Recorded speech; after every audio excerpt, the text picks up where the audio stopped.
illegal turn. We're from California, we're stupid, we don't know any better.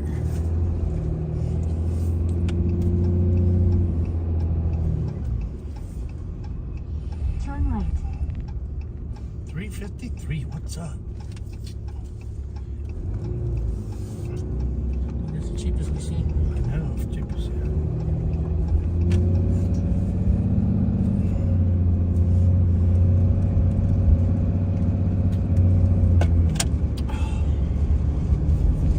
Antibiotics are in.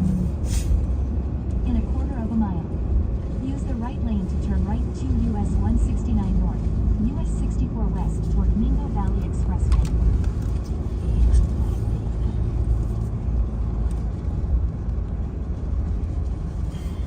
I'll offer it. Just, do you want me to drive? Okay. Turn right to US 169 North, US 64 West toward Mingo Valley I feel Expressway. bad if I fall asleep, but just lull me to. Is that cool? Yeah. It wouldn't be a trip in the truck if you didn't fall asleep while I was driving. It's a given fact. I have no trouble with it. That's why I have this on. These people keep me awake and keep me going. Feels like I have to put on a show. So I guess I am.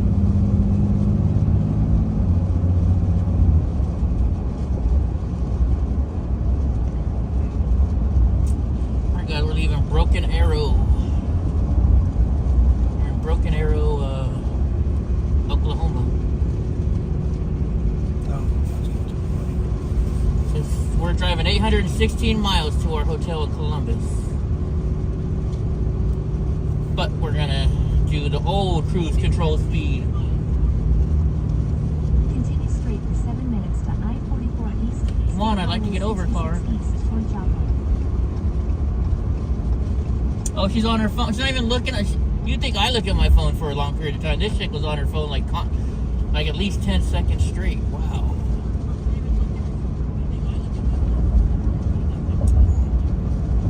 That's a video I want to make.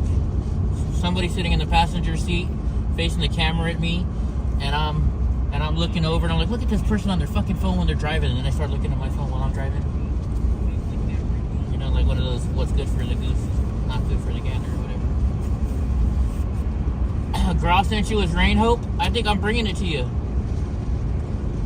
No. We're gonna be beautiful weather the whole way. We're bringing great weather. Yeah, look how sunny it is right now out here. It's gonna be a little chilly, but great weather.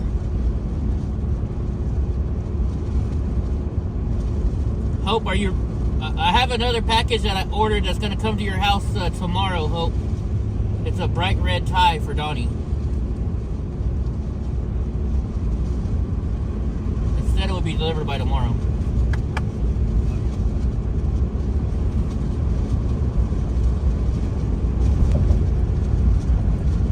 You got the other packages already, right?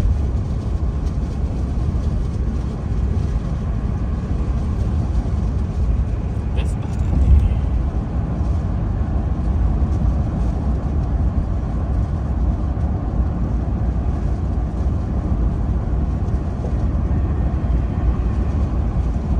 Hey, What?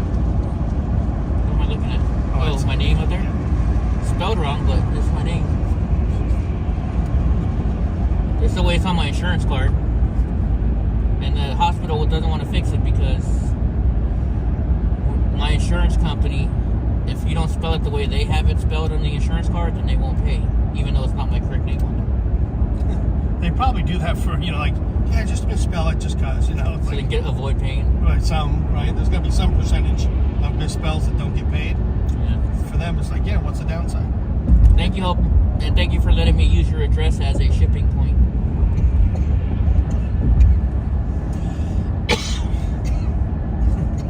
Hey, for me leaning on this headrest, I was starting to get dreadlocks. I combed it out.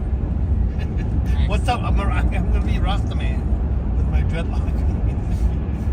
Like matted. I gotta get rid of this.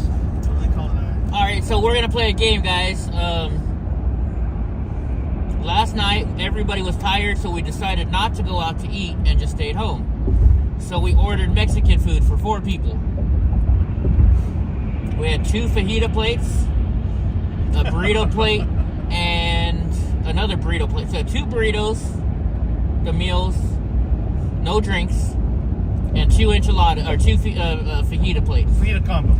Fajita combos. But still, no drinks were involved, no sodas, no waters, nothing. Yeah. We had a DoorDash, so you got to pay a delivery fee and a tip. So, How much? It's got to be like a prize. Okay. Well, no prize. It's just a guessing game. How much do you guys think it cost me? Because the guys let me stay at their house for free, so I felt obligated to buy them dinner. So we bought them dinner. How much do you think it cost for 4 people to eat Mexican food on DoorDash? And it was 2 fajita plates and 2 burritos. Hope saying we left Donnie in Oklahoma. Oh yeah, Crowd wouldn't let us take Donnie with us. Yeah, so hopefully that doesn't last too long. Hope said you're gonna. Oh, they're asking about because of Oh, Twitter. any news on the dog? Twitter's going crazy if I can take my dog in or not. He's a service dog. Okay, so we got Hope said $45. Wow. Yeah, that was pretty close. Okay, well. Hold on. And then Super Grip says 150. Well, So we have 2 guesses so far. 45 or 45 is my vote. 80. These are all pretty close. They are? Well, they're under 1,000. Well, oh, $80. Oh, D said 80. Super Grip was the closest. It was $116. Unbelievable. 106. You know, I just hit pay with Apple Pay, and then my phone rang and it said 106. I'm like, I offered to go, but I got to keep the Uber delivery fee, and he told me to take a flying leap. I was like, I'm not gonna pay a delivery fee for my own vehicle to go pick the shit up. I had no idea it was gonna be that much, but I thought it'd be $10-15 or something, you know. Like, So oh yeah, my God. holy Oh my shit! gosh. Look at that piece of vehicle in the road right Someone's front bumper was laid in the middle of the road. Hopefully nobody steers and get out of the there. Yeah, when my phone rang, because you know when you do Apple Pay, your iPhone will ring and say, "Hey, you just spent so much money with so and so," and I was like, "Wait a minute, did we buy like double or something like that?" What are you trying to do? Hazard. So I thought maybe I paid double, In 1 mile. and I was wrong. Right lane to exit right. I-44 east, State Highway 66 east toward Jackson. Each fajita plate was $25, so that was 50, and then each burrito plate it was like $78 before taxes and fees. So taxes and fees and a tip for the driver was $30, $40. Outrageous.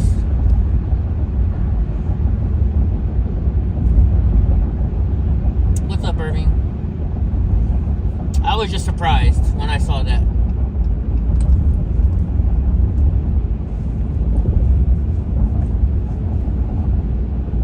But a hotel room would have been $150, so I guess I shouldn't be complaining, right? Well, I'm not complaining. I'm surprised at how much a meal is. $25 a person average, huh? Exit right to I-44 east. Yeah, I know, but I could see for the $25 a piece for the fajita combo, but for burrito plate, yeah, you're talking 15, you know. Yeah. So what, 50? Well, the food prices weren't what bothered me. That's It right, was 'cause the we're up delivery. to- It was the we're at delivery. $80. fees. We're at $80 food. Well, I was talking all in too, though. So the expectation was probably 80. So it was about 50% more. than what The food expectation. cost wasn't what bothered me. It was just I couldn't believe how much the delivery fees cost. Right. That's what was a shock. And all the adders. Yeah. I took somebody out for drinks on their birthday. And it was something outrageous like that. Like, you know, 2 drinks a piece was like 100 and something freaking crazy. It's like, what does a drink cost? $2 a piece? Continue straight for 7 minutes. It's called the atmosphere you're in. East toward Fairmont Shopping. You're paying for the atmosphere.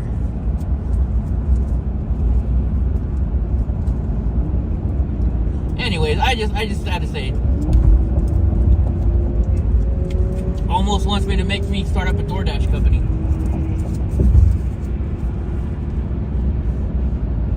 Dang, Donnie, you're passed out again already?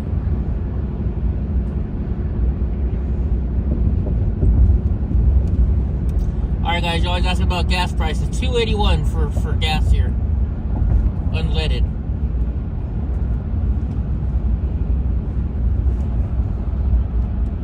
We officially paid or Eddie did. He paid the least amount for diesel. Only $3.53. It should be cheaper than gas.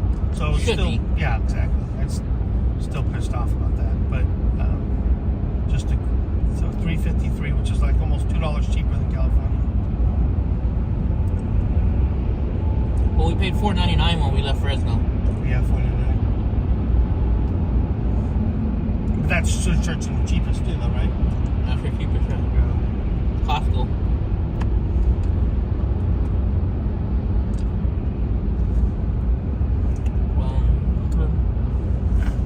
I just want to double check where my wallet is. I put it in the center console. Oh, that's right, you did. Check again. That's not a well. Yeah, right there. I don't want to get to our hotel and then they say, "Where's your ID, Mr. Block?" And I'm like, That's something to staple your forehead. So time to kill says in Colorado is 4:09 for 85 grade. But don't you live kind of out in the country where you would expect it to be more money?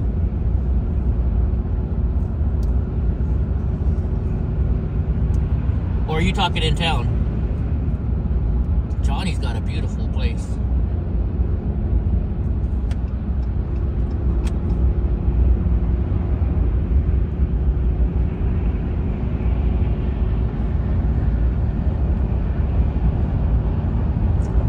Hope says she can get Mexican food at a restaurant for $10 down the street, but is it good Mexican food? Yeah, this was pretty top-notch delivered. They presented it fantastic. The meat was tender. I mean, it's got to be one of the best delivered Mexican meals I've ever had. Just they did everything perfect. The containers were uniquely designed perfectly for delivering the fajitas that I got, at least. And it seemed like, though they served on some of those servings, it did seem like they script on the maybe because the burritos considered more of a whole meal, but the beans and rice and the burritos seemed like they were meant just for garnish rather than for consumption. It's in Colorado Springs, right on. And Colorado Springs is kind of more pricey than the other places in Colorado, isn't it? Because that's where all the government stuff is. I don't know, I could be wrong. I don't know shit about Colorado. Speaking of Colorado, I haven't seen Angie in Colorado in a while. Dude, I've seen a lot of natural gas stations here. There must be a lot of natural gas vehicles in this state. See, but Hope, my question is, have you ever had really authentic Mexican food? Now, if I take you to some of my restaurants in California, you might go back to your restaurant here and be like, oh, this is not the same stuff Eddie got me.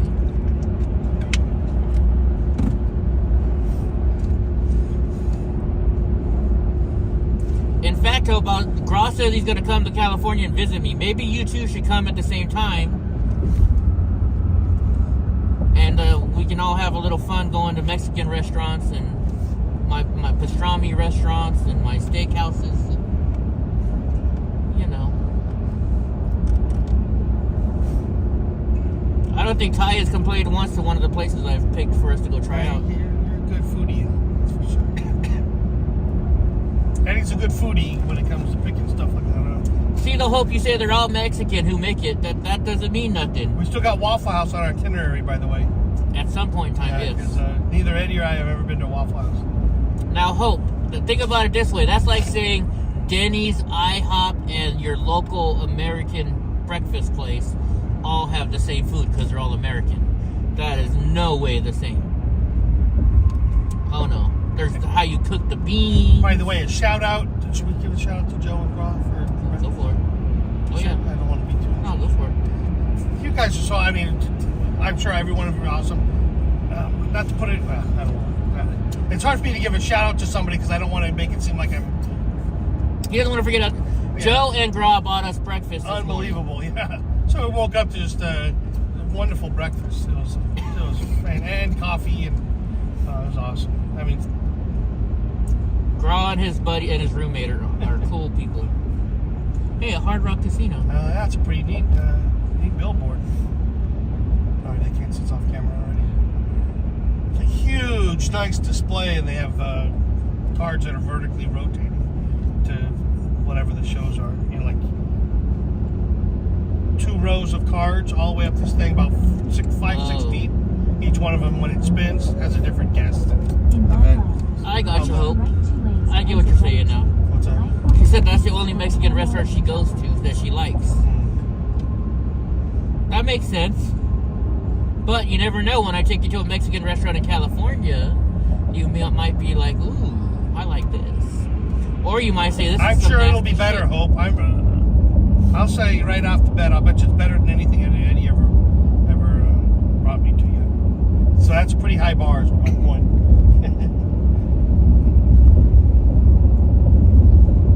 We actually should be nice to Hope because she's picked out all the restaurants we're going to eat at tomorrow. So we should probably be pretty nice to her.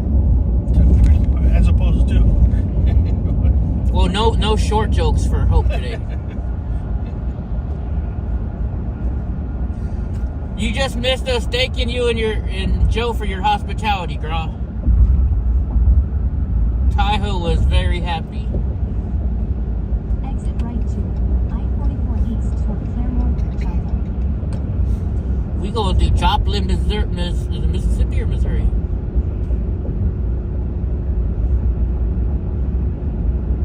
Every time I hear it, 35 minutes to Cash Vehicles Toll Plaza. oh, we gotta go through another fucking toll? Hey, Gra. Help! I was just telling Hope that I invited you to come to California because I get those free hotel stays at the casino by my house. And I was saying she should come with you. Then both of you could go and experience California with us.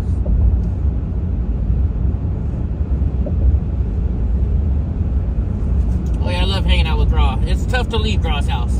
That was pretty fantastic, I gotta say. All of it, every stop we've made have been fantastic. So it's everything has been exceptional. Yeah, we went and saw a hot dam over there in California. Except for this lava that I gotta sit with, walking across lava. Lava? I'm just popping up. I'm trying to. I thought you meant like Donnie was messing with you or something. Oh yeah, it's a slobber rain. What's up, Mike Jones? Jowls are sitting right on my ear. Just hello.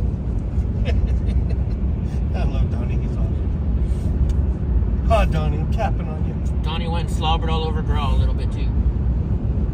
We got a good pitch. I got a good video of Gra hugging up on Donnie. We'll show it later at another time. I didn't see anything. Have it live stream. Huh? We can review this. Yeah.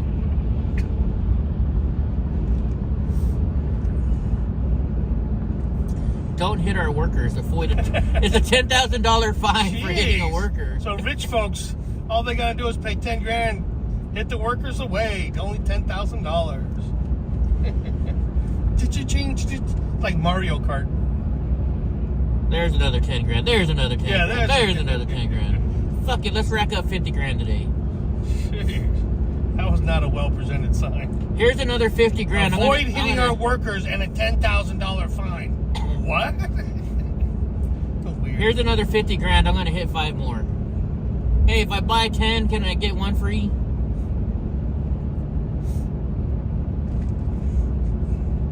Adair, Big Cabin, Claremore traffic, pay at exit. Okay.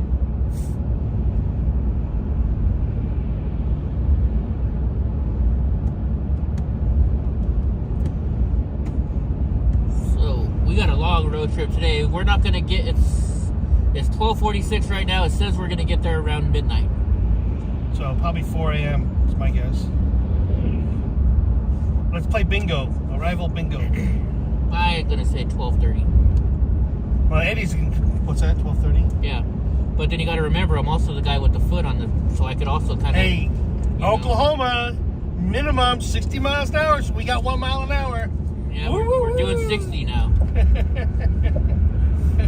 We got to get Ohio to pass a law before we get there. Minimum 60 or 65.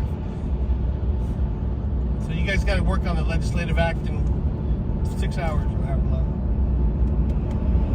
I don't know. Ohio's pretty strict about their driving laws too, I think. I like count it in. There's minimum 60 miles an hour, Eddie. 1 more mile an hour. I'm doing it. Amazing the range, though. Hmm? It's amazing the range. Yeah, we went up already. We were at like 17 earlier before we left. So 9 miles per hour gallon difference over a 10 miles per hour, or no, over 20 miles per hour speed difference. Plus a 50-mile side wind, 90 degrees the entire time. Yeah. Hope you go 80 and a 70. How many tickets do you have? She's like, I've got none because the cop pulls me over, and I'm like, oh my God, officer, I've never been pulled over before. She uses those baby crocodile tears. My ex-wife did that. She never got a ticket once. I'm like, how the fuck have you not got a ticket as crazy as you drive? One day she passed the car on a road and there was a cop behind her and he didn't pull her over. I'm like, if I was driving, you know I would have been pulled over.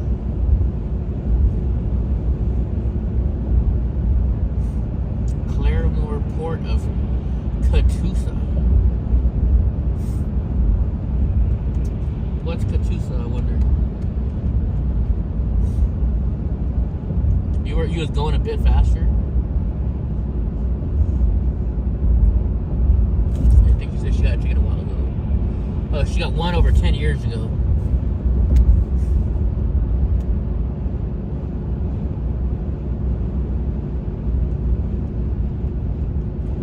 Internet's messing up. I know, I got to sign on to Graw's high-speed internet. Man. It was fast. I'm jealous.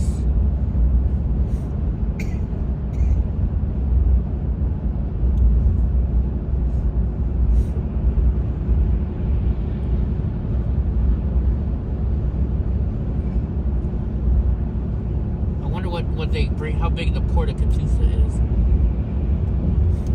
So is the Mississippi River right here?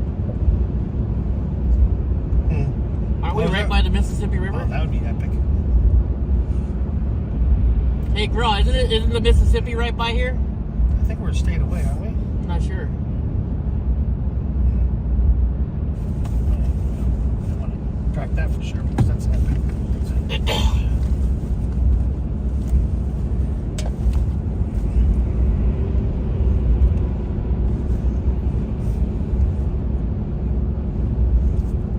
Watch out.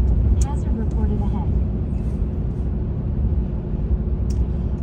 Linda Lou, today we're not going to Shawshank, but we are tomorrow. Tomorrow after, I don't know what, Hope has our whole day planned out tomorrow. So you got to ask Hope for our itinerary. Excuse me.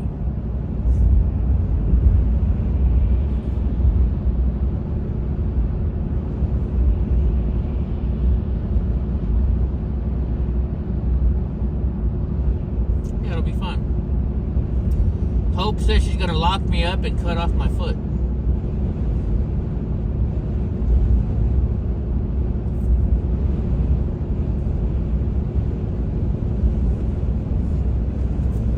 What's up, Donnie J?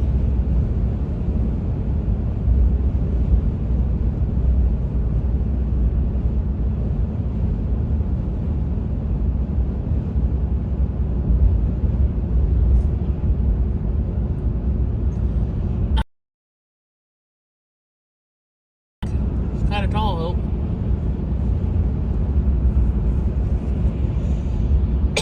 Oh, it's the furthest inlet port in America. It goes all the way to the ocean by the way of Arkansas and the Mississippi River. Who said that?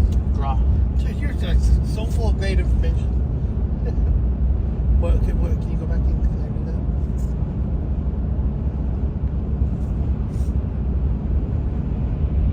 Furthest inlet America. Wow.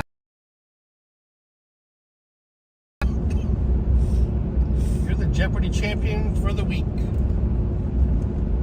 Well, he's lived here his whole life, pretty much. Very still. That's a great nugget of information right there. the more you know.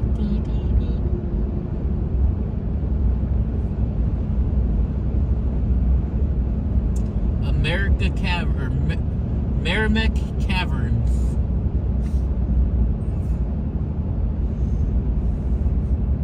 I don't think my scooter will be able to get through any caverns. State law, merge now. Well, we don't want to piss off the state law, do we?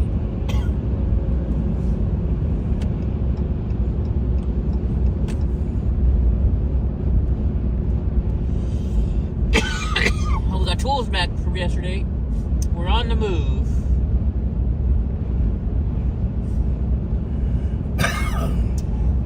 Surgery cases, serious injuries, wrongful death. Call Great Eddie Law.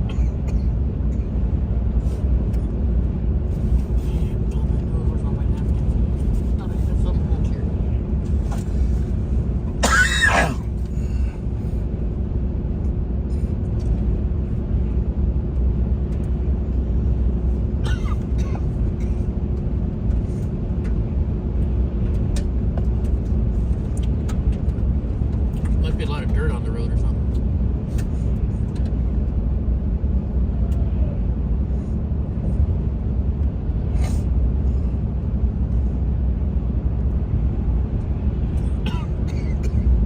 Okay, why were we supposed to be in the lane? It said lane closed. I didn't see a lane closed anywhere.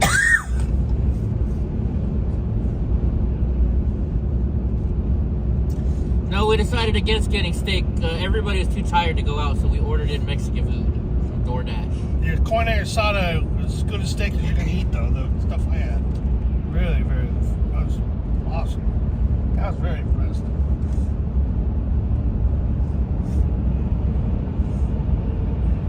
Watch out. Vehicle on shoulder ahead. Alright, so it says see Claremore. Will Rogers Home, Antique Shops, Route 60. Will Rogers Home. I started hope we're not coming. We're gonna go check out Will Rogers' home.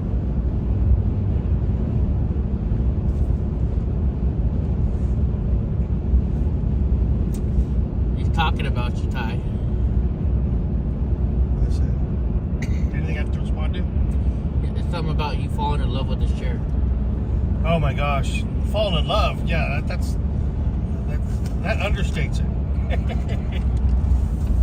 I filed paperwork for what do you claim of ownership? I don't know. I'm just trying to make a bad joke.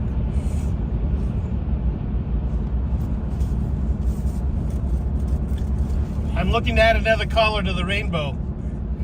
Lazy boys. I have the Z of the LGZ FUBAR FUBAR Z. Lazy boys. That was a nice.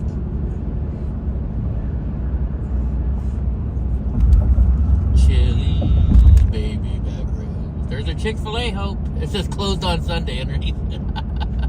You know, the funny thing about I don't think that there's a single place where you sat down and relaxed or did whatever that wasn't fantastically comfortable for its design. One side of his table had bench seating if you needed that. And he had one chair that was sturdy. Another chair was kind of like a captain's chair. His love seat was like a glove. It was awesome. Well, there's that gun museum you were talking about. His sofa, no matter where you sat on his sofa, was like the most perfect sofa you could sit in. And then he had this lazy boy that had every accessory possible. Hey, girl, I think Ty's trying to move in with you. No, I'm just saying, you're living the American dream, man. You got a Harley in the garage with a Corvette, a garage full of awesome tools. We did a project. I used a saw. What's up? Eddie used a whole bunch of hammers and whatnots and his tools and fixed his thing. I mean, talk about a man cave. It's just awesome. It was a great time. Yeah, I think that just to talk about the comfort of that lazy boy or whatever, that recliner, would not do justice to the whole experience. Because I mean, come on, how many times you go on a road trip you get to use a handsaw? Give me some love. I think guys are only going to appreciate that one.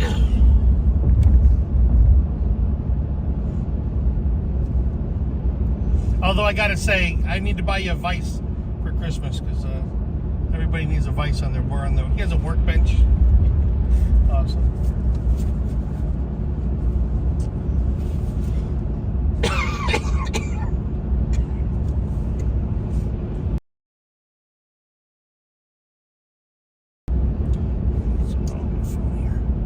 Bonding at its best. Yep. Couple of men working on a project. Not bonding, it's just men.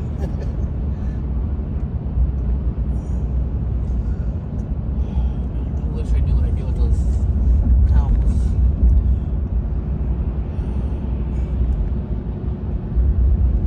I mean, because I live in the Bay Area, you know, everything's woke and just tools or give everybody a phobia or something. Like, what? You're not supposed to use tools? You're not supposed to be self-sufficient? You know, the whole purpose is to take away your self-confidence.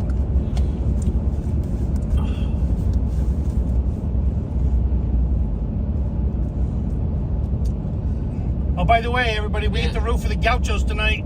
NCAA tournament. I don't have we don't have time to make any stops on this section of the trip, unfortunately, Mike.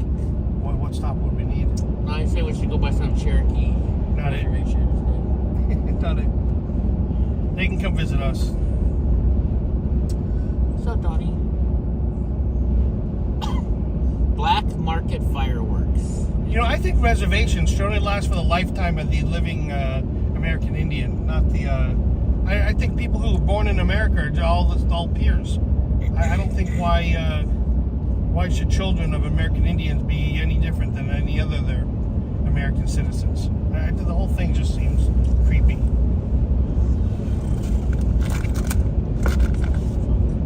know, why don't I just hang on my mask? Fuck it, I'm just gonna make my mask. Use my mask. Don't know where.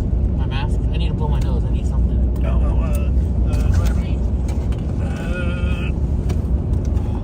me try. Hold for a second.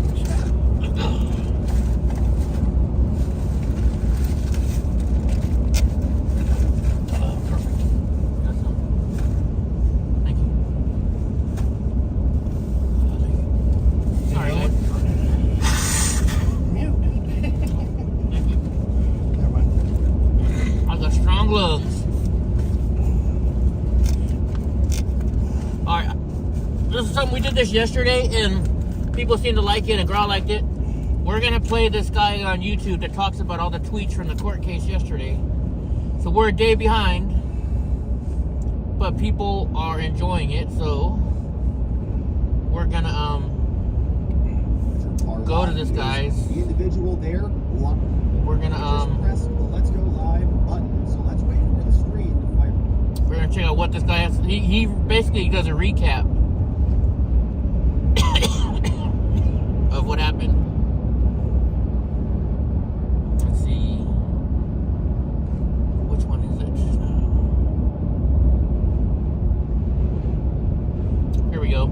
Streamed 14 hours ago. Before we go ahead and get started. So this is Robert Gouvier Esquire on YouTube, guys. And we can't get started until we make sure that seems like the Proud Boys and maybe even their defense attorneys are pointing the fingers back over at El Trumpo. Uh-oh. We'll take a look at this because a bunch of new Telegram messages and additional text messages and different chats from the Proud Boys all got admitted today courtesy of a new witness called Peter Dubowski. So we'll talk about that, a new FBI agent. Yesterday, when we were taking a look at the case, the docket had in store for us updates about. I want to just briefly go over the minute entry. You can see here not a lot from the court record. We do have several. That's basically the exact same thing that we saw yesterday. Now, the witness yesterday was Special Agent Nicole. Her testimony concluded yesterday, so we were done with her, and we started back up today with a brand new FBI agent, Mr. Dubowski. And so we're going to jump right into it after we refresh our recollection about who the parties are in this case. Remember, Ethan Nordine is co-defendant number one. Hey, so really what this Rufio dude, whoever, he's confusing him, so I don't know what he's saying. What he is, he's a proponent of that whole Q crap, which basically thought that there was going to be some big lawful enforcement and boom, and Trump was going to come and lead the charge, and that's all QAnon. It was a behavioral science psychology hoax by the alt-left or Blue Anon or whatever, And that's what that was all about. Is that, what do you mean? What, you got to blame Trump? Because they thought that they were on the spear tip of some lawful enforcement. Because my buddy was fully in that. He was, no, you don't understand. The military's going to back them up, and this, that, and the other thing. I was like, dude, it's been a hoax the whole time. I'm telling you, I know this. It's got all the patterns of a hoax, and that's what he. So they're blaming Trump for them falling for a hoax. So it's ridiculous. I have a different opinion, but my opinion. Represented by David Smith. We've got Joseph Biggs. His two attorneys are Norm Pattis and J. Daniel Hull. I think we're going to hear from Norm today. We also have Zachary Real. His defense attorney is Carmen Hernandez. Heard a lot from her. She was the woman yesterday with her hand up that the judge wouldn't call on. Enrique Tarrio, sort of the media-appointed, maybe self-appointed or group-appointed leader of the Proud Boys. And he wasn't even there on January 6th, but he's being charged with conspiracy. His two lawyers are Sabino and Naib. And then we've got our final co-defendant, number 5, Dominic Pizzola. Arguably the most troubling conduct, or the most criminal conduct, because there was some video of him breaking the window. But what every one of these co-defendants is doing, what their lawyers, this guy's Roger Roots and Stephen Allen Metcalf, we heard a lot from them yesterday, they're trying to take these co-defendants and separate them out from one another.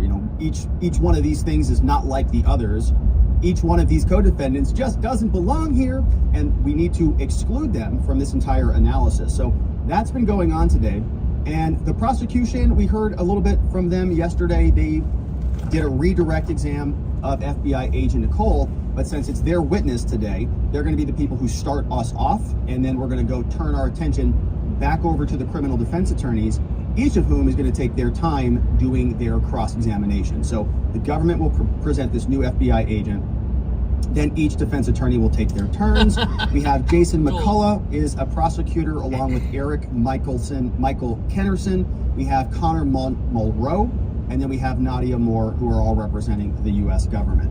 Of course, we're going to turn our attention over to our friend Roger Parloff, who is very, very generously live tweeting the entire trial. And so I would encourage you to go and follow him. I honestly don't know how he has the attention span to sit there for 38 days, and he has over 200 tweets that we're going to go through today. Okay? So it's just out of control. Shout out to Roger Parloff for making this all possible. If you're not already following him, please do that. And so without any further ado, my friends, let's get right into it. March 16th. Day 38, Proud Boys trial. Roger Parloff is going to be live tweeting it, and he is expecting Peter Dubrowski. He's going to be the new FBI agent, FBI Peter, we'll call him, who's going to be back in court today. He was already testifying previously. We're thinking that might be the last, like this could be the last witness, or it could be the next to the last witness for the government's case. And we know that they're, at least, if the government doesn't finish by this week, in other words, by tomorrow, Friday, we know that the defense is going to present at least one witness on Monday, somebody who has a scheduling problem, and so he can only testify on Monday. So he'll come in and testify, or maybe it's just the defense case in chief, right? Starts on Monday. We'll see what the trial has in store for us. But Roger gives us some background here. He says, all right, look, this FBI agent, he's already been here before. In fact, he was used previously to introduce defendant telegram posts. Right, so we had FBI Nicole, who was the Where's Waldo expert. This guy is the chat expert, so he's not circling faces in crowds like she was. Now he's doing, searches. Oh yeah, I wonder what he's a translator or something, translating their coded insurrectionary language. So he is introducing these telegram posts, and we're going to see a lot of that here today, and go through a lot of the internal text. But this time he's going to present even more, including videos, but posted on or after J6. All right, so we're sort of expanding the hula hoop on or after J6.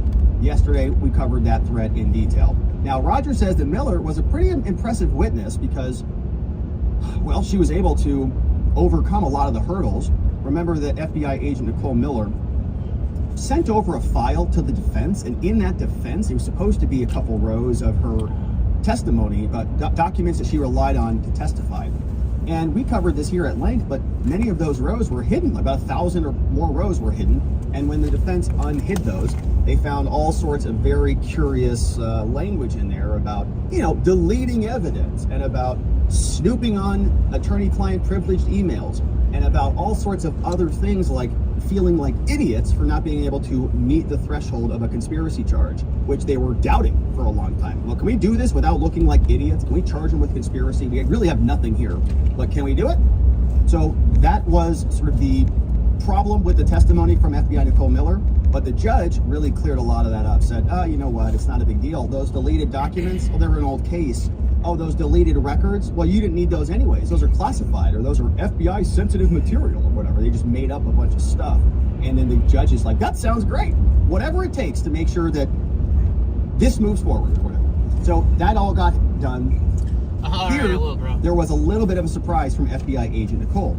On cross, she surprised the defense. And likely the government too. They weren't expecting this either. By testifying about the metadata that Enrique Tarrio, the leader of the Proud Boys, was on his phone, saying she just noted this. And we talked a lot about that yesterday.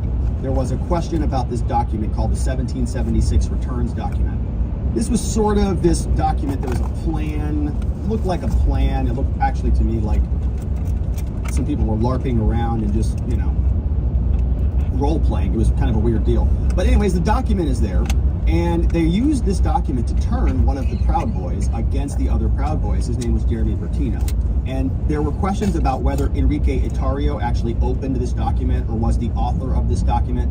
And the FBI, when they were turning the other Proud Boy, they said that, yeah, this was in fact a document drafted by Enrique Tarrio. Turns out that wasn't true. There's questions about whether he even opened it or not. So the FBI is telling these other Proud Boys, he wrote it, you know, he was going to lead the whole thing. And they said, I can't believe that.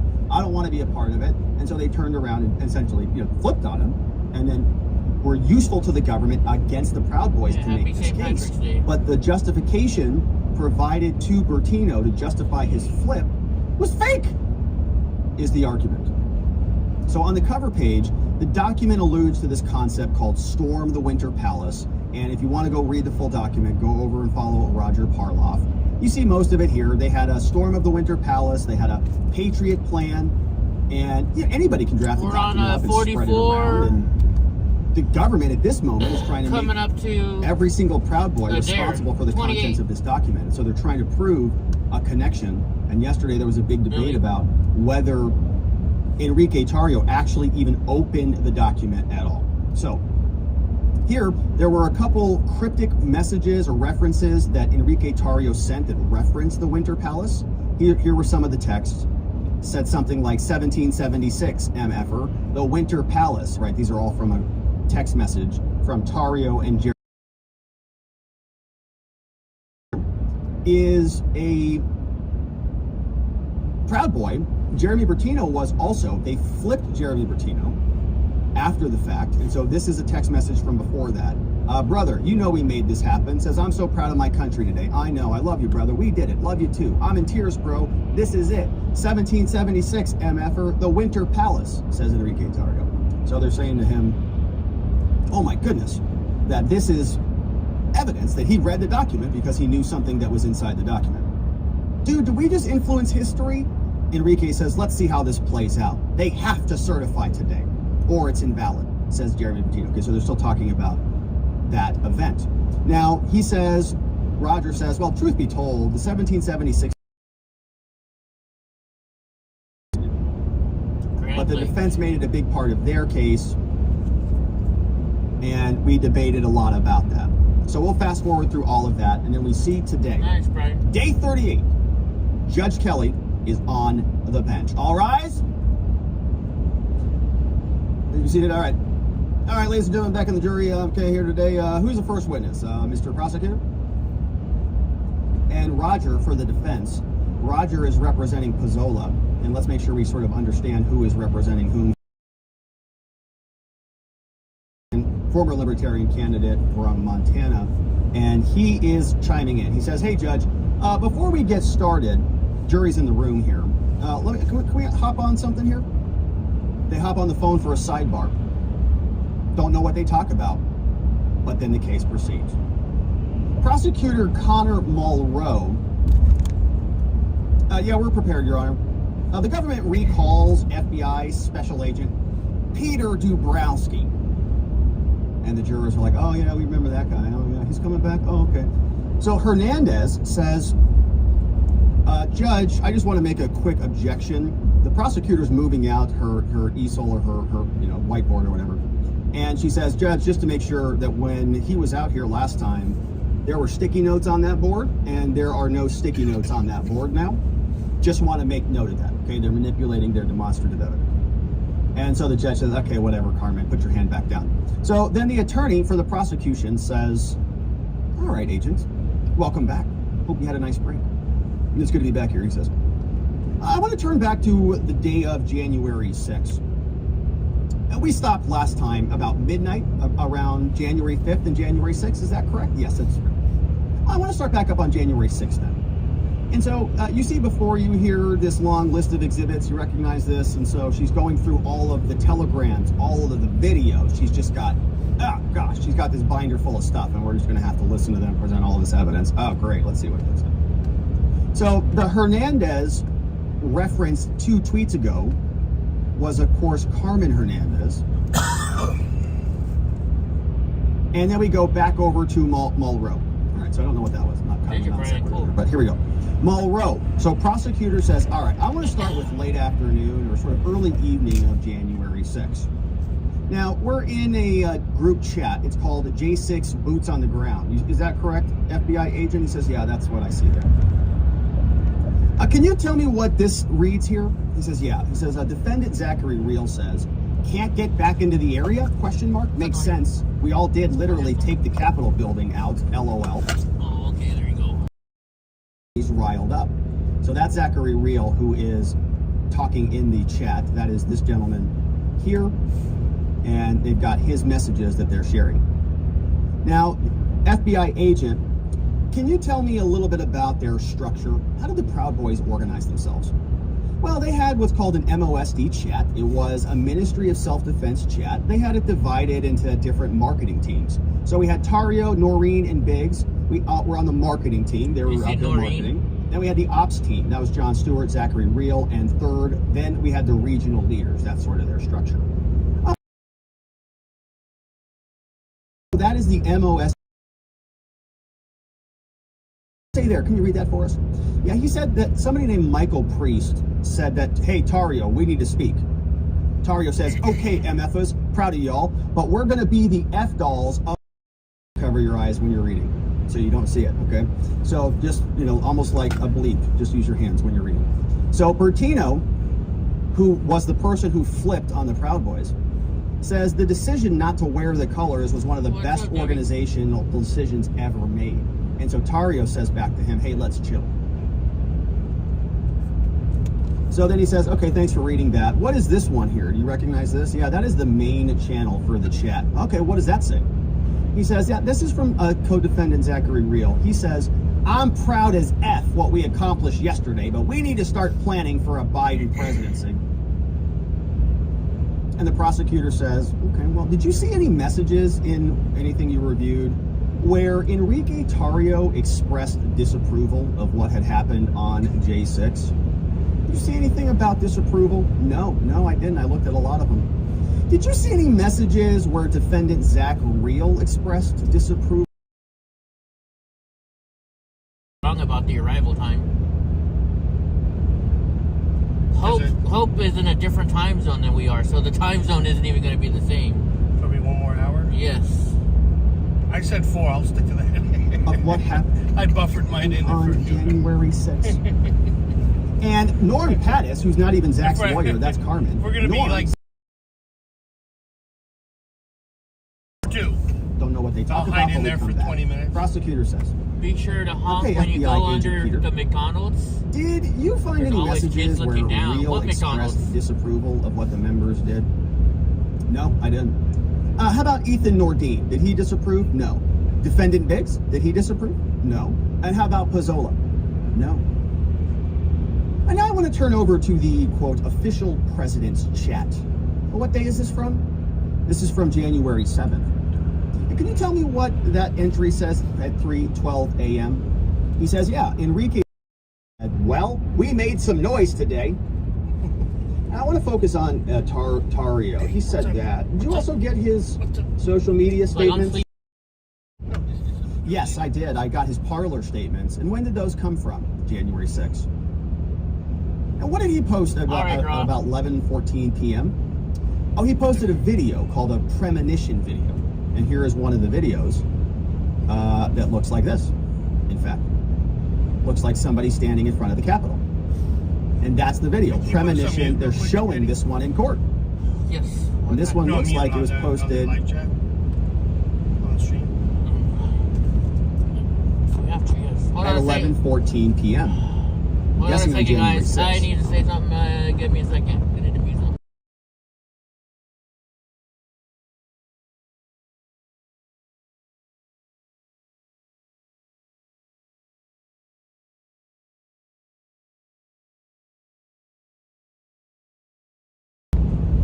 Sorry about that, guys.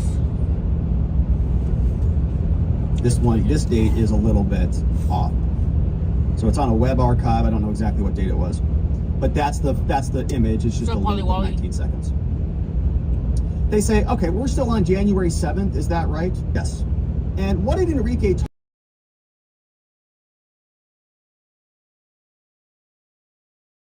the pressure from the media, the communist left, they're going to come down. The resistance, you are precious. And what did he say on January 9th? Tario said, Biden isn't preaching unity, he's preaching acceleration and gulags. His war was never on Trump. His war was always about us. As crazy as the 6th was, it shows don't effing tread on us. And is that post still up there, Agent, from January 9th? He says no, that post was later deleted. And did you see anything else from Tario on January 9th, a couple days after?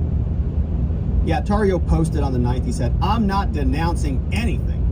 I'm done giving concessions. Not a single ounce of virtue signaling will be shown. Denounce this deed, he said.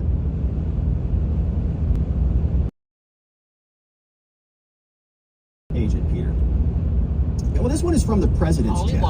Co-defendant Nordine, sitting over there at the table, said to the rest of the group in the president's chat, said, I might get arrested when I land, but I regret nothing. How about Joe Biggs? He's also seated over there. Did he say anything? FBI agent says, well, the FBI never got its hands on Biggs's phone, but it got his Google Cloud backup account, and we located a podcast save there. Civil War was the name of the podcast. Uh-oh. Well, what was that podcast? He said, well, it's over an hour. It's between him and another individual. And did you take clips from that podcast? Yes, we did. And do you recognize this clip? And they're about to start playing it. And Carmen Hernandez, who is representing Zachary Real, this woman here, who we enjoy, she's doing a great job. And she's very, very fired up, we can tell, even through the text here. She's now objecting. She says, Judge, I object to Hernandez objections. So it's not looking good. In 5.7 Hernandez miles, yesterday keep right to catch vehicles. Really, Brian? She was raising her hand for 10 minutes back there. Yeah, I'm a She's driver. been very vocal. I like to drive. Rightfully so, because this has been one of the most insane, ridiculous, egregious cases. However, the judge said, well, you can put your hand down now. And she said, it's been up for 10 minutes. Can I speak? He said, you've already spoken enough. So he shuts her up. And then today, she objects right out of the gates. They're going to play all these videos. She's, objection. You can't play those videos. They're totally irrelevant to my client. And then the prosecutor says, oh, Carmen, you're objecting to me? Watch this. Judge, I object to her. The judge is like, oh, yeah, that's God. the guy that talks on YouTube, Billy. What Robert planet am I on? Goygen or something? So then another defense attorney called Pattis, who's representing Biggs, that's Norm, this guy here, he jumps in and he says, Judge, I object to Moreau's objection to Hernandez's objections. I don't even know where we are at this point. I don't know where. A whole bunch of kids saying, will you stop touching me? I'm not touching What's you. happening? I'm not touching you. It's like the inception What they're of doing right the now. It's like objections. little kids. No, they're not. What they're doing is they're establishing So just so we're clear, that their adversarial Hernandez client should objects, be defense objects, put together prosecutor in the same objects to the trial defense's objection, because they're, and then a defense they have objects to the different prosecutor's objection about the defenses, defense's and they shouldn't objection. all be lumped in the same bucket Just of so we're all defendants. straight on this. It's a very important So point. the judge says, all right, you guys are out of control. We need to have a government's just trying to sidebar on this do issue. confirmation So bias. they pick up the phones, and he said, what did you just say to me?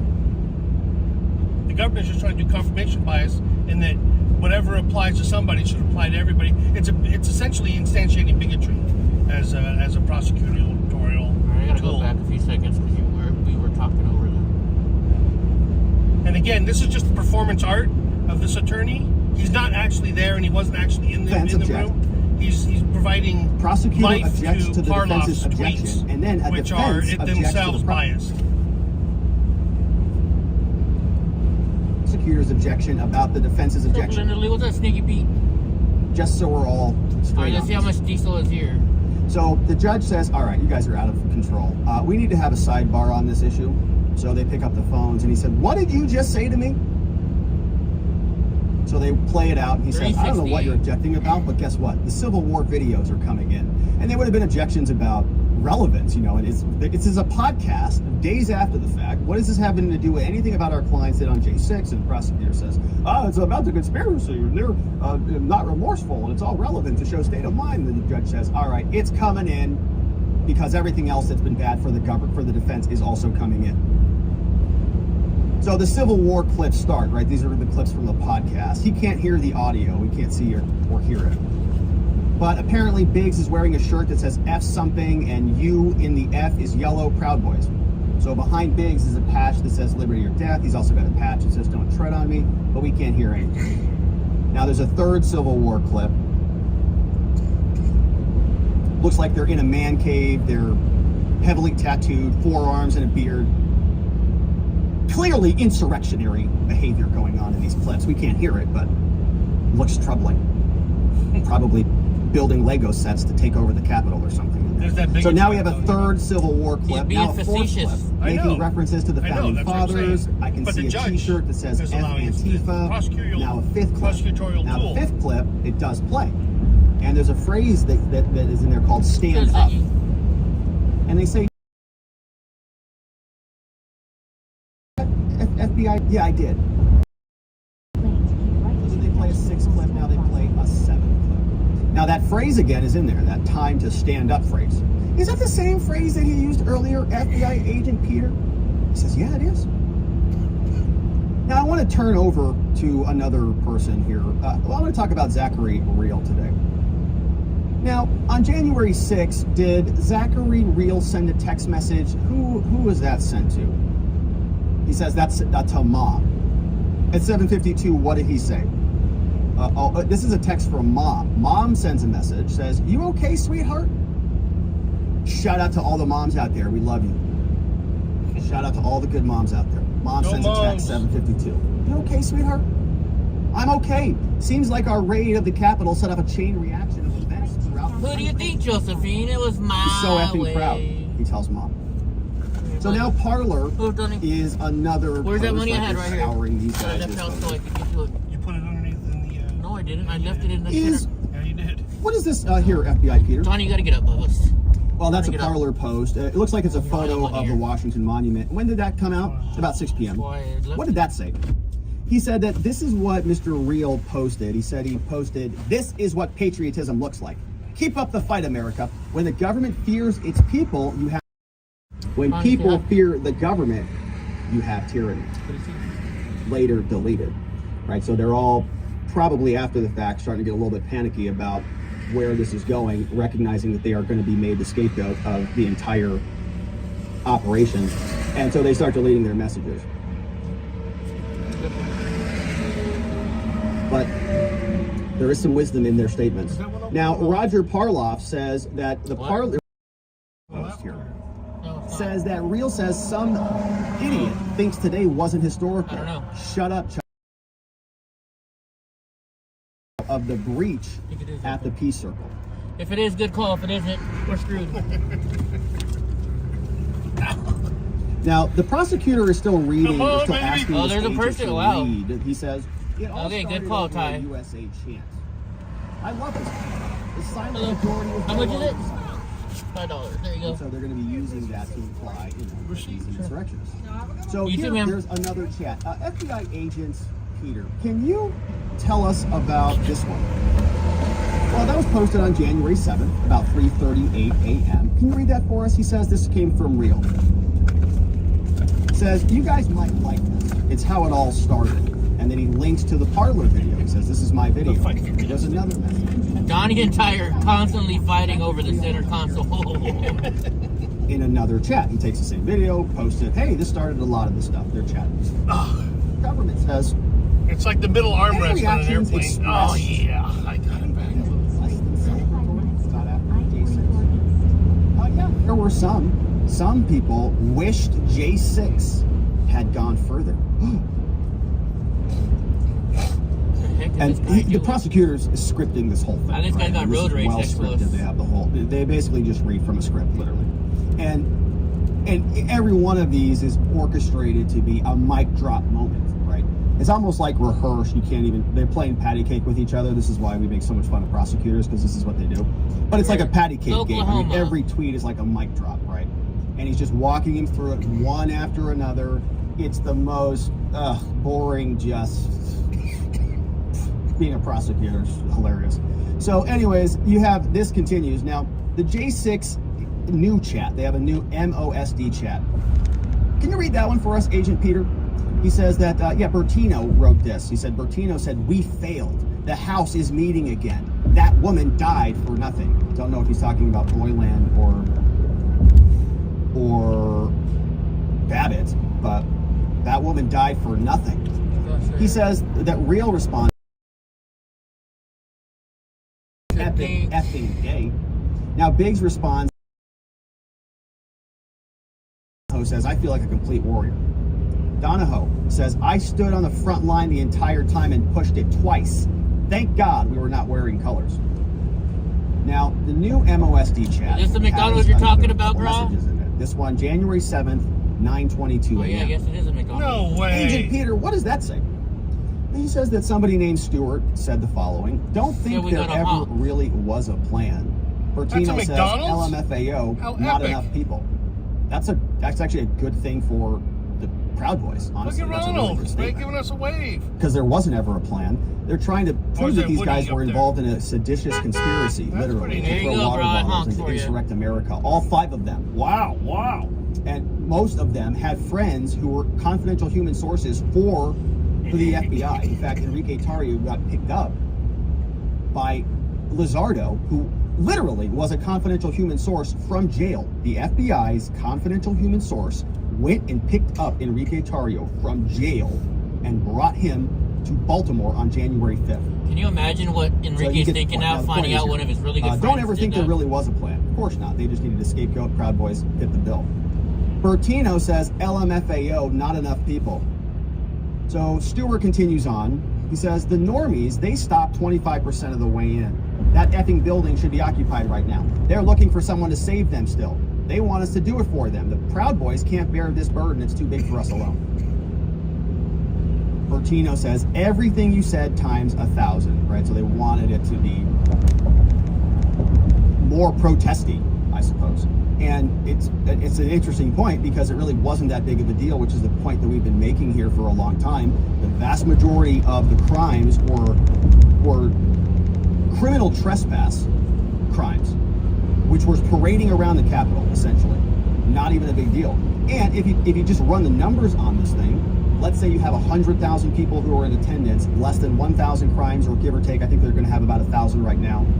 Of those 1,000, about 350 less than that are actually the violent crimes. So from 100,000 people whittled down to 350 violent crimes, and we know here that some of these violent crimes, don't know what percentage of those, involve at least water bottles, because that's the violent crime that the Proud Boys got charged with. At least one count was one of those water bottles.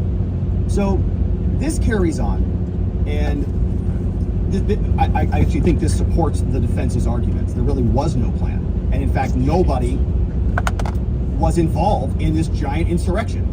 It was a riot, essentially, is what this is reading like. Now, the worst part of yesterday, this was in the president's chat, was the failure of normie comms to follow through. Yep, they had no plan, says apparently Tario. God didn't put me there for a reason. We would still be there. They had no plan. There was no plan. So the MOSD members, they turn their attention back to another chat. They say, okay, Agent, can you tell us about this one?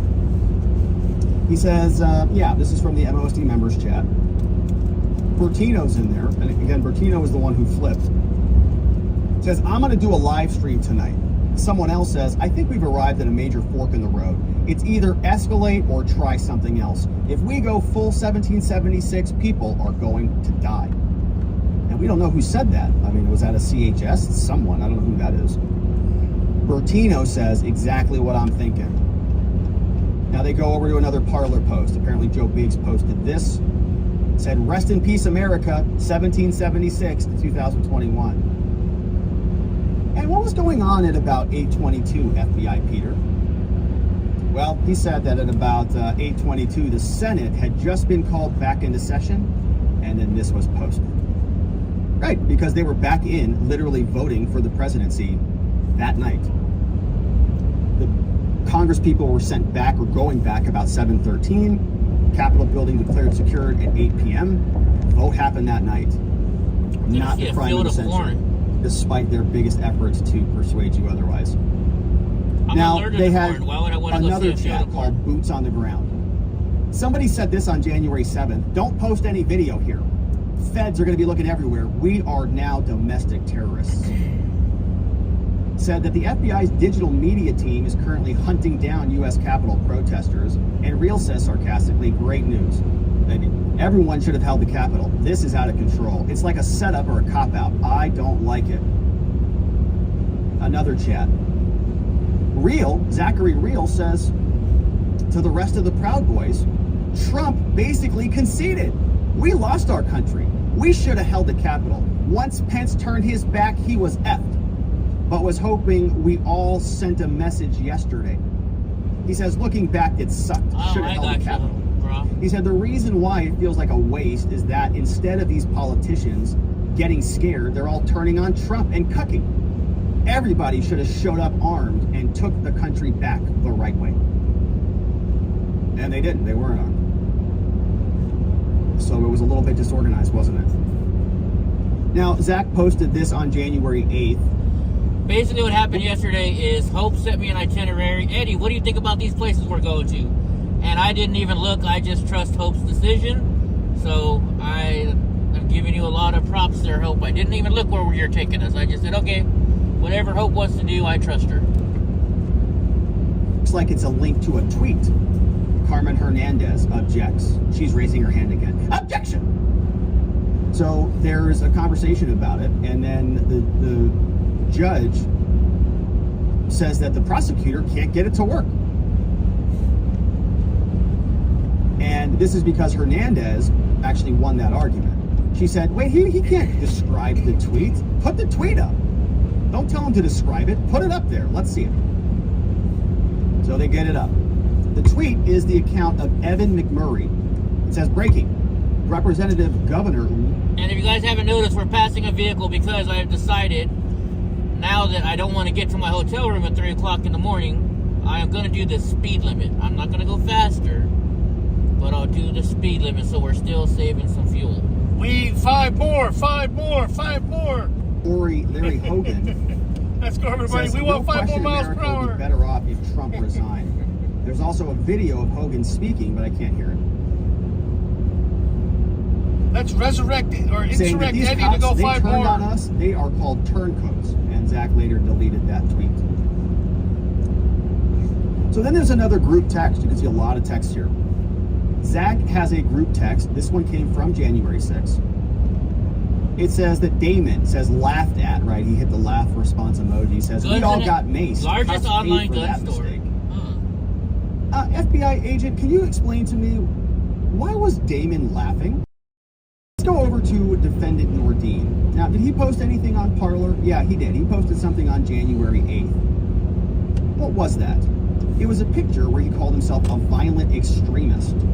And then there's a photo of an officer spraying a protester. What is that about?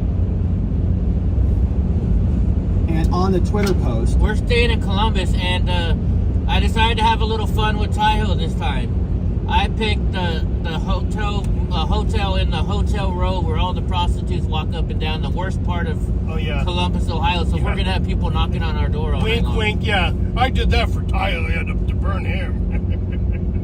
You know I would never stay at a hotel like that. Right. Listen to me. You know where we're staying. I have no idea. Same place we stayed yesterday. Right, you always. He says, if you feel bad for the police, you're part of the problem. Back the black and yellow. Agent, what does that mean? What do you see here? Basically, guys, in order to go get my teeth cleaned, I have to take antibiotics. My doctors are so worried about anything getting into my body because of all the metal. I cannot stay anywhere where there's a possibility of bed bugs. So I have to stay in my life. Well, this guy doesn't just do voice. It does The whole photo video. that you see video here too. is of an officer spraying the protester. It has been altered. Okay, this photo that Nordine sent makes it look like the officer is grinning as he's spraying the protesters, right? This is one of those memes where you see the officer Almost, Linda. pepper spraying the people in the crowd. But the original photo came from the French press. It shows that there is no grin, right? The cop isn't actually laughing. So I guess the cop is actually spraying the person in the face, but not laughing about it. That's what they're upset about. Alter that photo, and he says, no, we don't have any specific evidence of that. No, they make me take clindamycin. There's sharing a link to YouTube. And of course, Trump went out in public in response to Trump's speech, right? So Trump posted the video. They're going, gross. Skull and bones. Nordine says, effing disgusting. I'm so pissed right now because they're watching this Trump video. What a load of crap this whole thing has been. He says, F Trump, F that dude. I don't feel like we even made a dent. We truly believed in that dude. Some guy's in jail because they followed him. Disgusted I had such loyalty to Trump and I lost everything for it. Nordine, another defendant, says F Trump, F him more than Biden. Followed the guy for 4 years and given everything and lost it all. He pardoned a bunch of degenerates and left us on the battlefield, bloody and alone. And we move on. Okay, FBI agent, what's going on in this chat? He says, well, Nordine posted a message. Nordine said, Heath is sowing tons of doubts into this club at a time when we need to be strong and smart. Our lives are being destroyed due to inaction and government control. On January 13th, somebody named Philip said, okay, announce a ban on rallies for 3 months. Tario says, good idea, I'll type it up tomorrow. A full-blown ban, says Nordine, would send a message that we're scared. We need to show boldness. He disagrees with them. A ban? No. Let's keep going. Another chat, Scully and Bones. An anonymous member says, the fact is that Rally Boys hurt every member and put every member of this club at risk. It's disgusting. Nordine says, you want to be in a club where we do nothing? Is that proud? Question mark. Read our manifesto. This club has never not been active in a fight to preserve our Western values. I have 0 F's to give to you. We basically have a small army at our disposal, he says, and other small armies that will follow us. The reputation we've built is priceless. We banked on Trump to do our bidding, and he effing didn't follow through. I'm proud of all we are. Prosecutor says, thank you, FBI agent Peter. Now I'd like to talk about the law enforcement response. Take a 10-minute break. Attorneys, hang tight. The jurors get up, they leave the room. And we fast forward through that. And we're back already. No, 10. Prosecutor Mulrow resumes direct of Agent Dubrowski. The prosecutor says, I want to ask you about Enrique Tarrio. One of his chats, he references being F-dolls of the government. And I'm wondering if all of this profanity is being dropped in court, just like openly. like, is the prosecutor saying F dolls openly? Probably, because you'll get a lot more visceral reaction from the jurors. But as you can see, a lot of profanity here.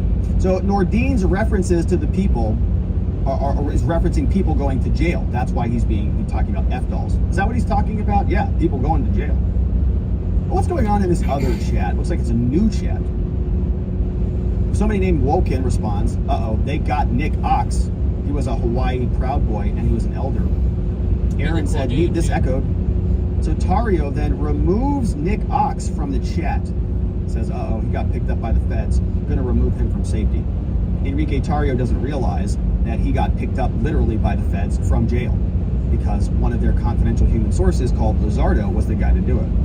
So on January 8th then, Tario, which is weird. I mean, if the feds knew everything, if they had CHSs all over the place, including picking up Tario on J5, how did the Proud Boys get so far along with their insurrection if the FBI knew exactly what they were doing, or should have, because they had CHSs in there? That's a good point. Curious, I don't know. So on January 8th, Tario posts the Give, Send, Go for Nick Ox. What's up, Snookies?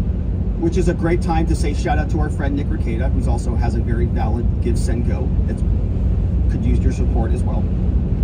But on January 9th, Tario, our friend, he says, our friend is a vet, a former Fox employee, arrested for covering the Stop the Steal. Please help him out in any way you can. And shares the Give, Send, Go. So now they're showing another conversation. So Nick Ox says, greeting elders. Hey, so who's going to this DC thing? All of us? G.I. Joe Biggs. I think that is about it, says Enrique. They're talking about deleting chats.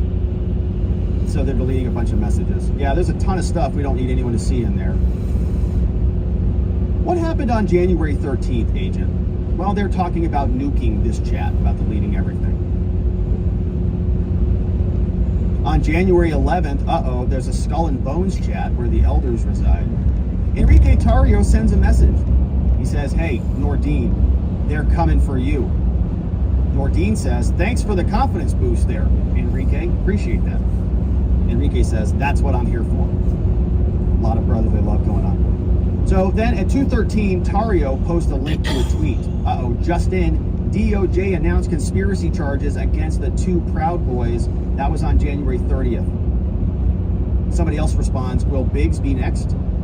Tario says, I don't know. In Spazzo, it could be Pizzola, it could be Pepe's case. They had a lot. Those were the two that were charged. January 31st, Tario says, last night news broke that I've been indicted for conspiracy. Here's the name of my lawyer. Do not forward. Enrique says, I'm a Proud Boy for life, boss, and I'm with you 100%. That took place January 31st. A few more days go by. February 3rd, we have now direct text messages. Donahoe is communicating with Bertino. Donahoe has not been charged in this case. Bertino pled guilty, and then is working with the government against the Proud Boys. So Bertino sends this message: remove North Defense chat ASAP. Get rid of him. Tario says, I'm gonna go pick up Nordine in 2 hours from the feds. He's keeping his phone away, but we need to remove him. And then they remove him from the chat. And Agent FBI Peter, can you tell us what you did with Nordine's phone? He says, yeah, we took that, we seized the phone. We did extract all of the data from the device. There were some selfie videos recovered, and I can't tell if they were originally attached to telegrams or whatever. They're in the phone. They're just called orphan files. The defense, Jaraguay, who's representing Tario's, objection. Judge, he can't comment on any of this stuff. Orphan files, telegrams, attached, whatever. He can't comment on any of this. He's not even an expert. Judge says, sidebar. So the judge says, well, he knows enough, so he can talk about it. And so the prosecutor asks the questions. What does it mean, since you're kind of an expert? He says, well, an orphan file means we found it on the phone, but we couldn't link it to a specific chat. And they say, well, that's okay. Judge says, I don't care. You don't need a specific chat. I don't care where you got it. Does it make them look bad? Perfect. Play them. So they now play the two video files. These are the orphan files and aren't attached to anything, just randomly on the phone somewhere. Hernandez objects and says, Judge, this is ridiculous. How about eliminating instruction? Can you just, what's the purpose of this video? They don't know where it came from. There's no evidence about who created it or how it got there. The other messages, we can at least say that they were communicating with each other, right? Did an FBI agent who also deleted evidence, presumably, also just shove it on the phone? You just play orphan videos? That's great. How about I just go on YouTube and I just download some of my orphan videos too? It's ridiculous. And the judge says, all right, says play the videos because I'd love to see them. So the first video is played. The first orphan video, magically from nowhere, just appears on a phone and play it. Okay, great. So he appears to be drunk in the video. Can't hear the rooms, but the last words are STFU. In court, right? So that's the end of the direct examination from the government. Now we're going to get some defense attorneys who are coming in hot. And the first person up is going to be Nicholas Smith. Don't have a photograph for him, but I do believe he is related to David Smith, who is a New York criminal defense attorney with some serious background. He's also a lawyer for Ethan Nordine. It looks like they are up to cross-examine FBI agent Peter. Defense attorney Smith starts. All right, agent. We're talking about this last clip that we just played. You said something like 343. Mr. Nordine is very intoxicated. Is that right? Yeah. And you also said that he stormed the Capitol. Yeah. And he used the phrase 1776. Didn't he? Yes. Do you know how many protesters used those phrases, FBI Peter? No, I don't know. Have more than 100 people claim to have stormed the Capitol? Maybe. He says, oh, probably. And again, FBI, 1776, it was often used by protesters at January 6th. A lot of people said that. Yeah, they did use it. It was kind of a catchphrase, maybe, by supporters and protesters. He said, yeah, well, it was often used in the chats. So was that phrase, was this showing pre-planning or an attempt to humiliate the defendant?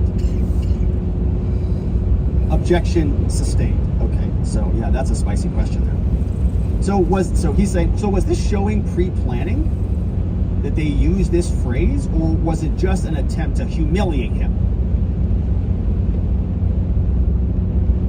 by playing the video, right? A very intoxicated Mr. Nordine. So I'm guessing the video was very bad, right? He's probably very drunk and slurring and not looking good. And so the defense attorney was very pissed about that. That's why he let him have it there. He knew he was going to get an objection, but he just said, yeah, so we know what you did, and he wanted the jurors to hear that. You're just trying to humiliate my client. He said, and then objection sustained, but he got what he wanted to get out of there. Saying that, that's embarrassing, and you shouldn't, it's not to prove a point, it's to be cruel and mean to somebody, which is, what the government's very good at doing. I have a pool. So objection sustained. What was the purpose of showing the last video? Objection sustained, sidebar. He can't dig into that, right? He's not going to get into that. So Mr. Nordine, Smith comes back. He says, all right. Mr. Nordine, my client, his phone was off during January 6th. Is that right? Yeah. Is it meaningless to ask about his failure to object to discussions if his phone was off? Objection calls for speculation. Sustained. So how would Nordine express disapproval in the chats if his phone was off? Well, he'd have an opportunity once his phone was turned back on. But his phone wasn't on. Not during that time. Well, it's behind the seat, I see. So then Smith pivots. He says, all right, now about this parlor post. This one that you said involved the altered photo of the officer spraying the protester in the face. Now, on the direct exam, the prosecutor said that they acknowledged that they couldn't prove that Nordine was the one who altered the image. This was a point of contention yesterday. They were saying that the Proud Boys altered the image because they wanted to rally people up against the cops. It looks like the prosecution sort of dropped that angle. All right, Grant. And they're just saying, yeah, it's just a meme. The agent says, Well, yeah, I saw that photo that Nordine posted, and then I hopped on the internet and I ran some searches. When I did that, I first found the original AFP image, but then I found a few of the altered image. So then Smith did the same search. He says, oh, like this? This Google image search? Smith types in, get a job that makes you happy. Then there's a site called 9gag, and it has the image that Nordine used. And 11,000 people have liked that image. Oh, so it is a meme. Smith calls, you mean like this meme that people were spreading around? Now Smith is clicking around on his computer. He says, wow, 11,000 people over there. Now you guys said that this was an insurrectionist trying to rally other insurrectionists using fake propaganda that was anti-police, but it was just a meme, you stupid idiots. So now Smith is clicking on an identical version of the meme on Reddit. Ever heard of that website? It has nearly 2,000 likes. Okay, so it looks like maybe Nordine didn't craft that with his insurrectionary Photoshop skills, right? So they turn back over to the post on January 8th.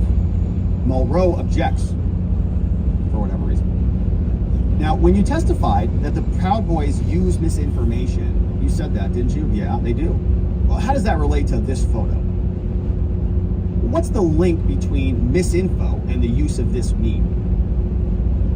Objection sustained. We don't know what the objection was or what the ruling was, but Smith begins to argue with the ruling. He says, what are you talking about, Judge? I can't ask that question. Judge begins to pick up the sidebar phone, but Smith just says, forget about it, I'll move on. Now Mulrow wants it, so they hop on the sidebar. So the defense then says, all right, now I want to draw your attention to this exhibit here, FBI agents. It says here on January 11th, this phrase that you read to us saying, I might get arrested when I land, but I regret nothing. You read that, right? Yeah. And agent, the government had already begun arresting hundreds of protesters, right? At that time. Well, I don't believe hundreds had been arrested yet. Well, they'd begun a process, hadn't they? Yeah. And were all those protesters arrested for conspiracy? Objection sustained. Could people have been arrested for any number of things, including trespass on January 6th? Yes. So doesn't that prove that Nordine? That doesn't prove that Nordine planned what happened on J6, does it? Objection sustained. Now I want to draw your attention back over to this government exhibit. This is from the chat called the Pickleback Crew. It says, F Trump, F him more than Biden. Remember that chat? Yeah, I do. And it said that then, he said, now I'm facing jail time. And he says, well, that jail time could have been from anything, right? He could have gotten in trouble on January 15th at a bar at another location. Not on January 6th. It doesn't necessarily have anything to do with J6, right? He could face arrest for any other type of crime, right? Yeah, that's right. All right, now let's go over to this other exhibit. This is the other chat. John Stewart says, I don't think there really was a plan. I know I had no input if there was. And so the defense attorney is saying, well, you know John Stewart, right? Was he a part of the Proud Boys? Yeah. Was he a part of the Ministry of Self-Defense chat with the other Proud Boys? Yeah. Was he a part of the ops team for January 6th? Yeah. And he said, I don't think there was really a plan. And what did the next line say from Bertino? He said that there was definitely not enough planning for this rally.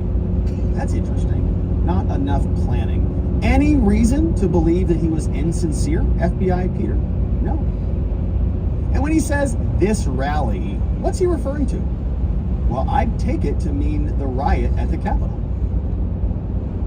He was a leader involved in the discussions after all. So then if he was a leader, then he should have known about the planning, right? All this planning you said that took place. If he was a leader. Well, he said, well, based on what I know, he was involved in the planning. Okay, well, there's another entry here in this chat. There he goes. You said that it said, you know the normies stopped 25% of the way. The building should still be occupied. We can infer that occupying the building then was not a part of the plan. If they say next time the building should still be occupied, and we did it bad this time, and next time we'll do it better, then next time that means that we'll take over the building, right? So we can infer this time it wasn't part of the plan. Agent says, well, no, I mean, based on my review, he's saying that once the normies got into the building, there was no plan about how to go the rest of the way. But Agent Stewart just said, I don't think there ever was a plan. So now the same individual is now saying the normies stopped halfway in. One might infer that the things he's referring to are not part of the plan, right? One might infer that, right, Agent? I mean, how can you be wrong about that? I can't make an inference from that. I don't know. And even when Tario, he used the term 1776. I can't look. I dropped my phone, bro. I can't look at it. Well, I can't infer anything from that. Is it any kind of a code word? No. Does it mean anything? He says, well, I think 1776 is often invoked in checks with revolutionary insurrection. Something he doesn't want set over the thing, I would guess. Okay, FBI Peter. Well, now I want to turn our attention over to the 17th of January. There's another chat. Rufio is saying, I'm not saying we need to gear up and go to war, but the Heaths in this club will never call the shots. Our lives are being destroyed due to inaction. Cool, Tools. And also, that a standby order for 2 weeks would be okay. Objection, sidebar, and we're done. Don't think we have a good exit. Objection, sidebar, and Nordine's done for now. Might come back later, but we switch gears. So now Norm Pattis is up. Remember, Norm Pattis is representing Joe Biggs. These are these two here. So Joe Biggs is the defendant. Norm Pattis, lawyer. You may remember him from the Alex Jones trial. Sorry, guys, it keeps cutting out because I keep getting text messages. FBI agent here. He replays the clip of 1776. Of 1776 B word. He says, hey, FBI, that's an intoxicated utterance, right? He's drunk, right?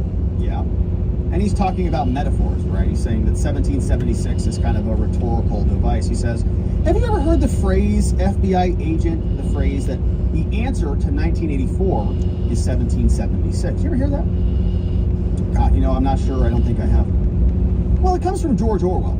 And so on. We're just about to leave Oklahoma. 1776 is a reference to the early era of the American Revolution, and 1776 is going to turn over the 1984, which is the George Orwell dystopian state. And he's going into this lovely prose. And he's now talking about the phrases that these are times that try men's souls, from Thomas Paine. And Mulrose objecting, this is irrelevant, Judge.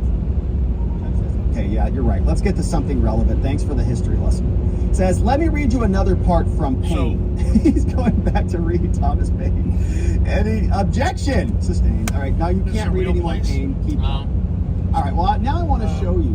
Yeah, he was telling me about earlier. Biggs' Civil War podcast. Okay, we'll stop there. We'll stop there, Draw. Biggs is talking about the country sinking into tyranny. Is that right, FBI agent? He says, no, I took that to be a reference to the adversaries of the U.S., thinking we were weak. Well, let me play a little bit more of that again. We'll make a little... And there's a reference to taxation without representation, objection sustained. Play more of the clip. Pattis says, okay, so FBI, interest to let those people in. He didn't say us. Every time you guys text, it turns the sound down. To let those people in. He didn't say us. I need to find my phone. Those people. So he's talking about other people, not us. It's 2 and hours, almost 3 we hours. both agree that's ugly language, don't we, FBI? Well, I'm getting hungry again already. But ugly language isn't a crime. Great, now Hope's texting me Objection too. Sustained. Pattis continues. He says, all right, FBI. Now, in January 2021, a lot of people were angry about Just the right off the election. freeway, apparently. Cool. They're telling me. We're going to stop thought at Uranus, that the election I guess, had problems. The president was urging people to march the Capitol. He said something quite like, Hold on, I'm going to hit pause for a second. he said something like, if they didn't, they wouldn't have. All right, guys, what is the big thing that happened in... Why is Joplin... I know Janice Joplin, but what happened in Joplin, Missouri? What was the big newsworthy thing that's happened in, what, the 60s or 70s or something? What was Joplin, Missouri famous for? Welcome to Missouri in 1 mile. Wait, 1 mile. I don't think we're here yet. Oh yeah, we're in Missouri now. The tornado. Country anymore. That was the commander-in-chief, right? Yeah. That was the top guy in the country? Yeah. Corral wants us Donald to stop Trump, at right? the Yeah. fudge factory. I'll play a little bit more of this podcast. And I love fudge. Podcast keeps playing. Slow down. The Speed limit's defense only turns 70 over here. to the FBI. Peter acted to the Boston Tea Party. Prosecutor says, objection, judge, this is ridiculous. I asked for an admonition, okay? You told him to stop with the history lessons, stop talking about the Boston Tea Party and the American Revolution and American independence and all the Thomas Paine stuff. And the defense says, Judge, I don't need an admonition. I'm talking about this evidence right here. And the judge says, sidebar, that's it. Calls him up there or on the phone. And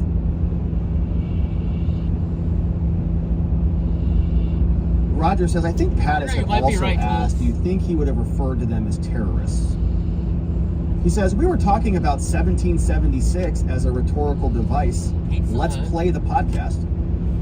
He says, did Mr. Biggs just say that behind every blade of grass is a Trump supporter? Did he just say that? Yeah. Now here's another clip.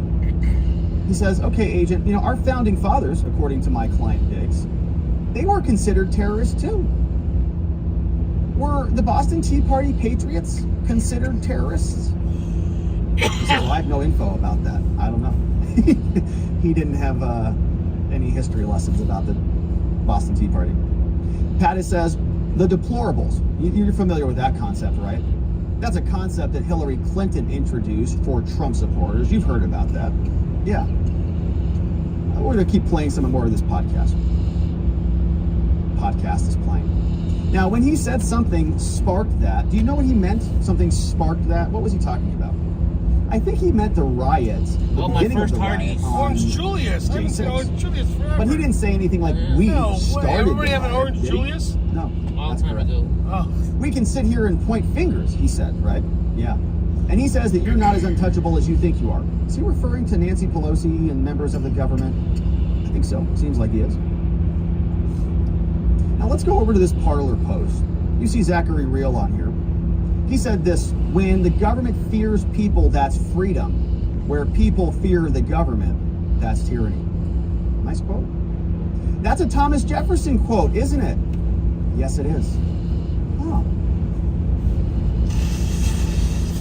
So now we're resuming the Biggs' Civil War podcast. And I like this. This is, I think, very effective, right? They took all of these very scary phrases that are very insurrectionary, and they said, that's the Boston Tea Party. That's the Founding Fathers. That's our founding document that we're referencing here.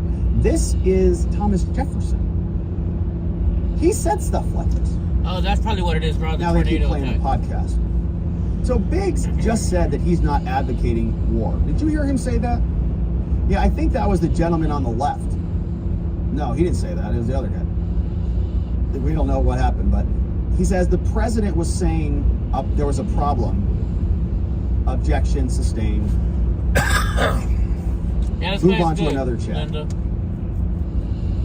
He said that in the main telegram, they say that if we go full 1776, people are going to die. And there's another one that said that Enrique Tarrio never got the documents. He picks this exhibit back up. You don't know who George Strait is? Dates. He says, do you see what date this came in on? 12/30/2020, days before January 6th. You see all that? And what does this say here in this Skull and Bones chat? What did Zachary Real say here?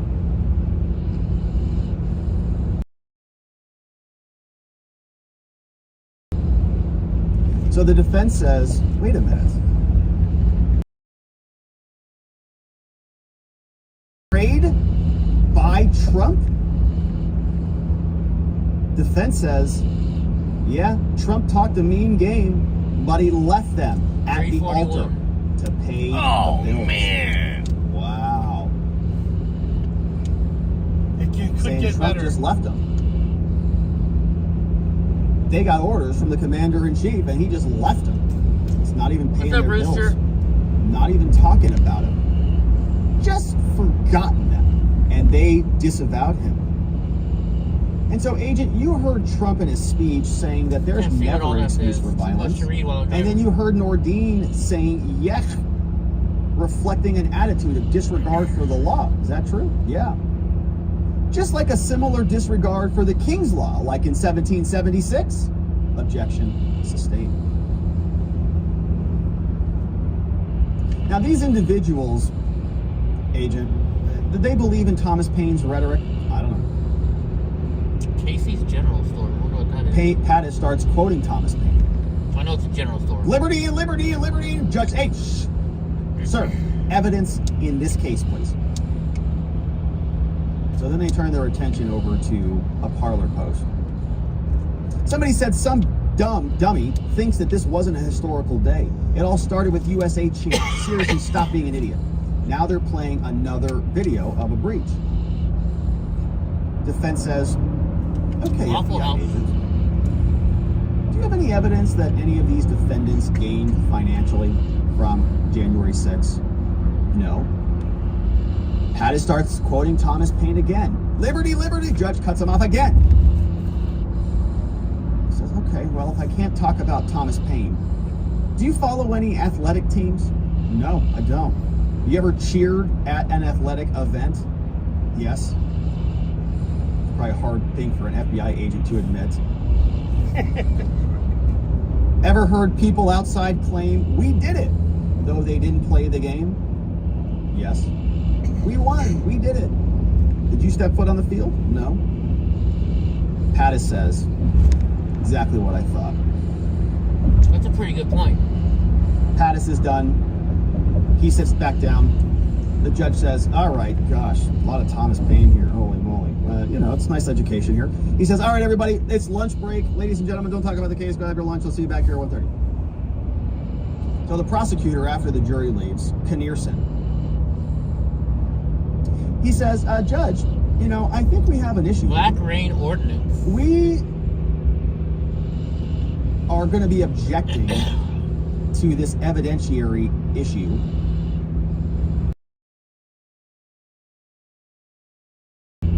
Some here instructions. She's like, Judge, I've had my hand up for like 6 hours now. And by all means, it's fine. All right, fine. So the judge says, all right, look, I'll give one a limiting instruction about Biggs and Nordine's videos. You know, these videos are only useful and only purposeful for this purpose. He says they're being admitted into this or their state of mind. Okay, so you can watch these videos, but only for that one defendant. You can't She's singing, extrapolate a conspiracy out of that from there. Oh So my we gosh. take a break. We are there at 1:45. We break at 1:45. I'm trying to think of the name of the song. I don't practice Santeria. I know the name of the song. It's Santeria. I just don't know who sings it. And I've got them on my phone. Got no crystal ball. I had $1 million and I spend it all if I could tell that Hyena and that Sancho that she Your found. iPhone, should I give it to you? Yeah, I'm just trying to think of the name. I'm What's trying to it think of It's Santeria. No, the feature Shazam. The Shazam's that we're singing your iPhone. No, I'll tell you. I don't think of it as Just swipe up on your iPhone. I'm trying to figure it out myself. Oh, gotcha, my bad. I want to do that. Anyways, I was trying to spare me 1:45. the torture. That's all. I want to torture you, Fast Lance, but forward. can you listen to my Due to singing? the power of Twitter. Roger Parloff continues, and again, make sure you're following. Best way to say it. So Judge Kelly is back on the bench. Now he's reading the instructions that he plans to give about the podcast and about the videos, especially those drunken videos. He says basically they're about those defendants' states of minds. You can't use it for anything else. Judge says, I want to see if we can have the jury go an extra hour tomorrow from 1:30 to 2:30. So maybe they're doing a half day tomorrow. That would be today. Prosecutor says, no problem, I'm available. We only have one witness left. It's going to be very short. That might help them finish. Roots and Metcalf said, sorry, Judge, we can't be here tomorrow at that time. We already committed to other things. They're busy, right? It's Friday. Tomorrow's Friday, man. So Judge now ruling on the exhibit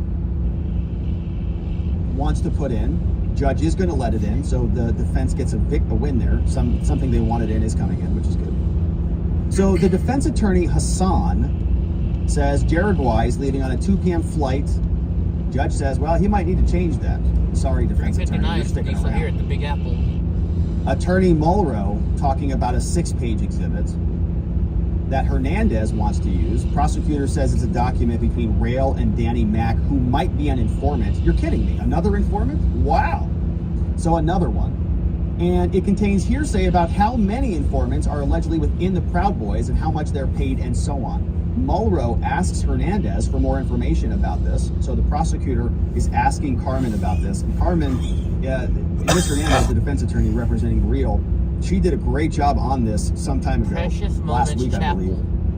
Maybe it was earlier this week, where she brought out the binder and she gave it to FBI agent Nicole, and she said, do you recognize any of these confidential human sources in the crowd?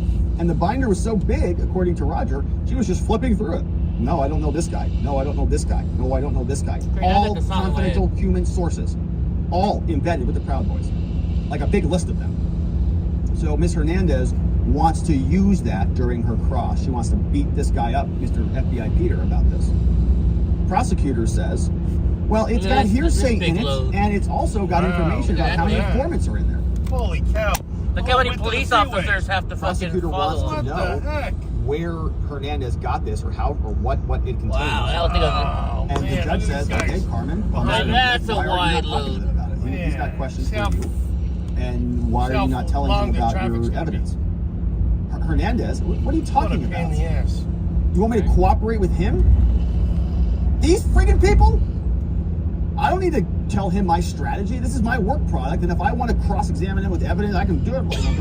I think you're right, And so the judge says, all right, you listen, Carmen, I'm not going to allow you to do this. We've been around and around and around this. If you want to do something in the confidential human source land, I want it fronted with me so I can rule on it ahead of time. Wow. Doesn't want any of that stuff to be discussed, as we've talked about, because it is damaging and devastating to the government's case. If all of the Proud Boys were infiltrated by feds, CHSs, we know many of them were. Enrique Tarrio was picked up by one of them. Oh, there's Lizardo Hernandez what the heck is that big old thing? Responds. Says, Judge, Mulrow does not even object to some of this stuff. You're keeping it out and the prosecutor doesn't even object to this? Are you crazy? The judge says, okay, well, if they don't object, then that part's fine. But if they do, then it's out. Hernandez is still arguing the point. We don't know what ultimately happens. They're bringing in the jury. Great. So then Smith is going to resume his cross to introduce that exhibit, the guy we heard from previously, the first defense attorney. He's back up. Look at and he Missouri, says, it's 0.2 miles. It's not talking about CHS equities. That's a separate matter. I'll take it up as we go forward. And even Roger, he's sitting there watching it. He's like, so now I'm not even sure where we are on that document. Good, because we don't know either. I had no idea. Now Pattis now wants to reopen his cross because he thought Hernandez would be bringing in the Mac issue. Stop traffic ahead, shit. Judge says, nope, sorry Pattis, you're done. But Hernandez can start going down the road with the document and see how far she gets. So they settle those issues. Jury comes back in. They get started. Nick Smith is back up for Nordine. He returns over to Agent Dubrowski, FBI Peter, ask a few questions about a new exhibit that the judge said just can't come in. So that's this document. So Smith is asking him, he says, can you tell me when this was published? Yeah, that was January 20th, 2021. And this is an earlier segment from a previous thread, right? All right, I'm gonna Rooster keeps singing song or typing out song lyrics. I'm gonna harass you guys in. Oh. We're gonna do I'm not the one who's so far. I bet you Ty doesn't even know who this is. Oh, please. When I feel now he's trying to get me to listen. Now you have to get waterboarded. I have to tell him what flavor the water is. And I still don't remember why I would say elderberry, essence of elderberry. Somebody probably knows what I just said. Yeah. And what did they say in What this flavor is chat? this water? Rufio said everyone just needs to shut the F up. And he also said there's way too many videos and pictures and words being shared. Captain Trump said, yeah, exactly. And Jeremy Noblebeard said yes. So Real, apparently in another part of the message, says this FBI affidavit against Biggs is a steaming pile of dog doo-doo. It tried to make it sound like the Capitol attack was planned. This affidavit. They indicted Biggs and Rail is reading it. This is ridiculous. They make it sound like we were staging a planned Capitol attack, says Real. This is back on January 20th. And we didn't plan anything. Nordine says, WTF? What? What the I'm sorry, I'm laughing. I totally forgot. We always stay at these hotels and they give you like a free breakfast, you know, where it's just like all you can eat, whatever. And me and Ty both always just for the road we take snacks and stuff. I call it harvesting. And I'm like, and I see Ty. I'm like, where the fuck did we get a banana from? And then I'm like, oh yeah, the hotel. That's right. I need some potassium, baby. Where am I getting potassium? Oh, that's right. I got a banana. now you're making me hungry. What kind of affidavit are they talking about? It is 2:30. Objections the sustained. Potassium helps water exchange. I assume. If you eat a lot of salt, you need to eat potassium because it allows the.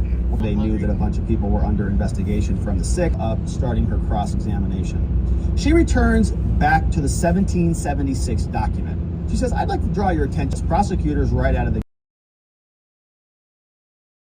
She turns to the 1770, calls them up. To the different targeted buildings. She's pulling open the document. Objection, scope, cumulative, waste of time, sustained on scope, too far outside of the original direct exam. Right? They're saying they didn't get into that when she was being examined by the government, so she can't get into it either. Did you do any investigations onto whether these buildings were occupied on January 6th? Did they raid those buildings that were a part of the plan? Oh, they didn't? That wasn't the focus of my investigation. Okay, so they circled a bunch of other things. You want to go to caves? I don't think my scooter will fit in there, guys. The Capitol building was not in that list. But you're saying the document is applicable to the raid of the Capitol, but they didn't rate, they just swapped the targets out in the same document? That's...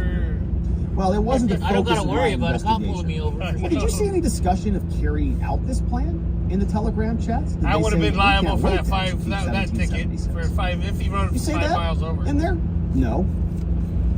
Any evidence that this document was sent to Real? As I said the last time I was here, no. Wow, Peter's a little snippy today. Oh yeah, very agitated. These FBI agents, you know, they don't like to be questioned by a defense attorney. They're very sensitive. They pretend like they're big and tough and, you know, very smart and sophisticated in all these stupid shows. Hey, give me a break. First of all, they're not that good looking, most of them.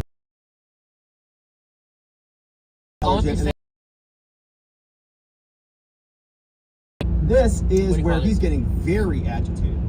As I said last time I was here. Now, all right, take it easy, Peter. We're almost done. So Carmen now is referring to texts between Real and persons not charged in this case. There's a group text that goes out. Damon laughed, right? He laughed at this idea that we all got maced and cops paid for that mistake. Now I want to show you this other group thread from Real. You know whether any of them in this chat are Proud Boys?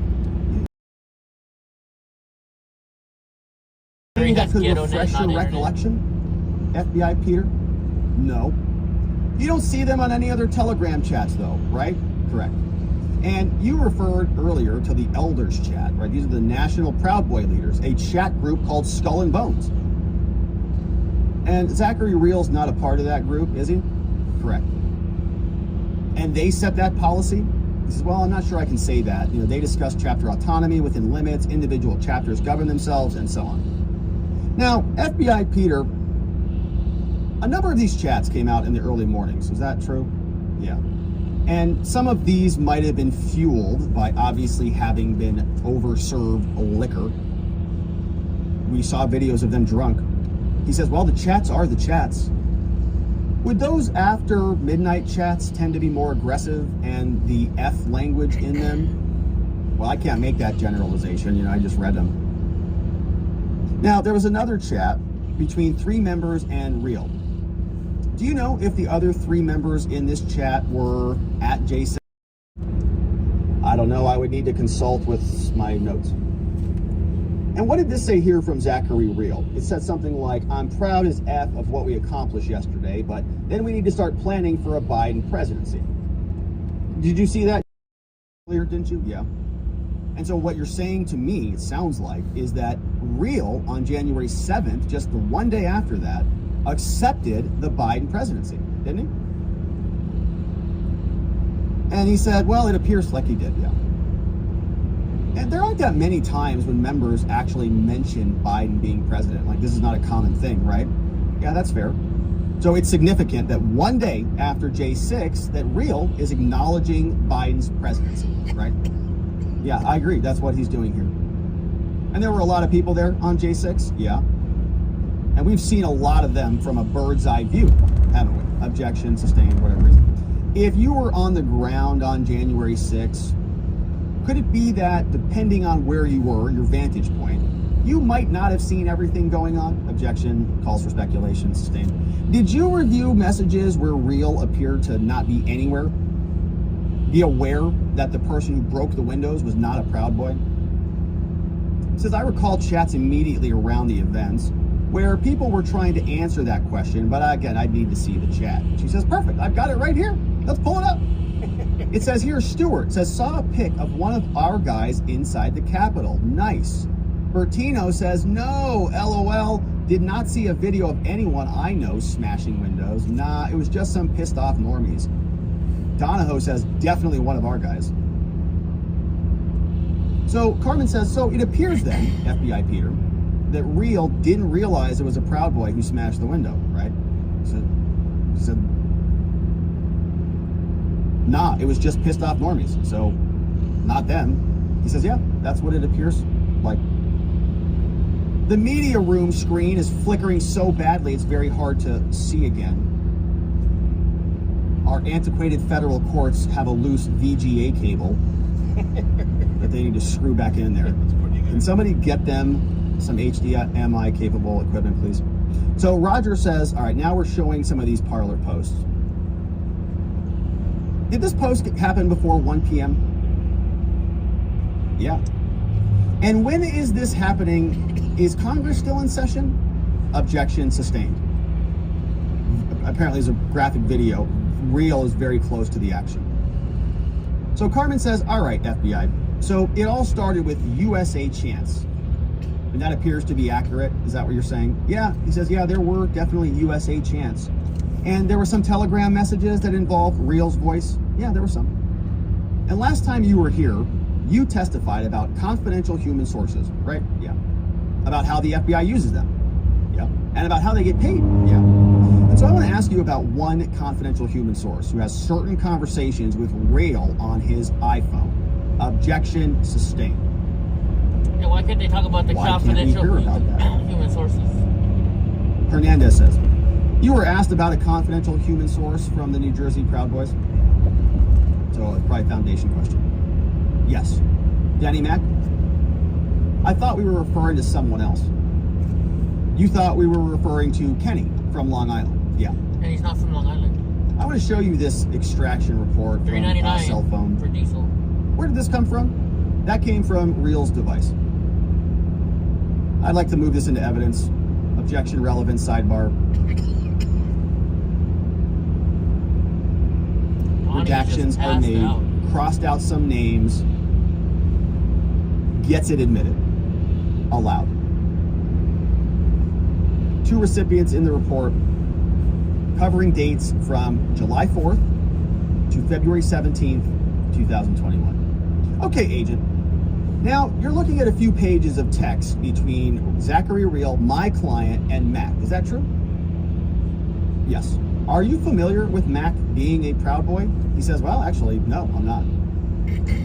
Why don't you take a look at page 5 of the report?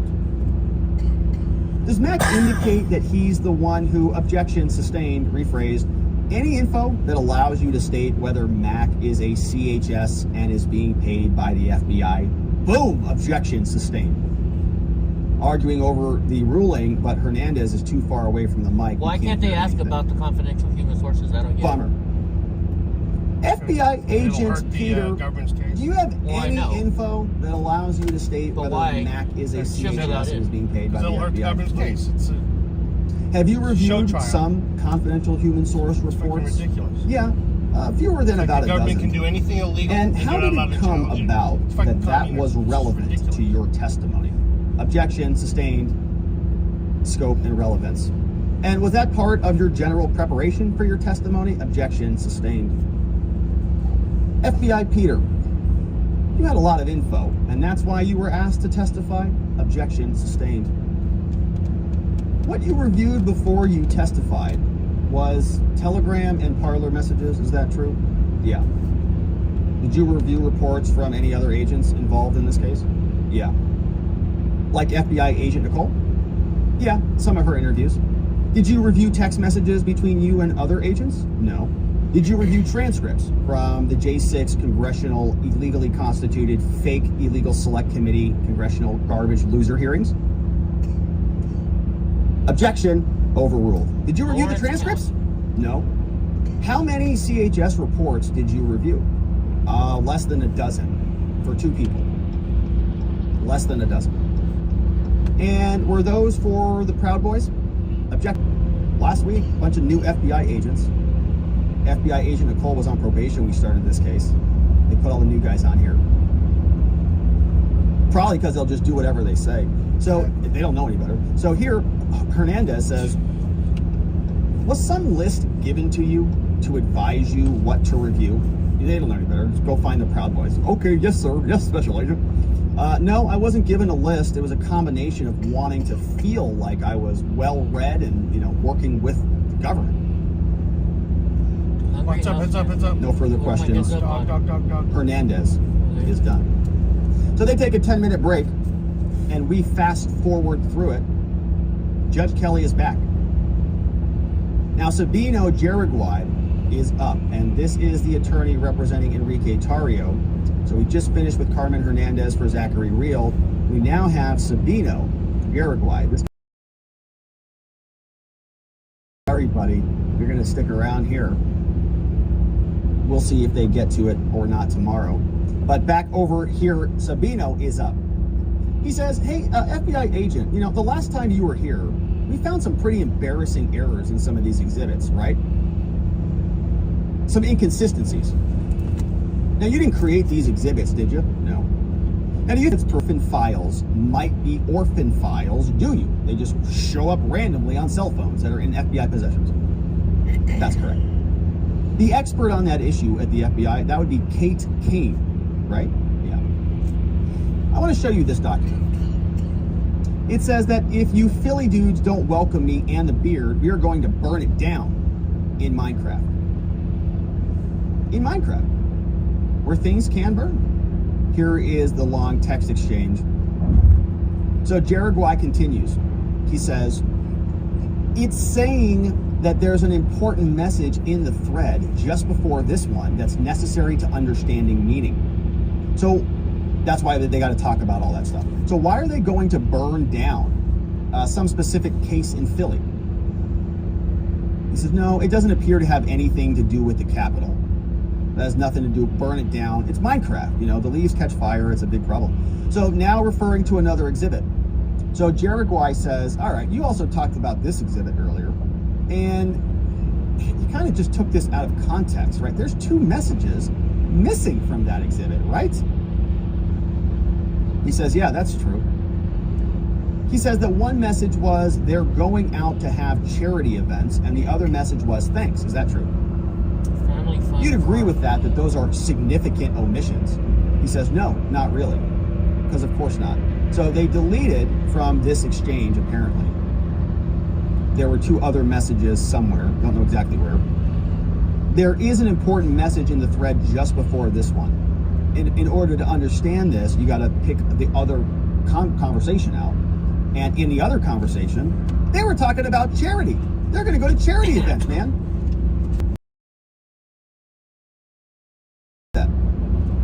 Probably after they got done deleting all the other 338 pieces of evidence. You'd agree that deleting their charity when you're showing their drunk videos doesn't seem very fair, right? No, not really. I don't think it's significant at all.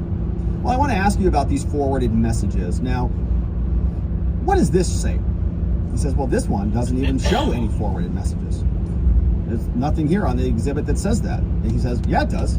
One of them here is a forwarded messages. Now here's another one. Here's another one that begins with something like effing disgusting. They're talking about Biggs being arrested. Is that true? I'm not sure. What about here?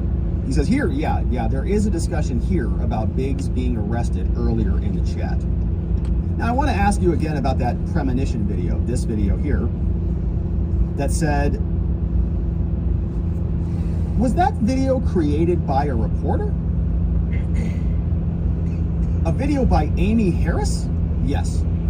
So the Proud Boys didn't even make that? No.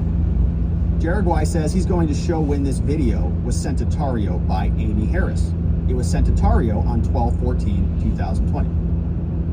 Unless Amy Harris is a Proud Boy. It sounds like she's a reporter, right? Now, Jaraguay was saying that's the intro to Tario's podcast. Traffic. Was Tario at the Capitol, FBI agent Peter, on January 6th? No, he wasn't. He was in Baltimore. Was he there on January 7th? No, he wasn't. Did he ever return after his arrest? Well, that I don't know. Don't have any knowledge about that. Well, now I want to talk about this post-January 6th discussion chat about whether they're talking about whether to ban the rallies, and they were saying, no, we shouldn't ban them. We should be strong and we should ban them. So, defense attorney is asking about the F-Dolls comment, saying that the Proud Boys are going to be effed by the government, and sort of saying that's kind of what happened here, isn't it? Isn't Tario exactly right? I mean, he said that the Proud Boys are going to be blamed and be the F-Dolls of the U.S. government. Kind of Now stopped. Oh well. Right? We're sitting here in court today. They are being made to be that with very little evidence of actual insurrection or seditious conspiracy, with all sorts of evidence of malfeasance from the government, making them the scapegoat of their political rage against their political adversaries. Agent says, no, I don't agree at all. They're not, they're getting justice. They're getting their time. So he says, well, Tario actually did criticize what happens on J6, didn't he? He said that Rail said that it started with a USA chant.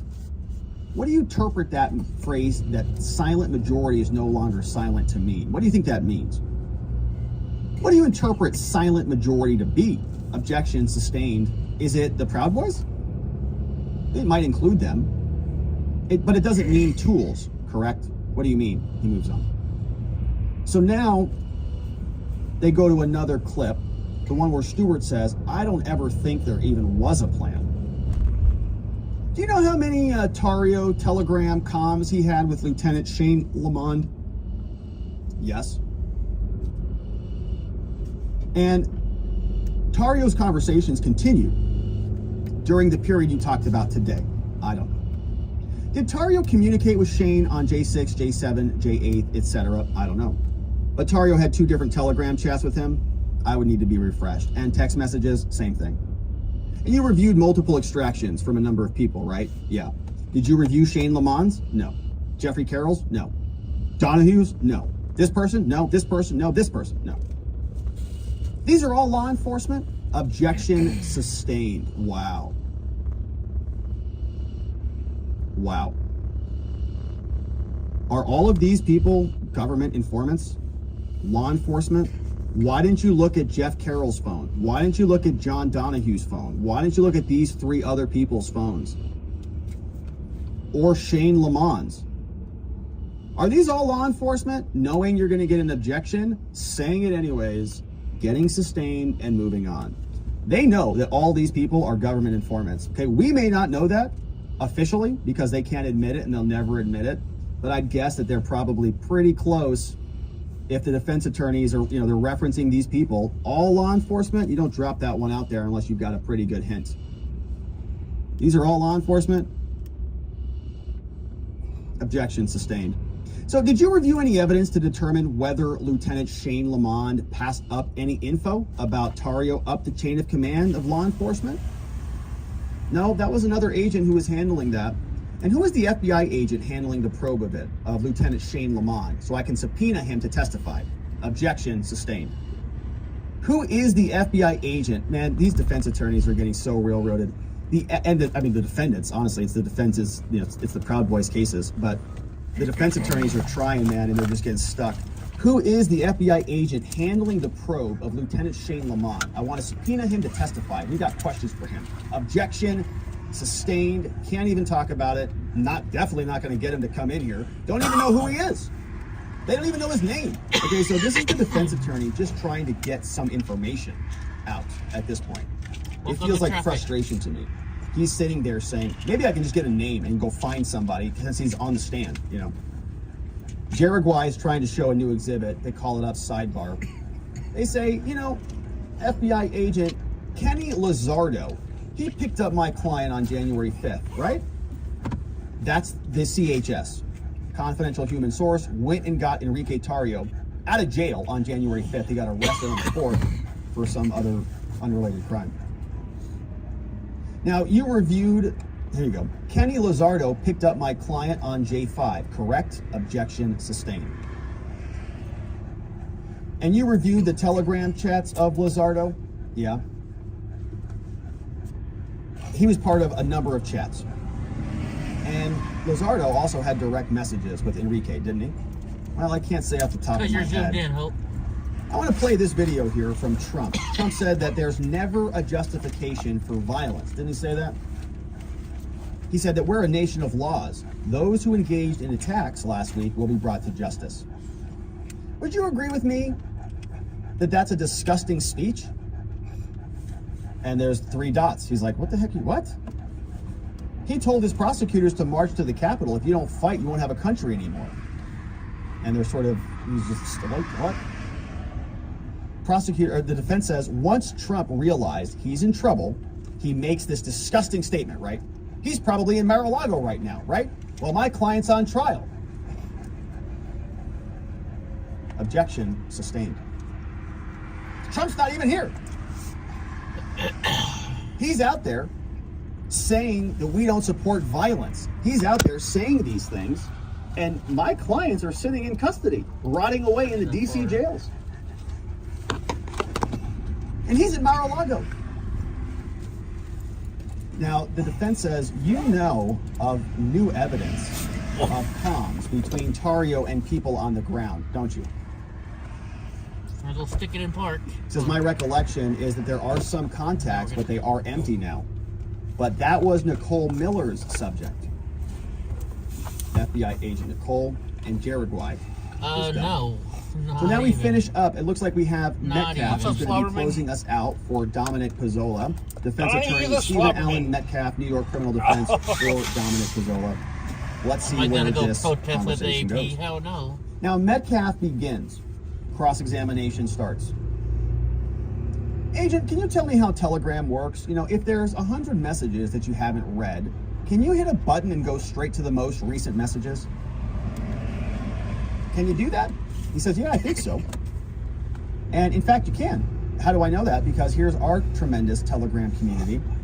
And you can join this tremendous community if you become a member at watchingthewatchers.locals.com or if you become a member on YouTube. And see this button right here they're talking about? Shout out to James Cutbirth. Shout out to Dave. Shout out to Uncle Shane.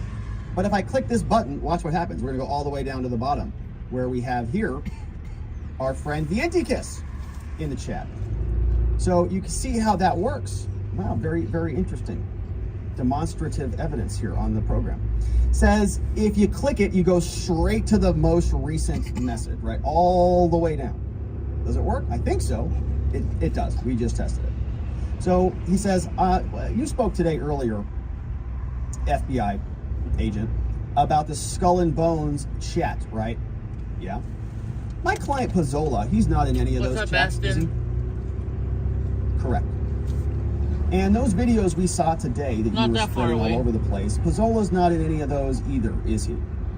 Well, maybe in one, in a video of a certain breach. And Mr. Pizzola, he's not in Mr. Real's text, right? He's not communicating to him at all. And boom, he's done. That's it, pretty quick. So that is the defense, all communicating during cross-examination with FBI agent Peter, and they're done. So the prosecutors back up on redirect. The prosecutor says, all right, I just want to be clear about this, right, FBI, that all of your exhibits show Eastern times. And Mr. Smith asked a bunch of questions about a plan. He's asking you about a plan. Did they carry out the plan? Did they carry out this plan? He kept using that word, plan, plan, plan. Are these defendants charged with a seditious plan? What, like He 3 says hours no. from Tulsa, something like that? They're charged with seditious conspiracy, obviously, which is a very giant, open, broad term. And you can be charged with that for throwing water bottles. He says, Mulrow is trying to show exhibit from the evening of J6. Tario objects. Beyond the scope of the cross, sidebar. We come back. Now, he says, all right, FBI agent, there's this new chat here. You see Viking guy, he's in here. There's a BLM march. What does this say? It says, Bertino says, who cares? F it. We accomplished our mission today, even if they help, LOL, because there's somebody else who's in and helped. Prosecutor pulls back up the premonition video. Says, when he posted this, was he doing a podcast? No. What word followed it? Premonition. Objection for outside the scope. Looks like that's a sidebar. Looks like it's sustained. So Mulrow then shows another exhibit. He moves on. FBI, what's this photo? Well, that's Tario. He's standing in front of the Capitol. He's got a lighter, and he seems to be holding it directly. Feed the Proud Boys, and by any means necessary. Celebrating after the victory, and rebutting something that Pat has said. Says here, now talking about players also celebrating after victory. Remember that analogy? You go to the game, you cheer for people, but you don't play, and you say, we won all the time. He says, Mulrow is showing this video, which is Pizzola, to rebut that claim. And we're moving in. And then says, but didn't also Zach say that we should have shown up with an army? We should have taken this back. Emphasizing that this is not just after midnight when they said they might be drunk. After Okay, so this one was at 1:05. They weren't drinking then. You can't just blame the It's a alcohol. good Eric Clapton song. Here's another one from 12:26. FBI says, yeah, in this one, Tario is presenting MOSD to the elders for approval. By the way, I think only Ziggy And Piggy knows the song that I was singing earlier, but it's by Godsmack. Godsmack. Prosecutor says, did More torture. General Washington I ever didn't go to sing it war again. against Oh, that's true. Antifa? Not Objection torture. sustained. If you want, if So you they're want, now I can talking sing it about again. quoting Thomas Jefferson, tyranny and freedom. I can see trivia. Are these individuals Trivia's wearing okay. red coats? Is what this prosecutor is doing. Okay, so he's turning this into a. He's agreeing and amplifying with the analogy. So Norm Pattis came out and was saying Thomas Paine, liberty, liberty, liberty. He's saying, are these people who are victims hiding in And that's a hard Congress, song to find. are they redcoats?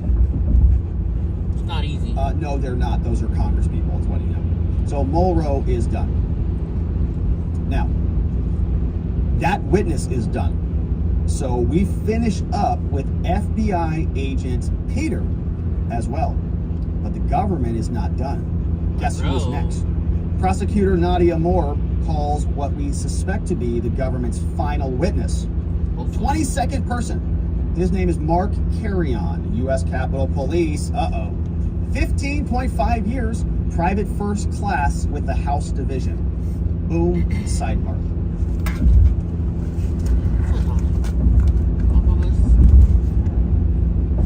That's the everybody background. Can you tell us on January 6th, Mark. Capitol Police Mark, can you tell us what happened on January 6th? He says, sure, happy to. On January 6th, I reported to the Capitol, 8 a.m. for roll call. I was part of the Civil Disturbance Unit, the CDU unit, the soft squad. I was dressed as I am today, as opposed to a hard squad when they're in riot gear, or what we call turtle gear, you know. On the east side of the Capitol there, we were manning the perimeter behind the bike racks. The bike racks were set up because of the certification of the election. It's not usually there, but we just set it up there because of the extra people. Now, while out there, it was about 8:30, we responded to take assignments. I was kind of shocked such a large group was already present. There were two groups. There was one in the Senate egg, and there was another one in the House egg, and these eggs are ellipse-shaped grassy areas. We'll be blunt, don't drive high. That's kind of funny. And so the group on the Senate egg was a pro-Trump group. On the House egg was a Trump group. Now, the pro-Trump group was lively, says this Capitol Police officer, chanting, and once in a while they'd shake bike racks. But the church group was peaceful and low-key. Yeah, you don't hear much about them. Now, now formally introducing some exhibits. So thank you, Capitol Police. I want to show you this document here. The defense is, objection, nope. Sidebar, judge calls him up. Now, Nadia Moore has not handled that many witnesses in this case. She's a very experienced prosecutor from Brooklyn, they say. Assigned to help the overtaxed DC office. Give me a freaking break on this. Hey, we're going to do Taco Bell. Now, again, less than 1,000 cases for 2 years, everybody. Everybody's going to say, Taco Bell. Why are you guys going to Taco Bell? You guys are going to get sick. I like Taco Bell. We had Wendy's yesterday. I don't want Wendy's again. Was it yesterday we had Wendy's? I think so.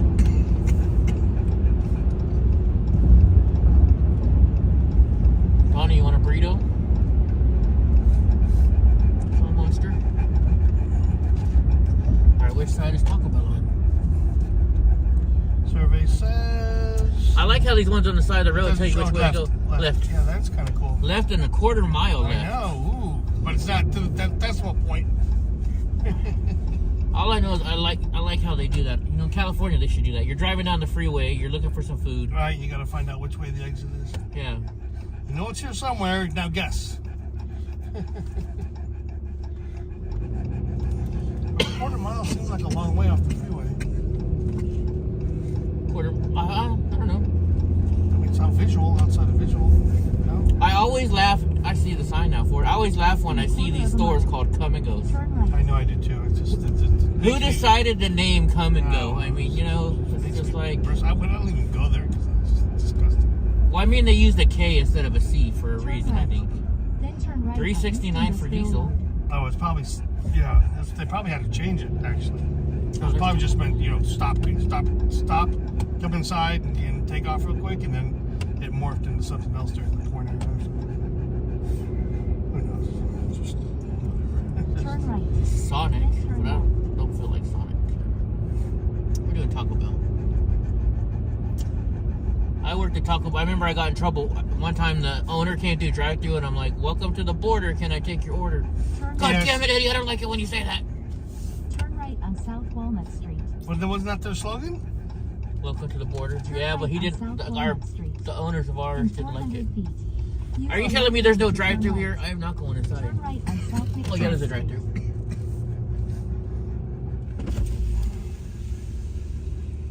You know what you want, Ty?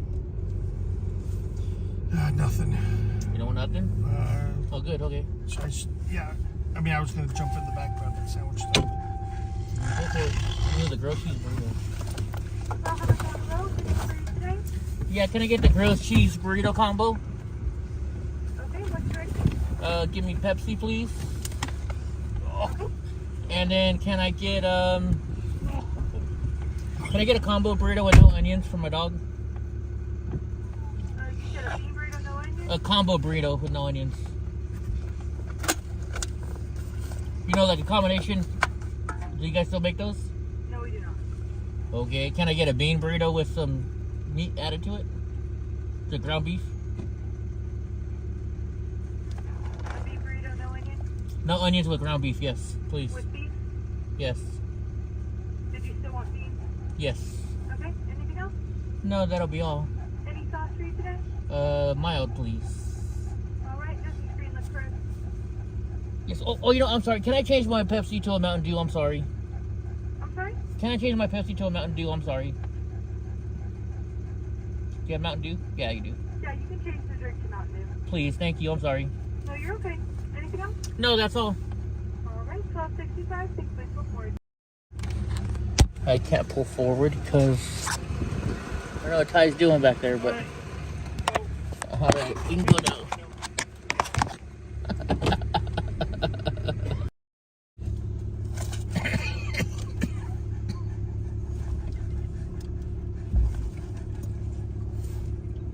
Oh shit, my phone is all the way down on the ground. Hold on a second, guys.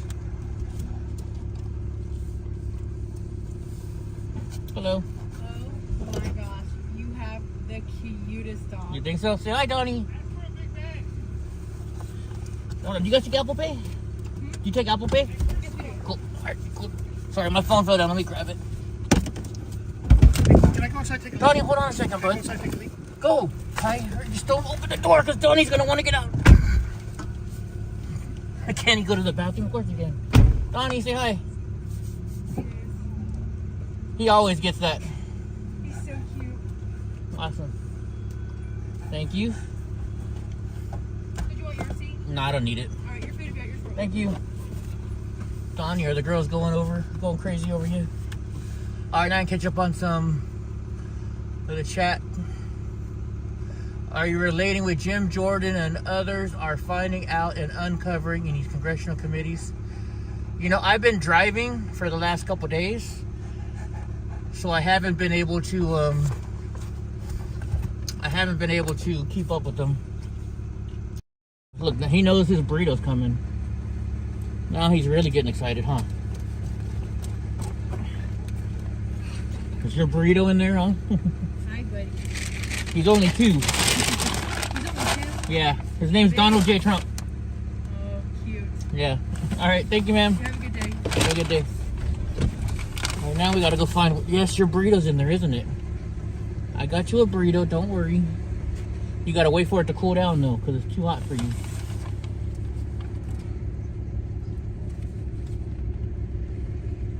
I think that's funny. Can I go inside to go to the bathroom? No, I'm gonna make it not go to the bathroom.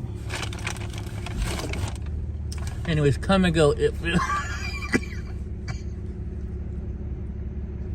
Interesting. What's up, Monster? I really wish you wouldn't. We bought some food for the road, but I couldn't get to my ice chest, so I didn't want, you know. So nothing's been in the ice chest, and I really wish you wouldn't eat this. I wish you'd take the food I buy him, but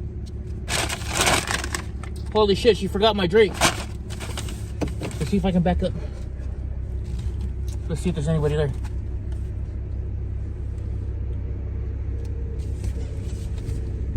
And there's nobody there already. I gotta go through drive-thru again. I knew they forgot something. Oh, what did you get all the bags for, Ty? He literally went in there and asked them for some free bags. I don't know why, but he's got a whole bunch of Taco Bell bags. He's eccentric. That's all right. What's all the bags for? Are you gonna go? I need to get in. I gotta go get they forgot my soda. So You want me to go grab it? if you want, I was gonna go through drive-thru again. Oh. Well, what do you want me to do? I can go walk in and grab it. If you want. So the back over here. I'll be right back.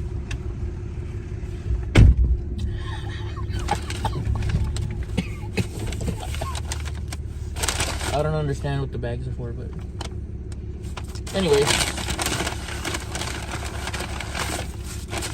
Hey, Eddie, car.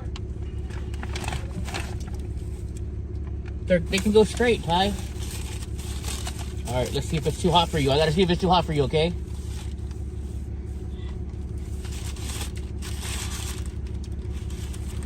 It's not too hot. You want the whole thing?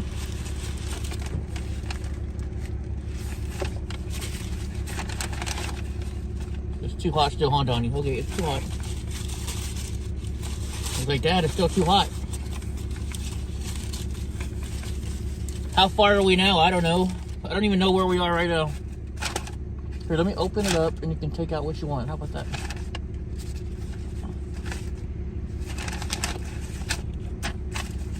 Is that better? You don't want that? We'll give him some, what do we got here? Roast beef.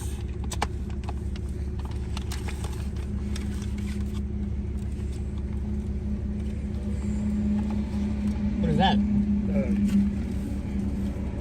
Oh, thank you.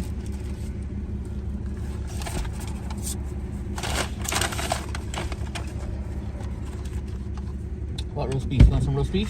There you go. There's some roast beef for you.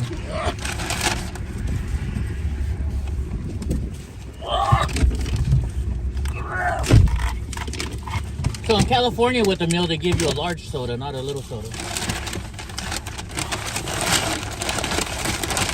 All right, you guys ready to keep on going? Watch out, tight. You just put your... Hey! Tight, that's his food. Oh. I'm saying you got your arm in it. Jeez. I was trying to give you a heads up for not to put your arm. On the center console? God, thanks. Oh, gross. Oh, disgusting. All right, let's get going. Here we go. It is ready. See how much of this got. There's only like half an hour this guy left me talking anyways. If a prosecutor can handle on a low end 50 cases, because they're very dramatic about these being, you know, hard, divide 1,000 cases by 50 and divide that by 24. And that's how many, I think, how many cases you'll have to handle a month for a prosecutor. And if one prosecutor is supposed to handle, you know, let's say 50 to 90 cases every year, why is this taking so long? Why are they so overtaxed for this small amount of cases, over half of which have already been pled out, or close to half, right? It's getting close to half have already been closed. So that means there's about 500 or 600 open cases right now for the entire U.S. Department of Justice, and they're overtaxed for 500 or 600 cases? Give me a break. I get so tired of this stupid talk. It's not overtaxed. There's 500 open cases or more. Now, I think they're investigating more. They're In saying half a mile, use the left lane to turn left to I-44 east towards Springfield. the entire U.S. Department of Justice. In Arizona, just for numbers, just so you're aware, we handle in the state of Arizona 40 to 50,000 felonies a year. 40 to 50,000 a year with Arizona. And one county, they have the entire U.S. Department of Justice. They can't handle In 1,000 feet, turn left. just simple trespassing cases. It's a joke. They're not overtaxed. They're just dramatic and incompetent. Roger says, we had 2 radio calls. This is the Capitol Hill Police again talking. He says, okay, so we had 2 radio calls that called out as bomb threats. Then which they've never found that bomb threat person. They're a lot more concerned Turn left to I-44 unwell east person towards with Springfield. a costume on, rather than somebody trying to blow up the RNC and D's, whatever. That's the FBI for you. Then we heard the outer perimeter of the west front had been breached. Hernandez asked for a sidebar. Hey, Taco Bell's got a grilled cheese burrito or something? All That's info definitely received something you from might our want to go radio, there he says. for. And so when we heard mean what I'm eating right we're now? trying to make Is that sure what you that got? happens on and we couldn't go help the officers. I on would the have broke west down my front willpower because in order we'd that. be abandoning our duties on the east I front. asked, you said no. No, I like this. We have all this food. I want to eat it at some point. Did you hear the radio message? Continue straight 3 hours and 22 minutes. Judge Kelly visibly rolled his eyes before granting a sidebar. See that? Wow. Judge Kelly visibly rolled his eyes before granting a sidebar. So that's the kind of respect that we're getting for the defense team in this case. Judge Kelly. Oh, gosh. You're fighting for your clients again? Ah, gosh. What? Well, I got the highway patrol. Will you leave us alone? State trooper. I'm trying to convict your clients, please. So, goes up. Carrion says, This is how it works with Donnie. He gets his own burger, but he also gets the last bite of mine. Huh.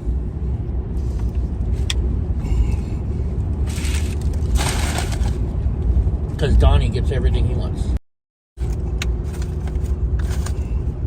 Yes, Inspector Lloyd, so this is the Capitol Hill police officer, says, yes, Inspector Lloyd called for a lockdown of the building as soon as he heard of the business. Great. You gotta move your Police bag. You're audio hitting of that buttons here on lockdown. my truck. You just put us in tow mode. We're not in tow mode. Thank you, sir. Sorry about that. You're good. You didn't know. Those buttons right there, though. That. You gotta be careful. Eventually goes on. Objection from Hernandez overruled again. What's the The one bike on the left racks were mean? breached, he says. It's an engine brake. We got a call of a large group from the You keep the engine brake on because it helps the the group turbo. on the Senate egg saw that group coming around from the north side and the group joined together and the bike rack started falling. Ooh, what's Getting this? kicked over. And Ooh, then a rushed towards chalupa. the rotunda door. And right after 114 miles. it says now We showing get video the of the probe fire. Uranus. Hernandez objects again, overruled again. Rioters are rummaging through the things. Judge says, all right, we're going to stop right there. This seems like it's a good For time to fudge, break. sorry. That's Ladies and could gentlemen have of the jury, considered that a we'll see you context. back here tomorrow. Remember, you're excused for the day. Do not talk or discuss the case. We'll see you back here tomorrow. Have a great day. So the judge says, all right, we're done for the day. And Roger Parloff had a hard stop today, and so he's out of there. And so shout out to Roger Parloff for carrying us through the entire trial. Day 38 from Roger Parloff. And boy, that was a spicy day. Holy moly, wasn't it? Whew.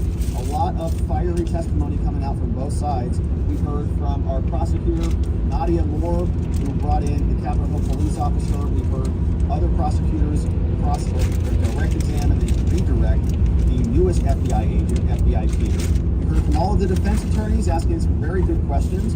Judge Kelly shutting down the defense at basically every opportunity.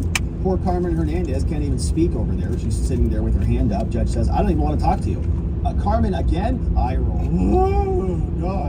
Oh, gosh. These defense attorneys, the worst. And so, my friends, that is it for the day. Now, we are going to come back tomorrow to do it all again. If you're not already subscribed and joining us, I hope that you do. We are going to jump in to all of your questions and your comments right after we talk about staying healthy and vibrant and well, courtesy of our friends over at fieldofgreens.com. And you can go there right now as we talk about what a great product it is. Because we would all like to lose some of those extra leftover pandemic pounds, but we are all sick of the weight loss ads, the fad diet pills, so on and so forth. We've all been there. We've all done that, and they don't work. But you know what does? Eating 5 healthy servings of fruits and vegetables every day. You do that, the weight probably falls right off. But look, vegetables and fruits, who's got time to prepare that every day? I don't. That's why I have Field of Greens, baby. It is good. It's a science-backed formula of very specific fruits and vegetables that you're not going to find in any other product. We know that proper nutrition reboosts your metabolism so you can burn calories the faster way and lose weight healthier. Field of Greens is the only brand that's backed by a better health promise. You're going to look healthier, you're going to feel healthier, but the better proof is going to come when you go to your next doctor visit. And he says, wow, look at you. You've lost a ton of weight. Whatever you're doing, keep it up. We know what you're doing. You're eating your Field of Greens. And so you can... What are you doing? It's over. It's not over. It's a commercial. Go to fieldofgreens.com You're gonna have questions right now. and answers Enter afterwards. code Robert. Save 15% off with your first order. There's all sorts of really good stuff in here. Antioxidant blends, metabolic blends. You've got, let's see here.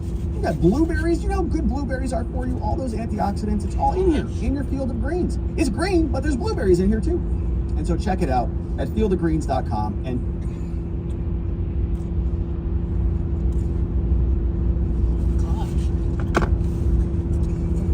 of our friends. We're on YouTube. We're going to check in with locals. We're going to say hello to Twitter and, of course, our Rumble friends. And so let's see who is in the house on this very beautiful day. We've got Zulu. What's up, Zulu? It's freedom when the driver is scared of the passenger, but when the passenger's scared of the driver, it's tyranny. Oh my gosh. Thank you, Zulu, for saying that. So shout out to Curtis Bartle and Stephen Moss. We're getting some really good memberships. So our morning headlines chats, our morning member-only shows are getting filled with new members. And we're super grateful for that. So thank you to Zulu for flagging that for me. We missed it.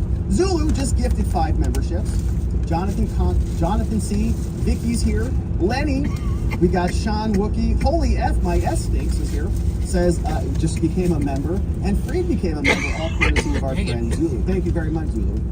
And Curtis Bartle gifted a bunch of new people earlier before the show started. Stephen Mosher also did the same thing.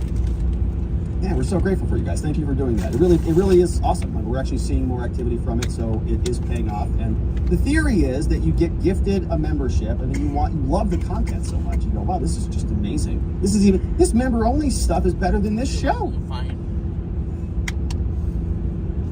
Gifts. Propaganda. I hope you guys join us. If you're joining on YouTube, don't forget to grab. If you want to strip fat off your body, there is. We can't listen to music, but let's listen to some freaking vitamin commercial. Hi. My goodness, gee Louise, man.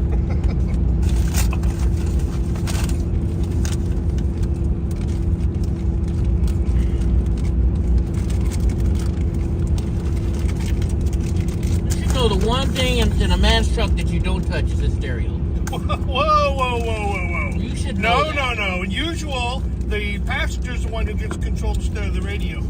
No, it's always the driver because the driver has to stay awake and drive. Well, the passenger's one's really ready to drive, but he's not allowed to drive because... It's my truck. Well, right. Tyranny. Dude, every time somebody drives my truck, that's because I'm short. You're talking about usual stuff, and I'm saying usually the passenger gets to control the radio. It is never. Okay, everybody, there's 26 people in this chat right now. If you are a passenger in somebody else's vehicle On a road trip, who decides what music gets played? Is it the person driving because they have to stay awake and it's better that they hear the music that they want to hear? Or is it the passenger who gets to choose? The context being it's noon and it's not staying awake hours, but I can understand under like 3 a.m. circumstances that being pled successfully, but not.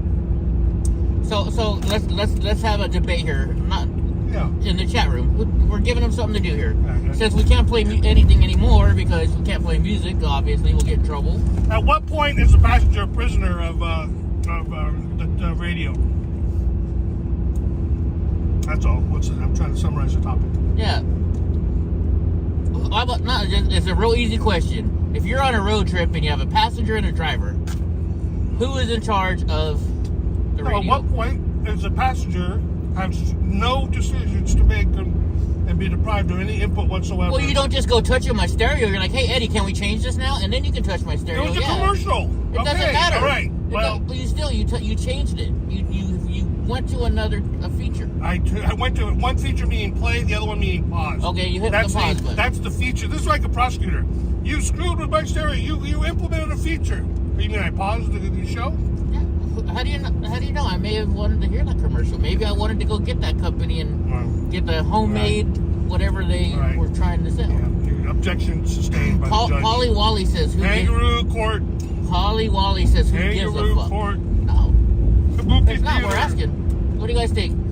Who controls the stereo in a vehicle when they're, the owner of the vehicle who is driving or the passenger of the vehicle who is riding? The reason why you allow a passenger to control it so they have some semblance of something to do or interaction on a road trip. I'm just thinking you talk about it though. Hey, can we change? Like when I'm riding with my stepdad, I'm like, hey, can we change the channel? I don't like this. I don't just change. That's what I mean. It's not like I changed the channel. I put it from play to pause. Okay, because but during still, the commercial. But still, it's doing a button on the. I'm just saying. And we've only had one answer so far, so we can't exactly go off of one answer. There's 24 people in here. Somebody type in their opinion. We're doing a poll. Not a poll, it's a discussion. Okay, discussion. I think the driver and the vehicle should be And the driver of the stereo. vehicle can decide when he drives at all times, right? Because I'm the owner of the vehicle. Of course, right? It's his road trip. And so the passenger of the vehicle, at what point...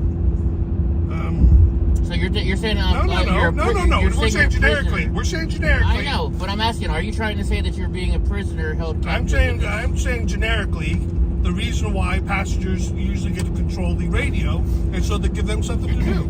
I have never once, as being a passenger, been in control of somebody else's radio.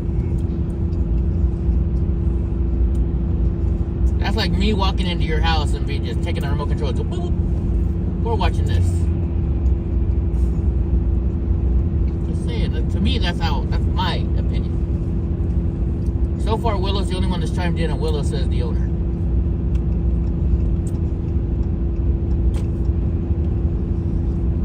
Where's Hope when you need her? Hope must be on lunch break or something. We can revisit this over the period of the next 30 days. Well, I'm just trying. No, well, I'm trying to get the people in the chat room to talk. Paul said, "Who gives a fuck?" So we have one who gives a fuck, and we have one owner. Well, the reason why is I don't want the passengers of road trip cars to have to wear a ball and gag and be called the GIMP generically. Because if the driver can truly implement any policy that they want, then Not implementing a policy. It's just. He certainly is able to control speech, is what you're saying. I'm not controlling your speech. I'm listening to something, and you were trying to control my speach then by hitting the pause button. It was a commercial, so I would. It doesn't matter. Well, I think that does matter. It doesn't matter. Context of it matters. I don't think so. The show had ended. It was reasonable to. Counselor, I disagree, Counselor. You said we're going to do this like a trial, so Counselor, I disagree.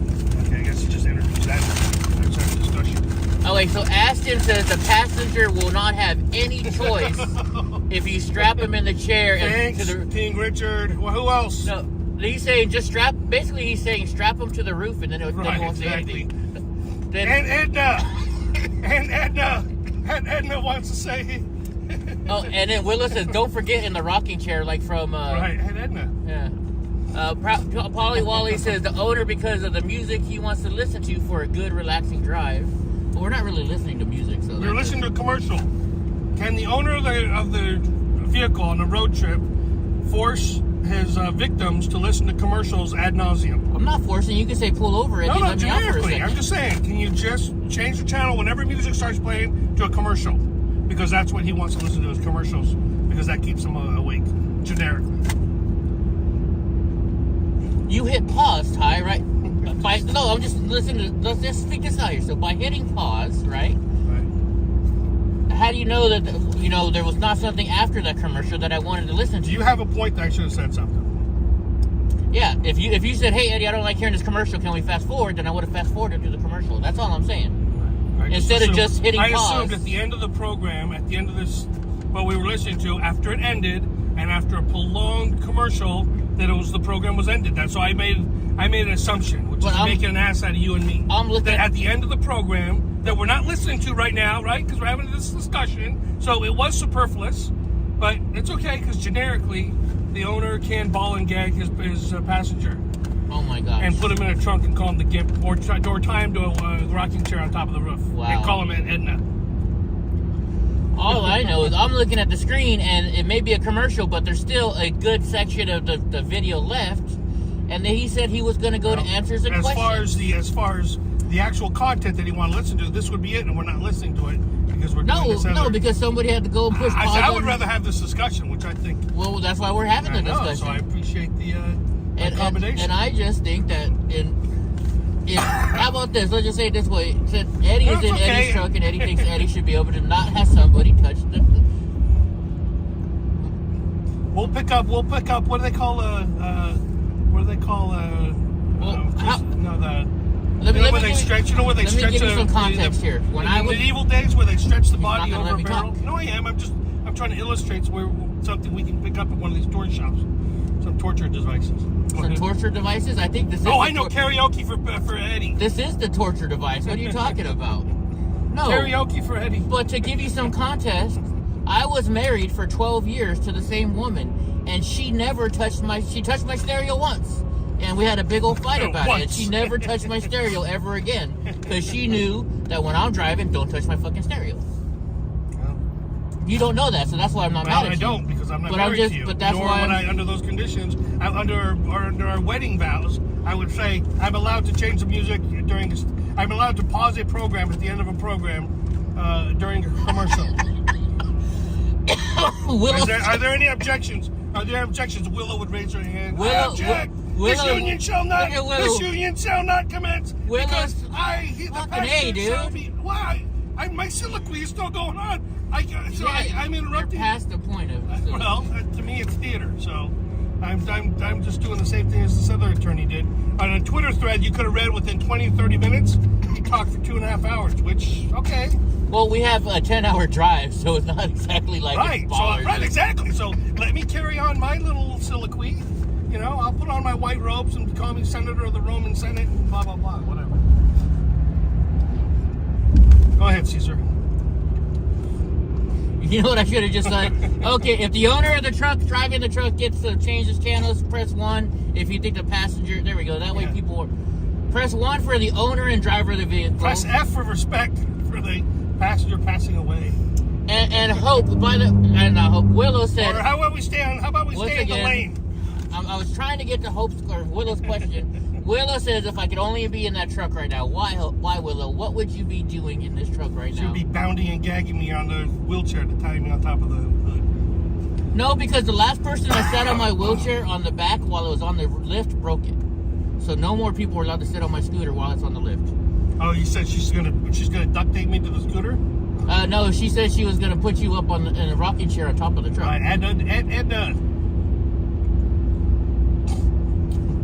And actually, it's funny. The last person that broke my scooter rack is actually the government informant in this case right now. Fucking Noble Beard, when we were in Portland, sat on my scooter, bounced up and down, and then halfway home from Portland, my scooter rack fell. Noble Beard, if you're listening, you owe me a freaking scooter rack. Maybe you can take some of that government money and pass it along to me. She said I'd pop both of you upside the head. Willow? Yeah. In Florida. Willow's not in Florida. Willow is. No, it's okay. Sorry. No, she's not in Florida. No, I'm just saying. Willow's sorry. in Washington. Willow's in the Pacific Northwest. Who had day 3 in the travel spat pool? What's that? Tool said who had day 3 in the fight over the spat. You know who? You know, you have a pool for when the fights were going to start. Gotcha. Well, Jake, you missed it. Start? No, it's like, well, you might as well box every whoever bought a square is a winner. Yeah. You guys got to divvy up your. It's like one person. No, I think the first day. So whoever did the first day, lost. Yeah, we didn't have any argument. So you're gonna have to write. So it'd be like the payout will be like 1.01%. Donnie's just sleeping. He's like, No, Donnie fought. Donnie's like, fuck fought. this shit. He tried to escape yesterday. I now pronounce you Chuck and Larry freaking Hope. Actually, Donnie tried to attack the delivery driver this morning. He didn't try to attack him. Huh? was- We're rising. We're uprising. Attica. Donnie made sure that. Attica. Shut the fuck up when I'm trying to say something. Jeez Louise, man. Attica. Who's texting Dog me day now? afternoon. Attica. Hello, thank you for being on Team Cruise. We have a new Team Cruise newsletter out Stop today. it. Read it here. Oh, we should go to a fireworks store, man. I should have never signed up for Ted Cruz and stuff because they send you a text message like every freaking day. Gosh, man, Trump's whoever. Trump would send you a text message 20 times a day. I had to finally fucking cancel that one. Yeah. I do it to every one of them now. I'm just like, you know what? You guys blew your chance. Fireworks supermarket, direct factory outlet. No, thank you. Fireworks are cool. They are, but I don't like fireworks because they scare dogs, animals, and veterans. You know, if you on your 4th of July, you're Suck it up. first of the year, I have no problem because the veterans, the dogs, they all expect you to have fireworks. But when you're just doing it on some random day, and all of a sudden your dog's running down the street because they're freaking out because of fireworks, and you had no way of protecting them from it, that's not right. You entered in a new condition. What? I'm just saying I think everybody has rights to shoot out their fireworks, but you know. Well, then you just don't bring a dog nearby. obviously fireworks and dogs, I don't think, generally. Freaked out so much, he chewed through the metal, Brutal. chewed underneath my house, chewed a hole through the wood to get into my house because he was so scared of the fireworks. Yeah, brutal. Wow, look at that. Ooh, Bass Pro Advertisement. Shops. Look at It's that. like a billboard that you can sponsor. Cabela's, we passed by Cabela's too. Yeah, there was a Cabela store too. Yeah, they have like all types of dioramas, I think they call them. You know, the like Battlefield Retail. I wonder what Battlefield Retail is. I like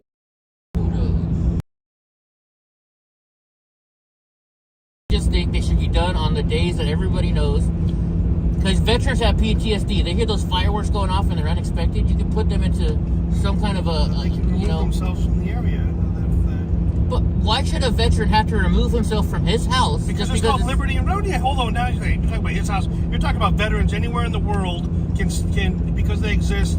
The only day you can put fireworks is on July 4th. I say no. Just say hey. Okay, how about this real quick? Does every single city have a noise ordinance? Do fireworks not exceed that noise ordinance? So do motorcycles. So what are we gonna do about that? Yeah, and they try and give them tickets too. Not every regulation is. Like I said, I love fireworks and I like seeing them go off. So just But make sure the I dogs think- aren't nearby. Warn people. But if they don't warn, if somebody is setting off fireworks and they just decide, hey, it's my birthday and I'm going to set off fireworks, they don't tell anybody. How can you keep your dog away from those fireworks? How can you keep that veteran away from those fireworks? You don't know if that's going to happen. That's called liberty and freedom. I'm not going to suppress somebody's right somewhere on some day to.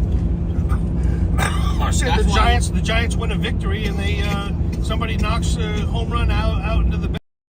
If you live in that area, Then you can say sorry, the San Francisco Giants, you can't fire fireworks because my dog. that's not in what an I'm apartment- saying, No, Ty. just- I am saying that if you live near a ballpark and you know they're going to shoot off fireworks every time, let's say Willie Mays, expectant of that. in Stanford, they shoot off a cannon on every score, touchdown, I believe. Okay, and so because they do that, then the people know, hey, it's Saturday, there's a football game. If there's a score, they're going to shoot off a cannon. Yeah,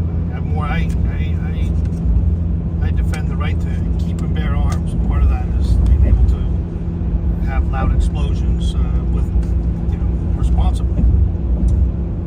Okay. I'll go to your house next time and I'll take like 10. I know you would do on fireworks. purpose, but that's my point is be responsibly. If I knew Donnie was going to be freaked out, I wouldn't, I'd notify, hey, such and such, you might want to show up later. But see, in the town I live, they don't do that, Ty. Nobody does that. They just start shooting shit for 3 months before. I live 4th in of July Oakland. They and 3 kill months people after. all the time. What am I supposed to do? There's guns shot down all the time. People in Oakland, they run over people.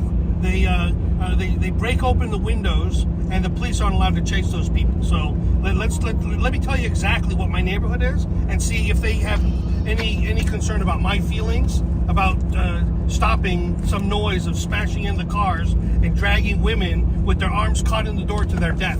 Literally, that happened within the last And month. it's against the law. Well, it's against the law, right? But they still do it.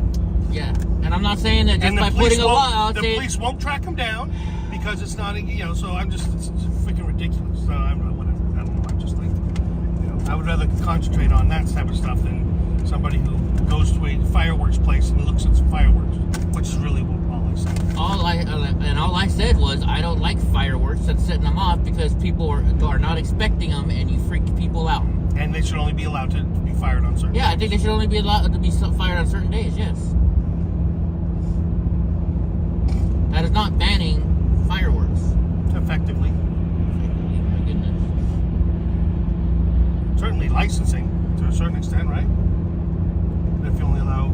They license it in the city that I live in. You can't shoot off fireworks because it's a fire hazard because we have dry grass everywhere and you're going to burn people's houses down. So effectively, they are limiting them anyways. Right, banning them. Not that it's the right thing to do. It's not you. So you think it's okay for somebody? Oh, I'm going to shoot off a firework and then your house I catches on fire. celebrate when there's fireworks displays in stores. I celebrate the fact that they're there because it's one of the few remaining outlets that are standing up for our right to keep and bear arms or celebrate in the way that we want to celebrate.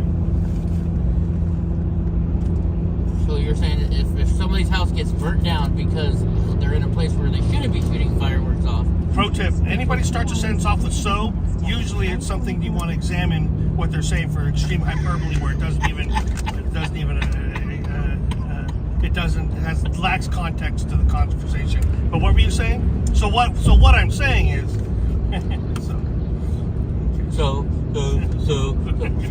Jeez Louise. Ty, the sovereign citizen over here. Exactly. I'm not lying, Ty. I believe you are a sovereign citizen, Ty, in many ways.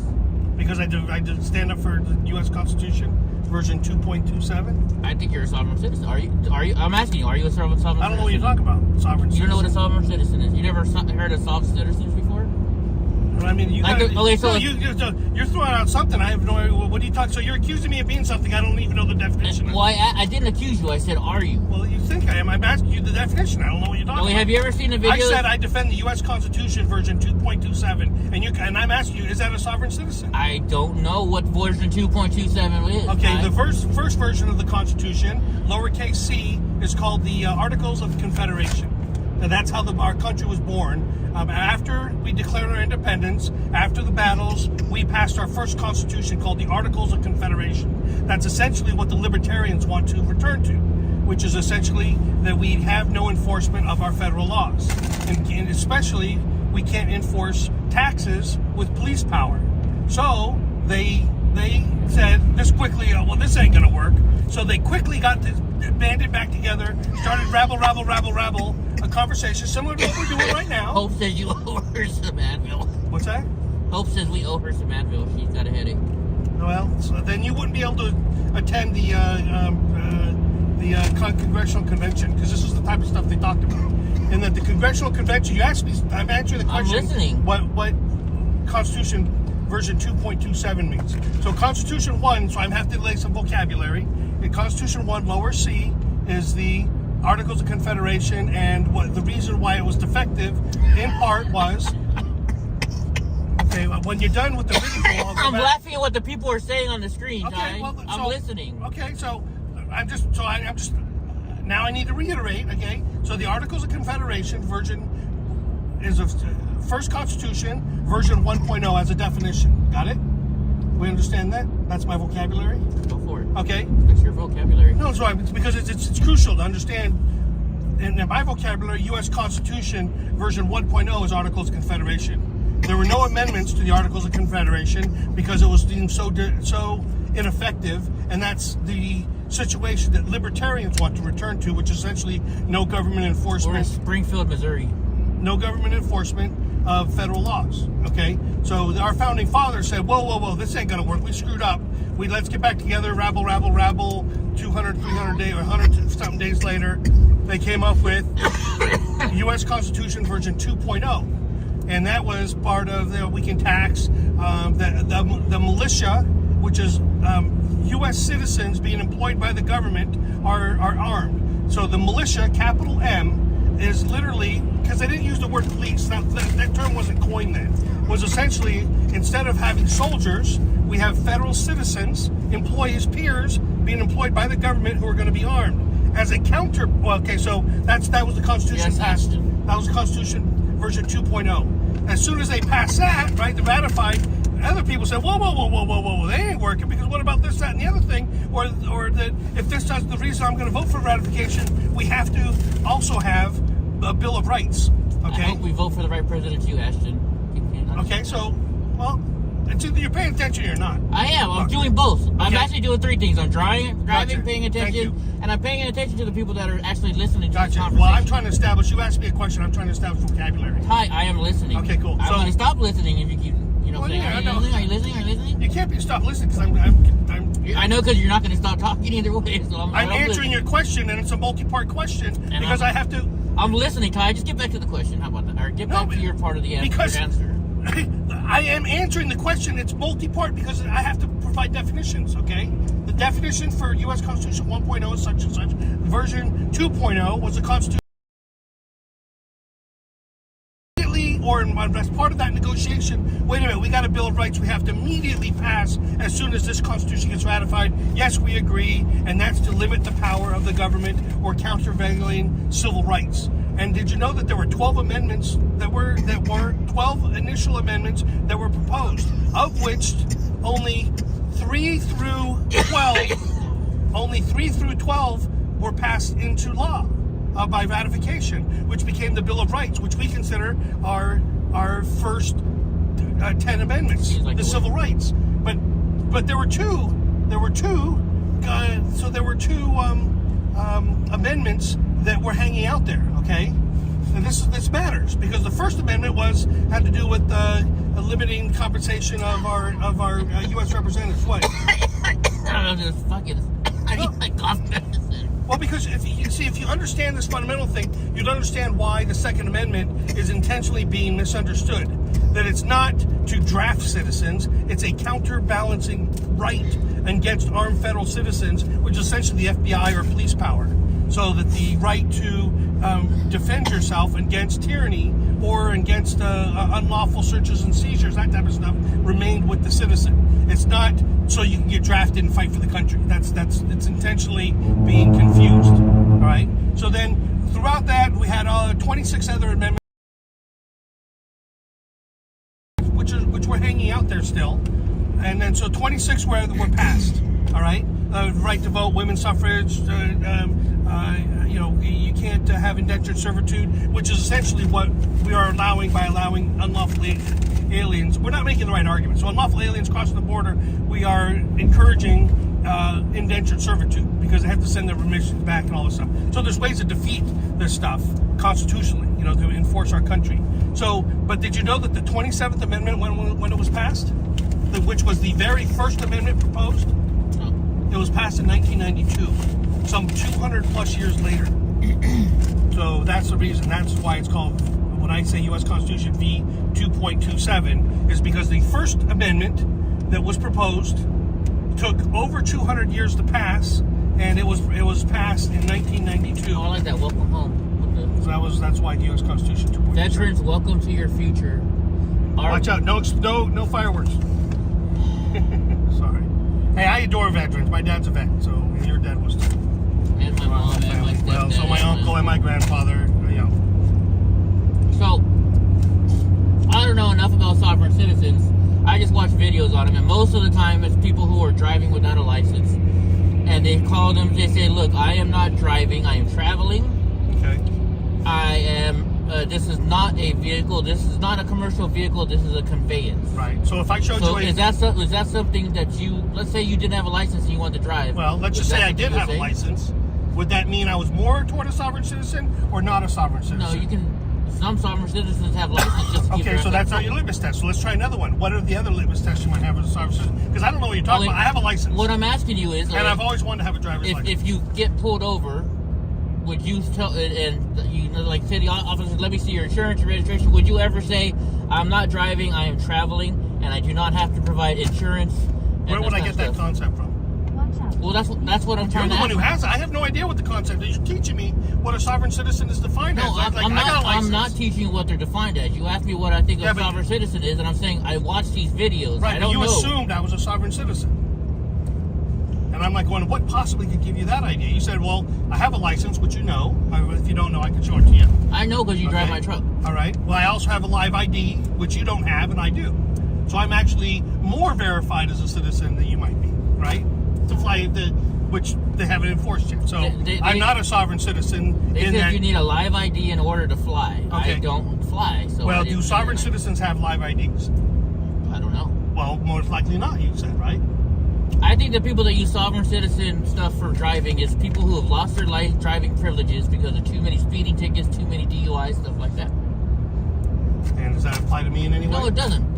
Okay, but I'm just saying, not, what clue would you possibly say I'm a sovereign citizen when I can't even define it and you can, and I don't even fit that definition? Thank you. Black's Law. Have you ever heard of the Black's Law dictionary? Yes. Sovereign citizens live by the Black's Law. Okay, you know where the Black's Law comes from? No, sir, I do not. Okay, the Black's Law comes from when the freedmen who were black, okay, and they needed to have definitions, and legal definitions previously were published by U.S. Congress. Did you know that? That's in the definitions that were used in courts because the U.S. courts or Congress controlled how the courts function. They passed legal terms called the legal dictionary, And so Black's Law supposedly took upon themselves to publish a broader set of definitions to be used to a certain demographic, okay, that had been recently freed. And the person who was the last person to submit definitions to U.S. Congress was Jacqueline Kennedy. What was her? Jackie O. I know. What was her? Jacqueline Onassis. No, it was. Kennedy. What was her maiden name? Onassis. No, Onassis was when she got married to she got married to the shipping factory. That was his name. It was Bouvier or something. I think it was Bouvier. So Bouvier was essentially either. The cool part about it is her relative or her uncle, I believe. She had the same last name, so I'm assuming they were somehow related. But he's the one who last passed the definitions in that era and passed them through U.S. Congress. And all of a sudden, Black's legal dictionary became copyrighted and became sole source to only people who could afford, instead of being a ubiquitous dictionary to see they became copyrighted. Sorry. And became sole I'll just see how it sounded. source to only people who could afford. There you go. Go ahead. Okay, well, I'm trying to explain to you what Black's Law. I'm and listening. then the reason why. So it was essentially a Democrat. It was a Democrat vehicle to initially say, "Oh, we're publishing this so the black population can understand the court system better," and then they allowed that official version of legal terms to then become copyrighted and sold at exorbitant prices to disallow the use of legal terms or to not allow everyday citizens to participate in the judicial system. If the whole thing is just, and that was when the bar, which is a monopoly on filing grievances, was instituted again to prevent freed Americans from accessing judicial courts under the ruse of providing competent representation.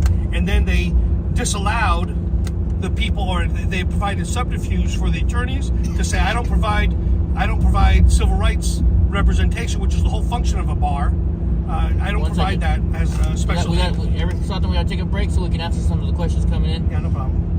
Candy Factory, Paul Briegel. Yes, I would like to go to the Candy Factory, but we are going to another one in Uranus called the Uranus Fudge Factory or something like that. Fudge Packers Association. So that's where we're going. And a multiplex. Oh, you've never been to a multiplex? Multiplex is We're at mile 92. If anybody wants to, probably another 100 miles, I think, to the Uranus. To Uranus? Yeah, to Uranus. That's a long drive to get to Uranus. I'll be talking a lot about fudge then. In a quarter of a mile. Anyways, I could provide more detail. Make a U-turn. $10 at night to park. It's all related. That's not $10 to park your car is nothing. If you go and stay in downtown San Francisco, any hotel is easily going to charge you $50 a night to park your car. Easily.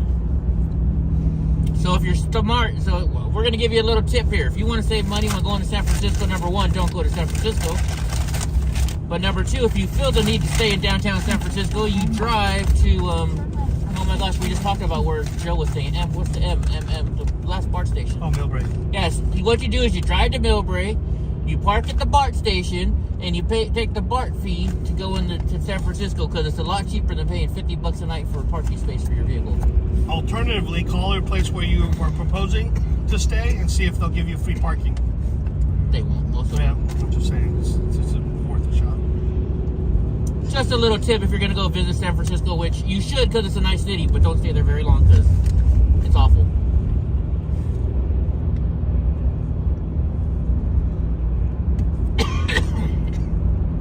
And that is traveling to San Francisco with Eddie and Ty. Ta-da! Now, if you should take a car, or well, I guess you could Uber, you definitely want to go to Marina Sub Shop in the Marina area and get the pastrami sandwich. Awesome. The pastrami sandwich at the Marina Sub Shop is amazing. I mean, the guy takes the pastrami right out of the juice and it's dripping wet as he puts it on top of your sandwich. However, we are going to Cat's Deli in New York, so we're going to try their pastrami sandwich out. Yeah, that'll be way better. Because I don't think they know how to make the same type of pastrami because the pastrami over there is tender, moist, and somehow not boiled like San Francisco pastrami might be. Oh, I like it boiled. Do you? Mm-hmm. I might be in New York. I don't know. I just know that when I went there, I think Cats it was awesome. It was drier, but it was it's like a sandwich. This one's like a. Now, if you want the best burrito, Eddie won't steer you wrong on food. He's really. You want the best burrito in San Francisco? There's a place called La Corneta. It's right by I think it's Glen Park. It's Glen Park BART station. You go to this place, it's like, you know when you go in the Subway and they have all the fresh food, the condiments right in front of you and you pick what you want? You go to this Mexican restaurant and it's only cash, and it's basically you just walk along a thing and you just, okay, I want that on my burrito, I want that on my burrito. It's the most amazing burrito you will ever get. How do my conversations always end up near food somehow? Mine will end up in the Constitution, defending the Constitution in some aspect or another. That's why I'm always fat. That's why I'm being labeled a sovereign citizen for some reason.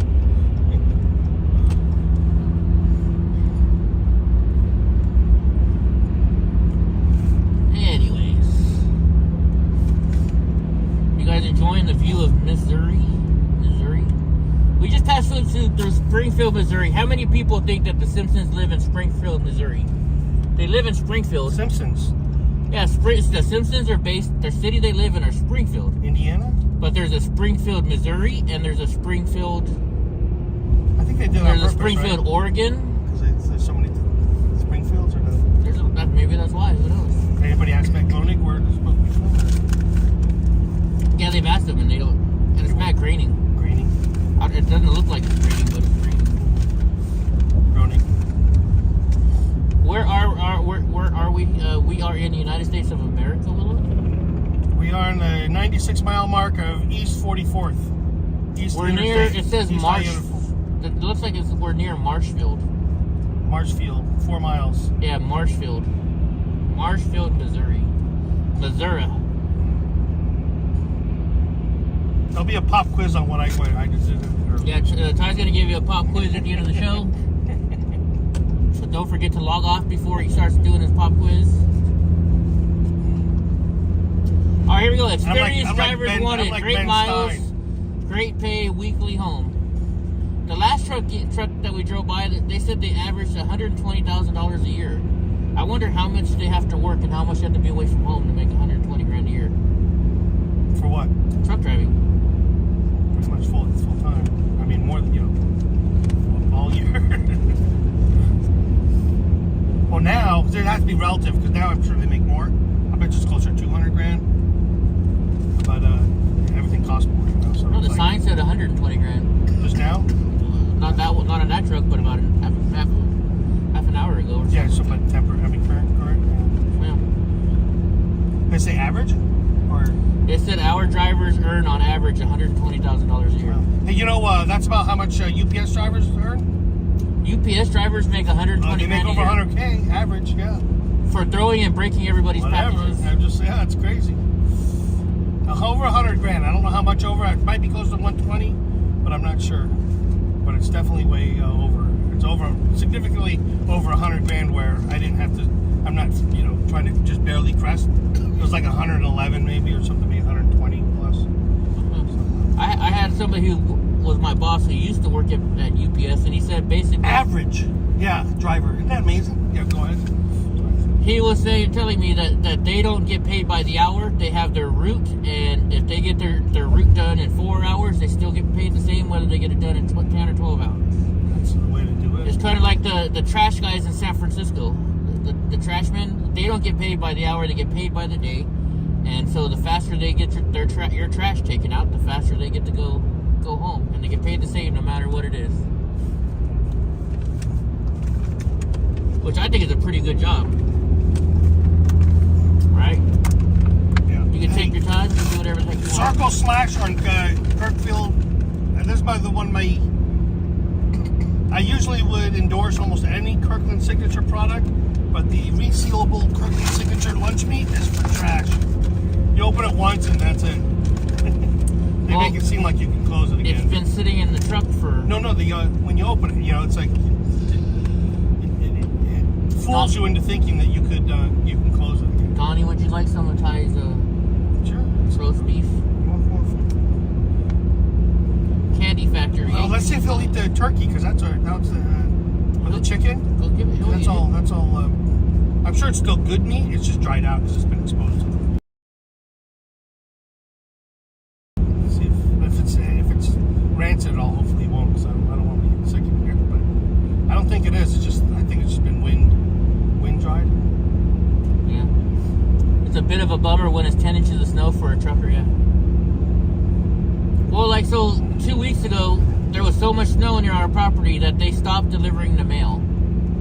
And my stepdad, when my stepdad called the mail, love this story. Yeah. he's like, Stepdad's a champ, a hero. Go ahead. so my stepdad called the post office and he was talking about getting the mail. And they said, well, we're not delivering the mail this week. And he said, why not? She's like, because of the snow. And my stepdad, who used to deliver the mail, says, whatever happened to the slogan, whether sleet or neither sleet nor snow or whatever will stop us from delivering the mail. And she said, well, it's not like that anymore. And my 87-year-old stepdad said, yeah, because all of you guys that work there are a bunch of lazy motherfuckers that just want to get your check. And she hung up on my stepdad.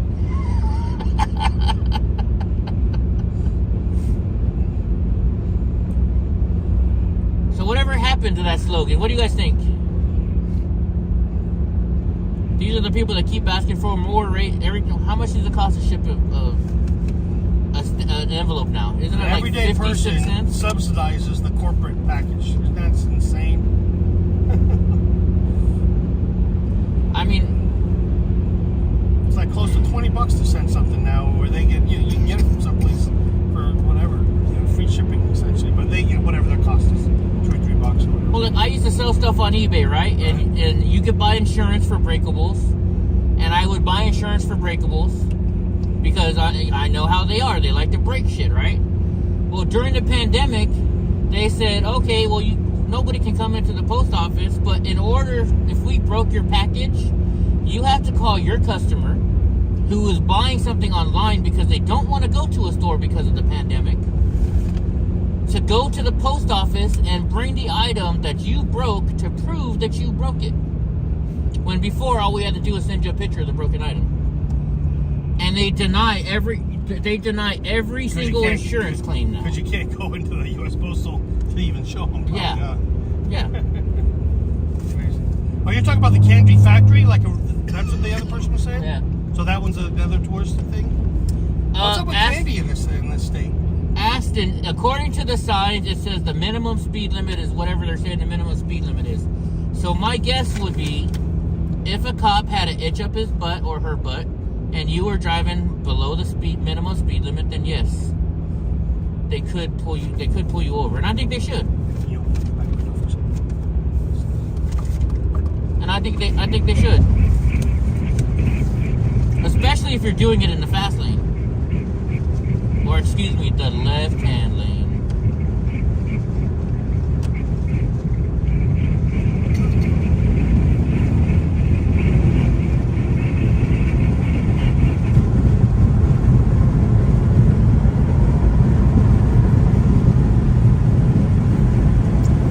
Public employees should have unions. Clear. Public employees shouldn't have unions. Oh, look at the winds howling from the left, surprisingly. The flag was almost vertical.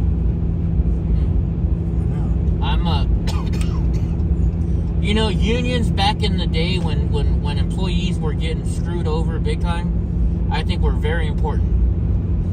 I think unions nowadays is mostly making money for whoever's in charge of the unions. I mean, yes, when I was a plumbing in the union, I made great pay. I loved the pay I got paid. But the unions also got a huge...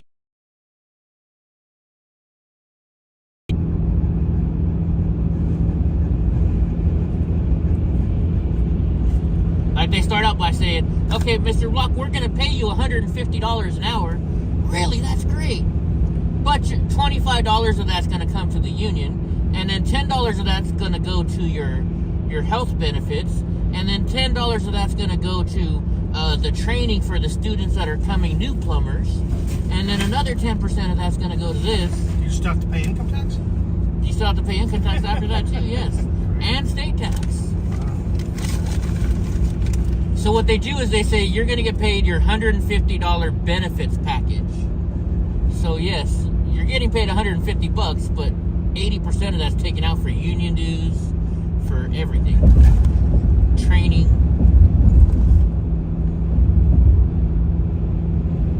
But I'm not going to lie, they were still very nice paychecks that I got when I was in the San Francisco plumbing union.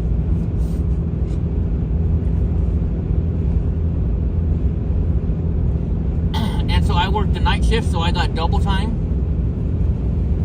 And San Francisco, for the plumbers union, they have a 7-hour workday. Anything over 7 hours is overtime. When you do a night shift like I was doing, they pay you double pay, and your work hour or your work time now becomes a 6-hour work period, but you still get paid for 7 hours. Because they say at the middle of the night, there's nowhere you can go get yourself some food. So it was great. I was working 30 hours a week, getting paid for 35, and double time.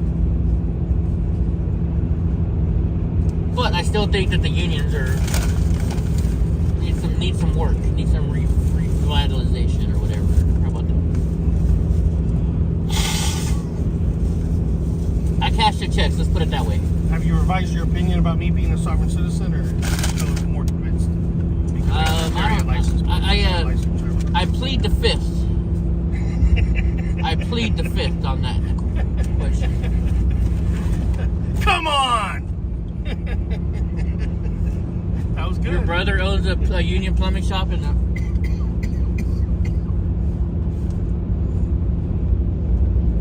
Like I said, I love the paychecks every week. I love the hell out of them. But, I don't know. So Willow says private unions are good. So as our plumbing union built all the hospitals had to be union built. So we built all the hospitals in our area. So they gave us Kaiser insurance. And I remember one time walking in to get an MRI, and the 3 people in front of me, they're like, all right, your copay for your MRI is $1,500. Yours is $1,300. I walk up, they're like, oh, Mr. Block, you're in the San Francisco Plumbing Union. Your copay is $0. So, I mean, it has great benefits. Do you think people should be able to work for lower wage if they want to? I don't know. That's something I never thought about. Are you talking about lower than union wages, or just lower than the minimum wage? I mean, I've seen unions act as domestic terror organizations. Like, for example, a high schooler wants to work as a grocery bagger when they went on strike at a grocery store. They terrorized the kid. I prevented that by saying terrorize me. I was so pissed off that the union members thought that they could terrorize high school children because they wanted to work for more money, and the kid just wanted to have an after-school job. I mean, well, you can talk about the benefits. Let's talk about what unions are in reality, which are domestic terror organizations. If they don't get their way, right? They block traffic. They do this. They kill people. You know, all types of stuff. I'm not gonna lie. I think unions slow down the building process. My dad was a union. I was non-union for the longest time, and when I joined the union as a journeyman plumber, because I couldn't turn down the pay, they came to me. They found me. They're like, Eddie, we want you to be a union plumber. We'll pay you this much money an hour, and I couldn't turn it down. Yeah. I couldn't, right? Reasonably, you couldn't. So there's no way. They basically tripled my pay. Free restroom. Free restroom, yeah. So I'm in the union, and the first day I'm working, right? These guys come up to me and they're like, hey Eddie, can you do me a favor? You need to slow down. And I was like, huh? They're like, you're working too fast. You need to slow down. And I was like, what are you talking about? I'm working what I'm working. This is how I normally work. And they're like, yeah, you're working too fast. You got to slow down. You're going to make us all look bad. So that's what as a business owner, I don't appreciate it. As somebody hoping that the product that I want will get there as soon as and as fast as it can, I don't appreciate it. Do the plumbing unions take care of their employees? Yes, they do very well. But they also charge them very well, too. So, as far as my experience for unions protecting their members, that did not happen. So in my case, grocery store manager who I was buddies with, assistant manager, he came and I'd come in and chat, similar to what we probably do to our grocery store. That's true, Billy. That's true. These guys go on strike, and then I'm seeing bad behavior, and the assistant manager says, "Hey, what do I see? You got some free time? I need some help. All I'm getting around here are some crack addicts or whatever that they were at the time, smoking drugs out of broken light bulbs and stocking shelves overnight, stuff like that." So I say, "Can you help me out? I need some help here to keep the store open." And so in a small town, this was in Buellton, California, near Solvang. In a small town, a grocery store acts like it's a general store and a bank. It provides so many more services. This was in whenever the grocery store strike was a couple decades ago, or a decade or two ago, whatever that was. They provide. I had no idea. I just thought grocery store, food on shelves and stuff. So I was able to. He hired me on like his third key because they have managers 1 key, assistant managers 2 key. So I was hired in a couple different assistant managers to keep the store open. And so then we hired a whole bunch of other people, we had to get rid of the people who weren't doing their job properly.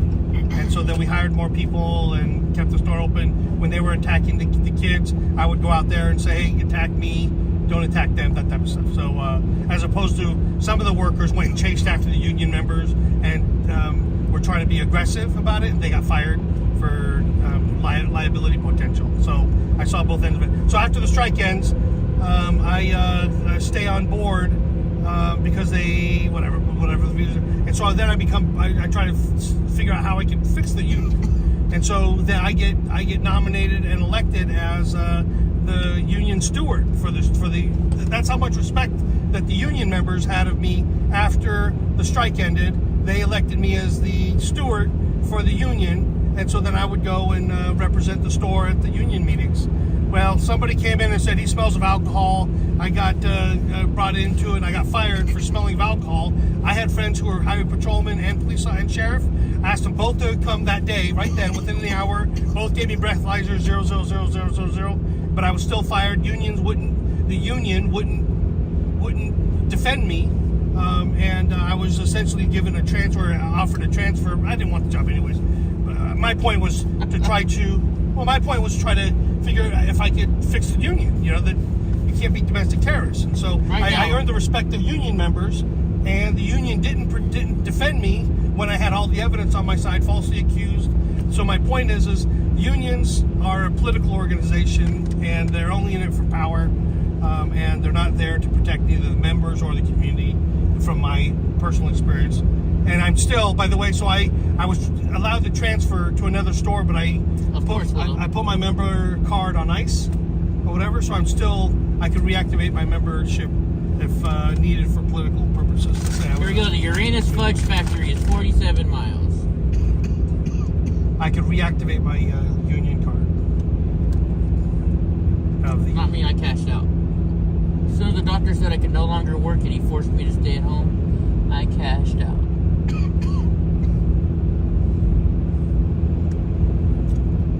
But I know the union you're talking about because I worked for the same union when I was at Thrifty's as an ice cream scooper. Yeah.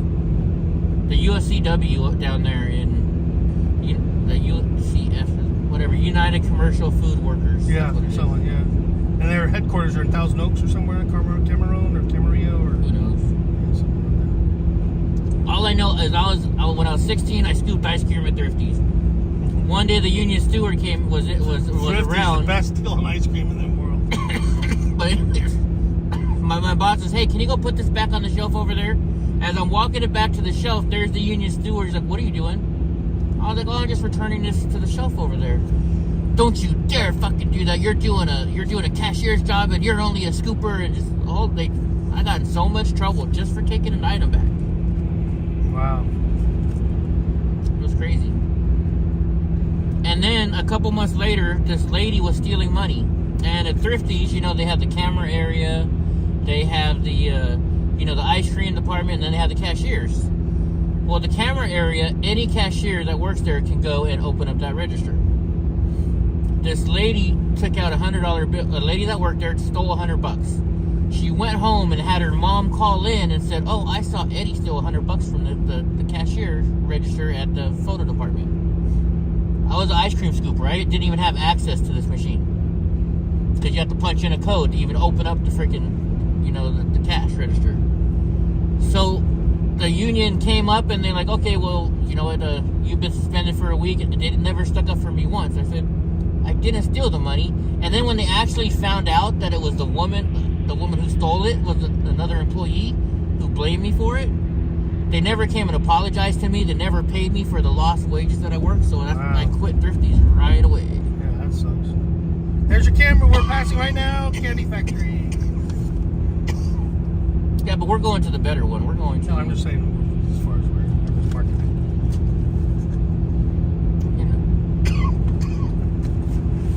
Dude, Ty is worked up. My side of the truck, there's no freaking fog on the windows. His windows are all fogged up. Wonder why that is. Is Donnie's got food on Maybe his the sun's coming from this side. Hey, Kendon, can you crack the back window for a second?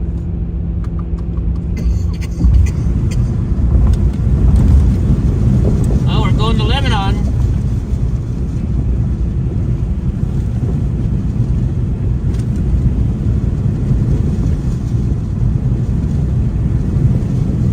The candy factory does that.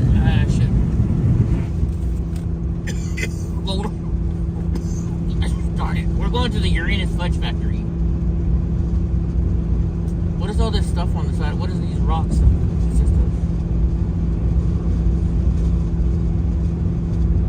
Exit 1, so it's 163 exit, whatever exits we're on here. This must be a exit 119. So 50-something miles. 63. Yeah, we'll get there when we get there. 44 miles. The smallest place in the solar system is Uranus. What a salesman. Look at this. Every 0.2 miles they got highway markers. Waste of money.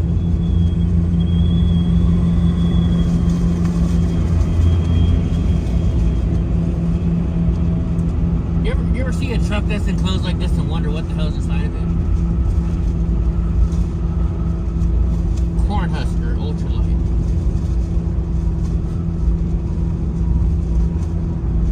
Bob's Antiques. Shall we go check out Bob's Antiques?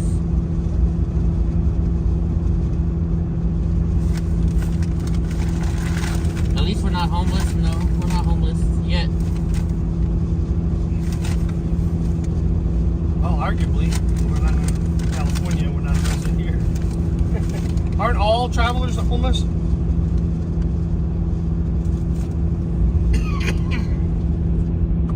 Crow gas. Nomad. We're nomadic.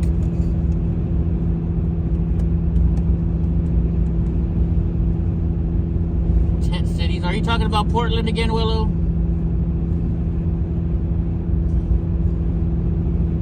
Wishoff. They have a lot of cutlery places up here. The people in Missouri like knives or what? Martin's Discount Cigarettes.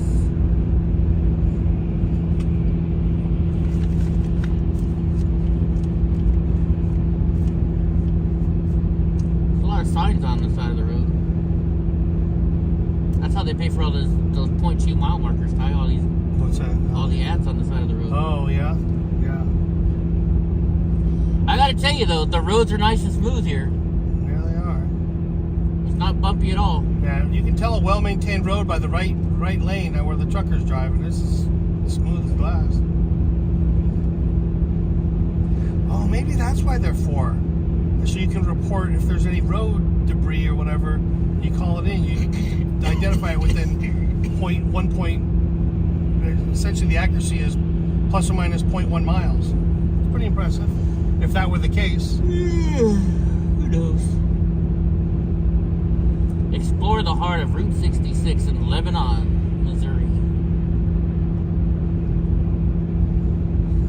We're gonna drive right through Lebanon.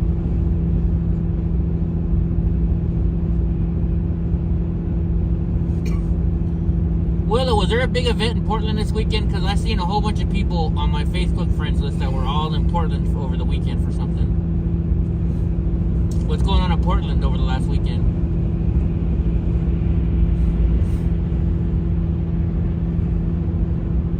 Jonesy's Collectibles. Is it one cutlery shop that has all the brands, or is it a whole bunch of different cutlery shops? I don't know. Yeah, like everywhere we look, there's a Yeah, knife. pocket knives. There's ads for knives. I saw Woodstock. Gun show, March 4th through the 5th. Well, we missed that.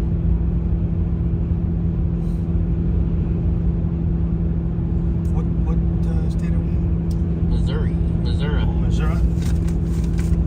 We're gonna go under the St. Louis Arch? Arch. Is that over the highway, or is it over the river? It's over the river. At least I don't know. Or the side of the river? Yeah, I don't know. When I drove to St. Louis last time, it was near the river, so I wasn't sure. I'm not sure. I know it's near the river. How about that? It's in St. Louis. So that's something I can tell you for sure. So that'd be, we're driving Kansas too today? Or no, No. Kansas is west? Missouri's east? They're the same, it's different cities across the same river at the same location, aren't they? Kansas City, Missouri, and Kansas City. Yes. Kansas. Kansas City, Missouri, Kansas City, Kansas is west of Missouri. Gotcha. So we'll be going Kansas or St. Louis. We're it's geography time, folks. Yeah. Welcome to geography with Eddie. Who's our geography expert? Not it. I am not a geography expert by any kind. Can I get to wherever I need to go? Yes. Can I remember what state's next to another? Not necessarily.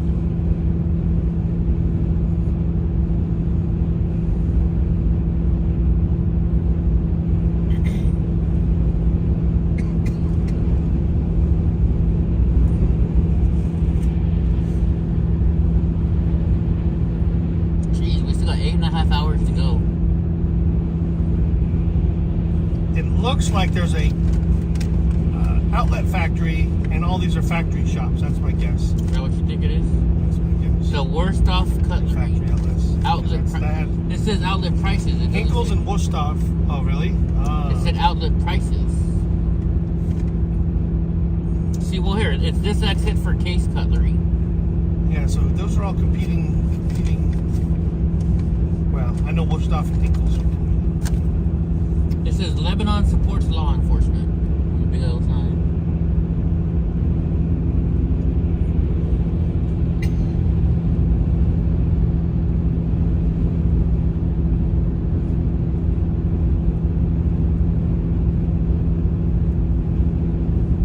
Got some boats. I think Case is also a manufacturing, a knife brand. It is. I don't know. I know Case heavy equipment. I don't know Case knife brands. All right, so diesel here is $3.65. Well, here you go, Ty. Look, It's a so brand. it is like an outlet type mall. There's Case pocket knives, Chicago cutlery, Woodstock cutlery. So there's a whole bunch of different cutlery places in one area, Wow. That's a place to go. and a Waffle House, Oh, jeez. and a Waffle House. Oh. Here we go. Guns, classic cars, and ammos. Whatever. What else do you need? Guns, classic cars, and ammo. Fireworks! Sorry.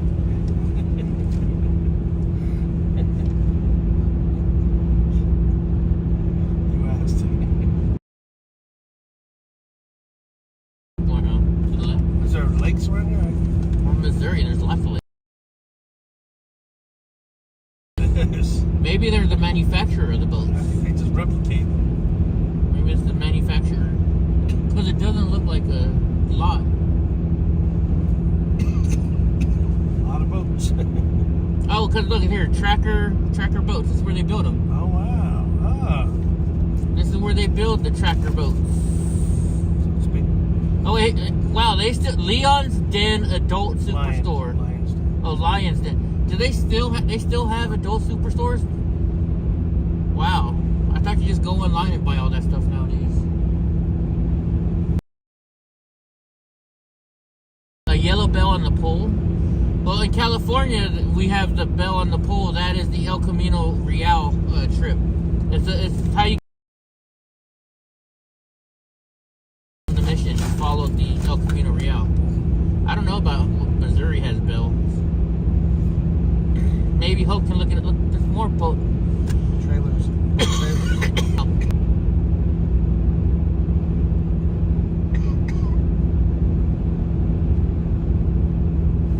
Diesel's $3.65 and gas is $3.04 here. At the come and go.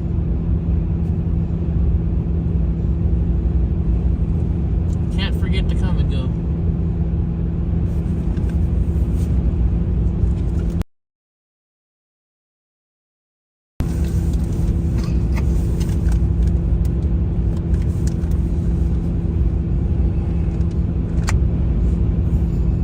Called sleeper.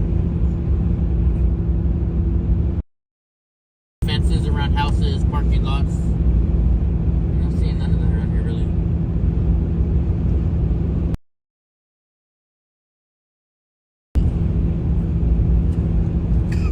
Earn your degree here. Right next to a fireworks for sale sign.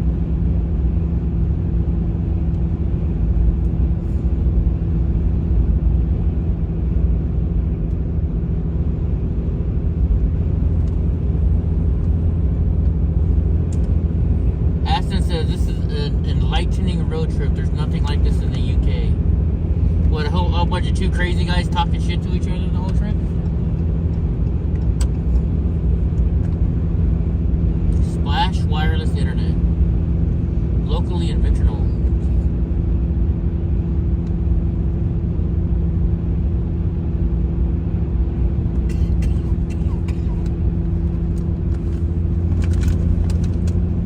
What's up, Donald J. Trump?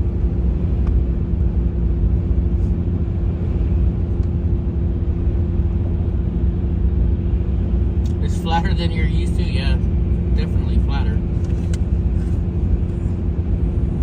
But then we live in the mountains.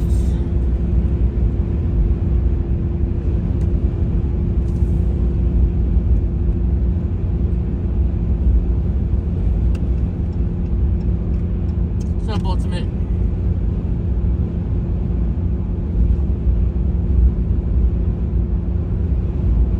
I think we bored. Are you bored, Monster? No, no. Are you bored? Constitutional. Want to learn more about Constitution. He's gonna get you. He's gonna get you. I see him. Donnie, the constitutional scholar.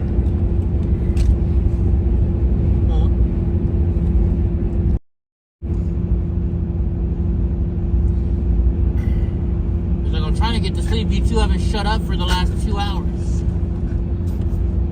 Oh, Donnie, dude, I gotta get you some freaking breath treats. Your breath is kicking.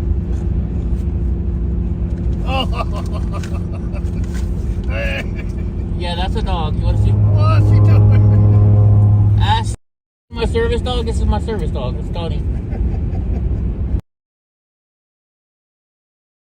What's up, Donnie? Huh, Donnie? It's my same person. He's attacking Ty right now. There you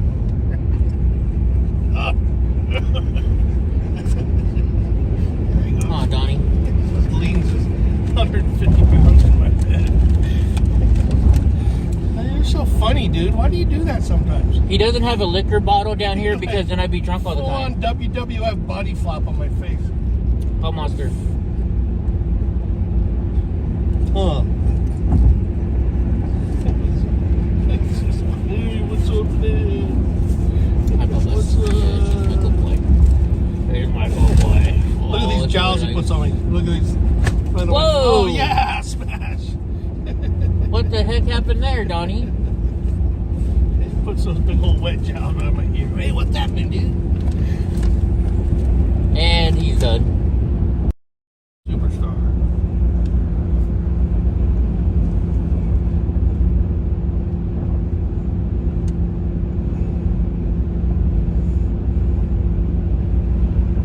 Donnie does not leave my side. Ask Ty. I can't even go to the bathroom without him running in there because he's afraid I'm going to leave him.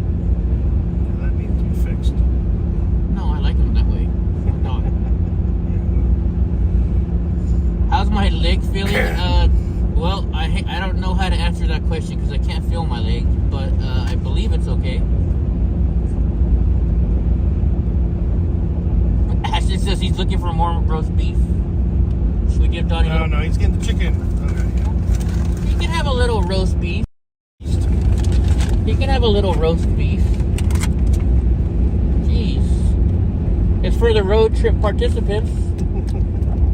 Donnie being the star. He is one of the road trip participants. I'm just the zealous advocate. Oh, monster.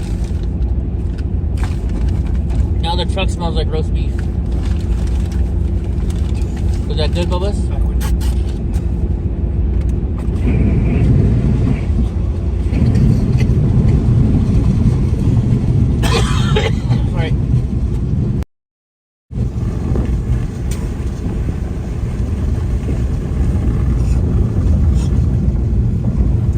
He's gonna need more than that. We gotta slowly give it to him. Or Willow.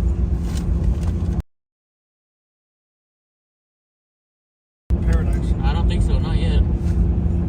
146 was it? Or 160 something? Or I'm just driving, I don't know. Strawberry Cowboy, yes, we are gonna stop for Uranus Fudge. I think we're like half an hour away from that still, though, to be honest. Yeah, maybe.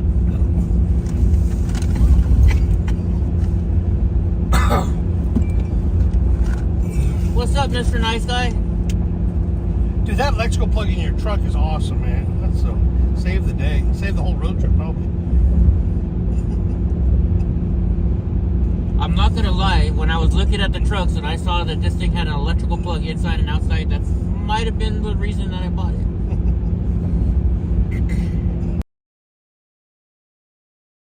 And that what pushed me over the fence. I mean, I can plug in electricity into my own personal truck.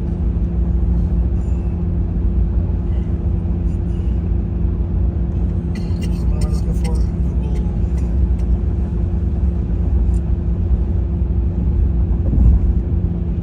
Bear Trailer Manufacturing. Isn't Missouri one of the cheapest states in the country to live in? Yeah, to the waste. 22 miles. We got 22 miles to the fudge factory.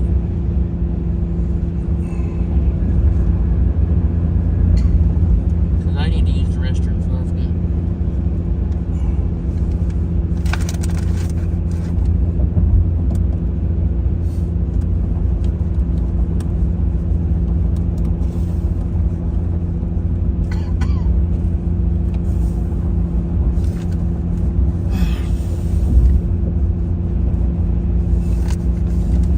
Mr. Nice Guy, you went to the library board meeting yesterday?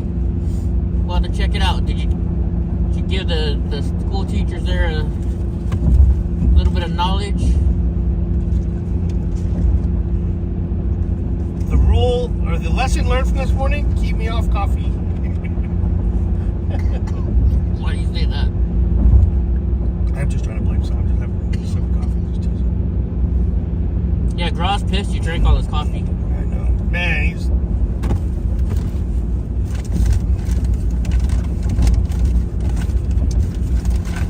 The host with most. You're awesome. You know, about a half an hour ago, I was telling you guys how nice the Missouri roads are. Well, I take that back.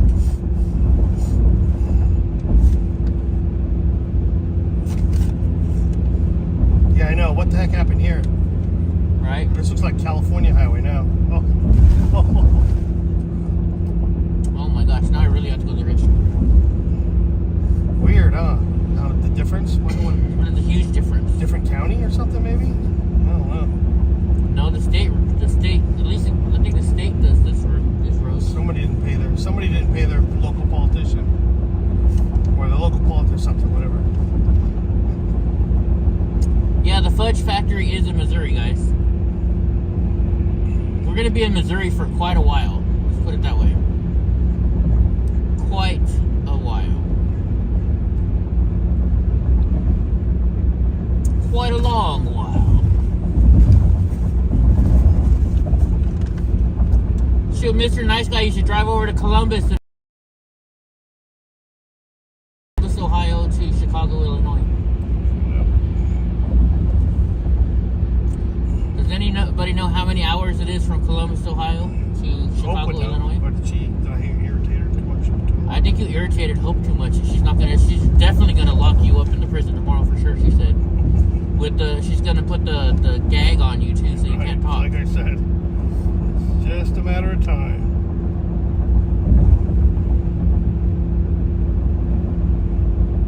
Freaking heck. He said you're on the union workers part. That's why Billy said because you're on 325 miles away. 320. Mr. That guy says 4 hours.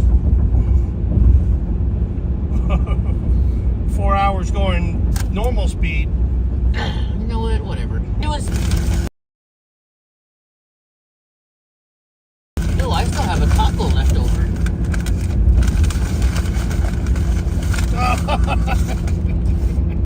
Eat it again. Come on! It's just Hulk Hogan by this guy. What are you doing? Well, it's his truck. What do you expect? How funny. You're so funny, dude. Is it your truck, Donnie? It's so obvious. Sorry. He just comes You want your window open? It just dead weights me. I think he wants his window open. Nope. Oh, he's getting water. Never mind. What's up, big guy? Now look at this picture. So What's up, Ty is like, hey, you know, Donnie takes up the whole, his bed takes up the whole back seat. Well, now you see why. Look how big he is. Yeah, well. He takes up the whole back. I'm gonna put some more fluffy stuff back there for him so he's nice and comfortable. See, even Tool says save on fuel. What's the rush? The rush is Say hello want to enjoy your host. Ryan. Say hello to Ryan Day. Who is Ryan Day? Ryan Day. Yeah, we're going through almost all these states, huh? Yep. Ryan Day. I'm trying to think who is Ryan Day. I've heard that name before. Who's Ryan Day? Okay, who is Ryan Day? You gotta tell me. Let's get stuffy in here again. Well, stop talking. It won't be stuffy in here anymore. Oh, jeez. Close your mouth. He is not a mutt in that. Did you hear this? He just called you a mutt. Donnie. Monster. He's like, Dad, unless you let me out of the fucking truck. Hey, Ty, can you move your seat up for just a second so we get to his water? He's having trouble getting his water. There you go. That's it. Perfect. Now we can reach it. Oh. Jeez. Alright, now you can put it back because he's drooling. Well, Squunch this in there. you were gonna move it back anyway, so. There's no liquid. Understand? Setup. He's got his water bottle on that side. Got his water. So if you guys don't know, in my old truck, Donnie could sit in the back and put his feet right here. But because this truck is so big, there's a big gap between the back seat and the front seat. I had to build I built him like a bed, so that way he can lay from the back to the front. He has the whole entire back seat to himself. And then we cut a hole for his water bottle to fit in, so his water bottle doesn't fall over. The downside is it prevents anybody sitting in the passenger seat from moving their seat back. Well, it's Donnie's truck. Donnie gets what he wants. Yeah. Right, Donnie? Is this your truck, monster? He's like, that's my truck.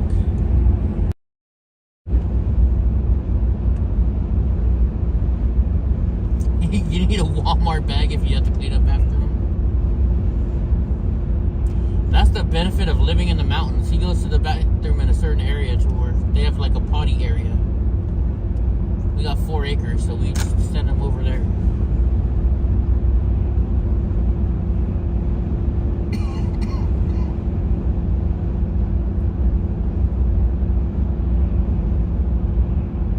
My border collie, she likes to poop in the middle of the road for some reason.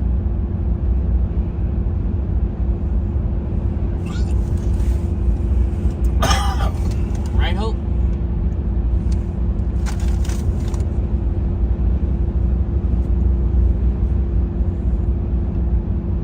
So we got 8 hours left to get to our hotel, and then we have another, 8 more hours of driving? Is it 8 hours from Columbus to Washington, D.C.? Something like that. Donnie, why are you just looking at your water, Bubba? You alright? You okay, buddy? Come here, Mom. Come here, Bubba. Feel your nose. Your nose is cold.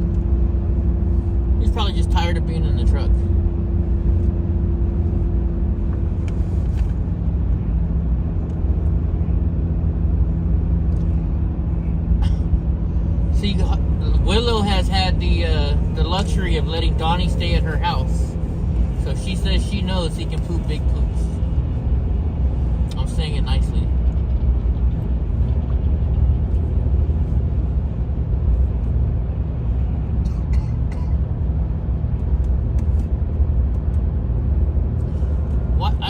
To me, it seems like we've gone farther than 2 hours. Why have we only gained 2 hours in our... Have we hit the time change already, maybe? Is that possible? Hopefully, because we're losing. Well, no, we stopped for a little bit to go get food. Maybe that...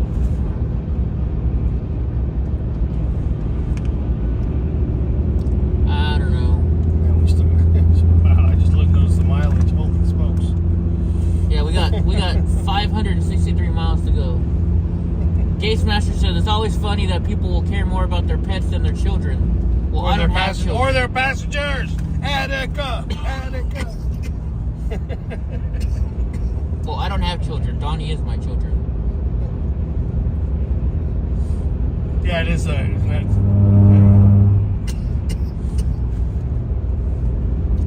You know what? If Donnie goes everywhere with me. Donnie takes care of me. Donnie keeps me calm. Donnie looks out for me. He deserves every single thing that Donnie gets. Honey Boo Boo. That's Donnie's better. Honey Boo Boo. Yeah, do not compare Donnie to Honey Boo Boo by any means whatsoever.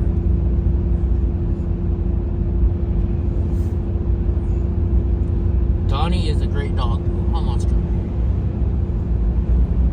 Unless he sees another dog. Oh my gosh, Honey Boo Boo, what the hell? He's getting better. Let's see. Let's hopefully. It also depends on if he's been sitting in a truck for 10 hours.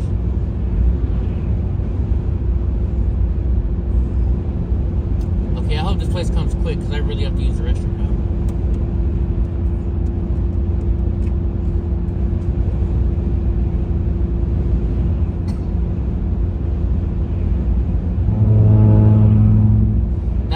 That's why some people... Billy, what do you mean by some people don't deserve pets? Because they treat them too nice or because they don't treat them nice enough?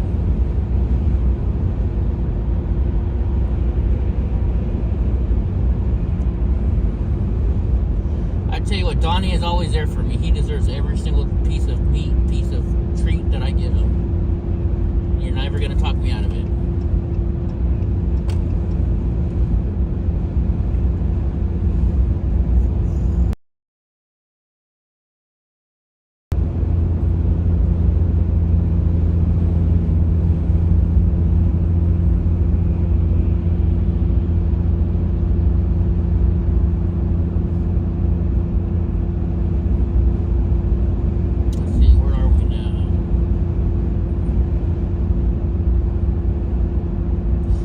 People don't treat the dogs nice enough? Yeah. People say I spoil Donnie, but I don't think so.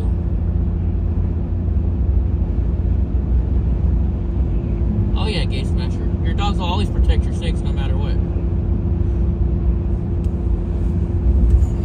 Well, I mean, if you beat them, they might not. Which you shouldn't do. I was in the water tower.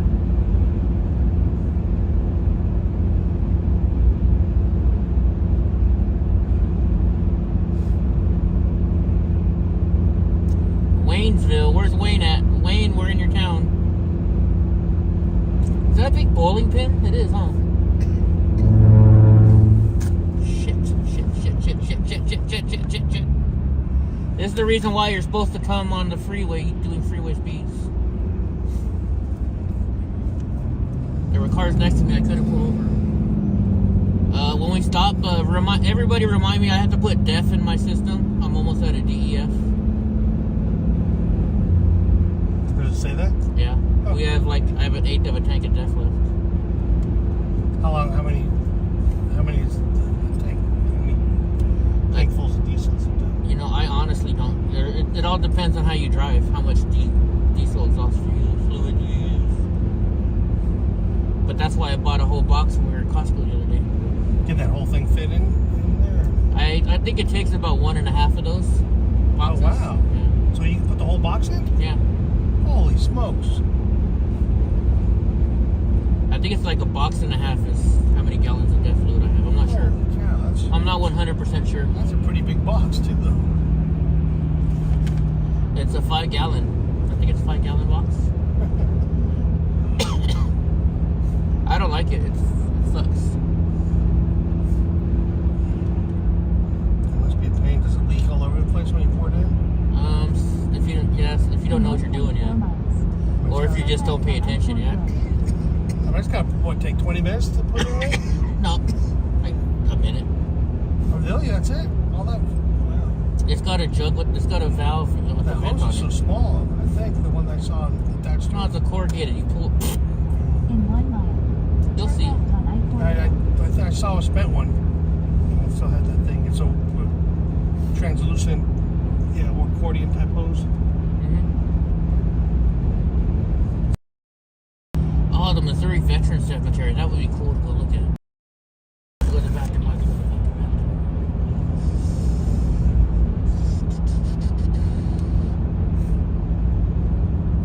bathroom. Ty, you got a cup? Okay, look the other way. My luck, the wind will be blowing through the car. It's a joke. Oh, you mean like in Texas the other day when the wind was blowing hard as heck and I had to still go outside and it still got all over my clothes? Yeah, that was not fun. TMI.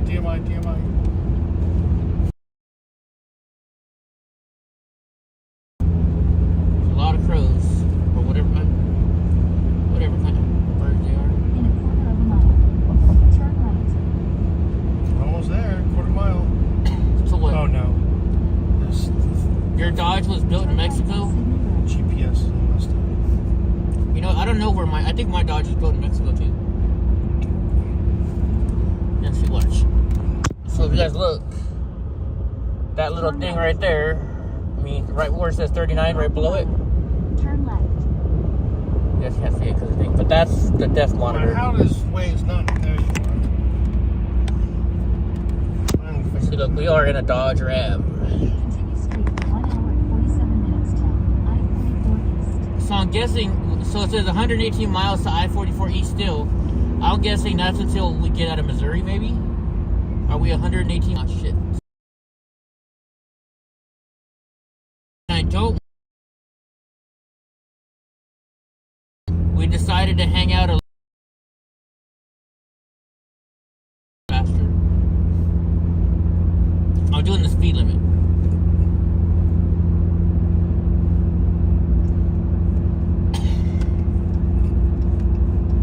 Because I want to get to my hotel. And right now I'm driving a little faster because I really have to use the restroom.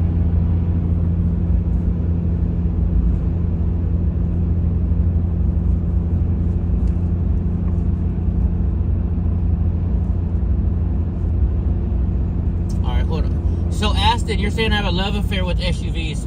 You're new here, so you probably don't know. I'm handicapped. And I have a mobility scooter that I need to carry around. So I have a truck to carry around my big, huge mobility scooter. Plus, I like trucks. But that's my excuse, right, Ty? And he's sticking to it. What is Freddy's? Freddy's Steak? Has anybody ever had Freddy's Steak Burgers before? It just sounds good.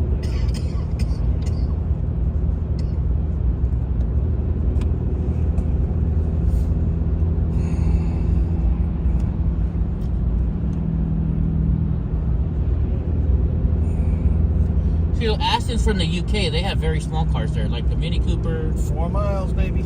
4 miles to what? The Fudge exit Factory? 28 or Highway 28. Is that where the Fudge Factory is? Yeah. And then you gotta loop around to the right.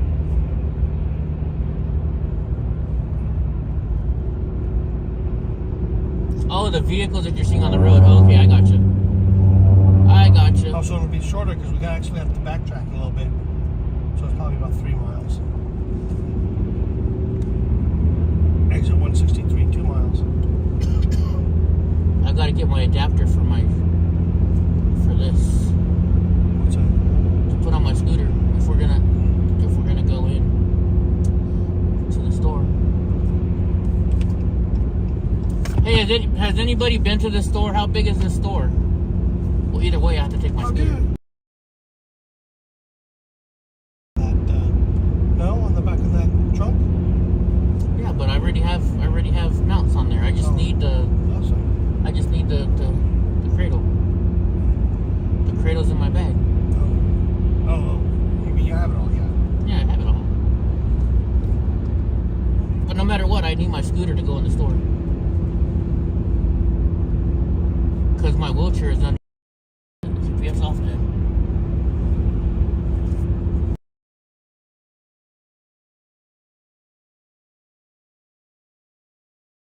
First of Uranus. This one says, mile 163. Oh, it must be. So the exits aren't sequential, they're mile marker.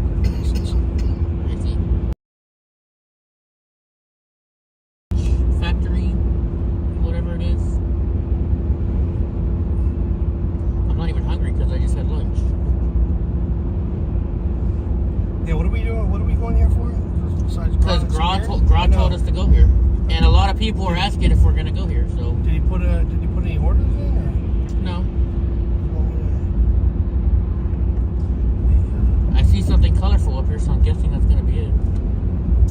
Right here, the attraction, the Uranus a sideshow museum. Wow, look at the colorful place this is. Uranus Putt Pirates.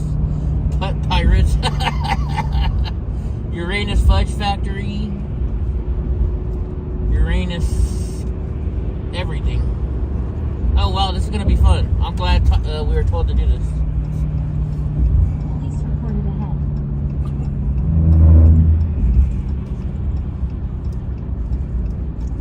Hope, are you still here? Because didn't you want us to go to this fudge factory?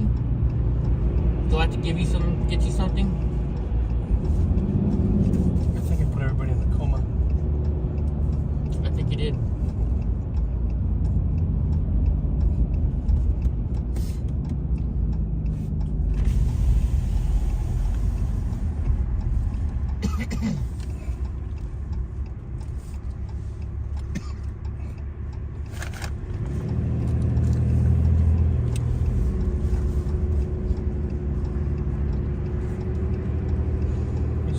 Diesel. 379.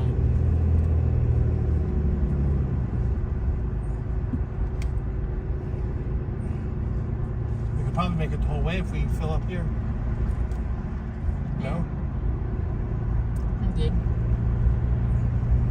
I'm gonna risk it, and then you're gonna be like, Eddie, we should have got it back there because it was 369. Whatever. We need to take breaks probably. That's all, whatever. Oh, watch out.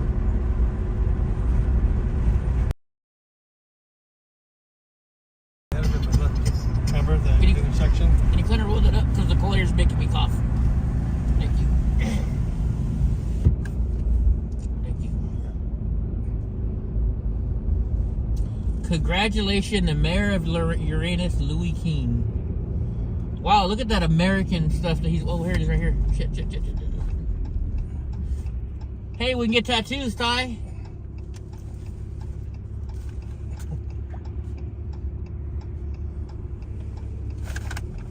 We'll, every time I want to go, there's a two signs. We'll pack your fudge, we'll grab your nuts. This is a very colorful place. Oops. That car's police. Alright. Let's see, where do we want to park at?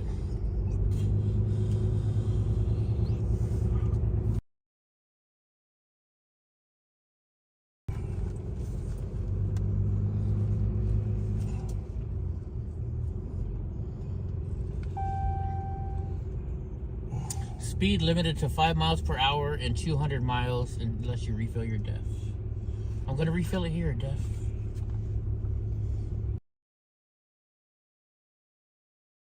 My DEF within 200 miles or else... You got smoky diesel?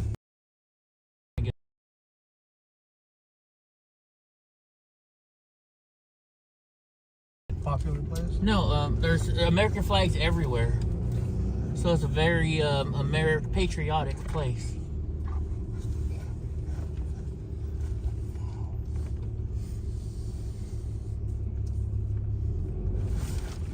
park all the way over here.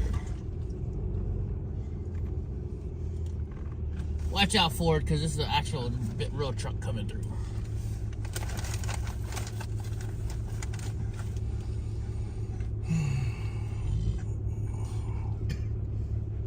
Am I over here?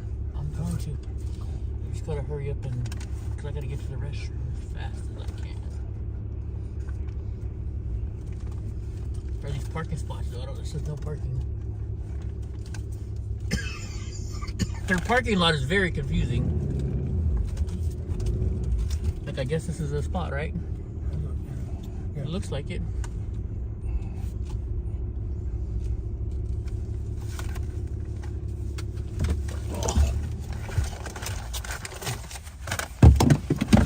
Hold on, Donnie, hold on. I know you gotta go pop. You have to go to the bathroom. I'm gonna let him out so he can go to the bathroom. Hold on a second, guys. It takes us a while to unload.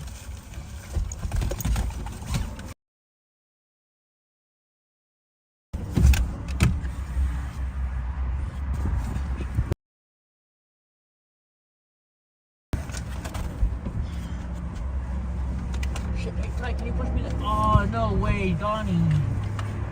My brand new shirt that I bought for court is destroyed. Can you hand me that backpack, please?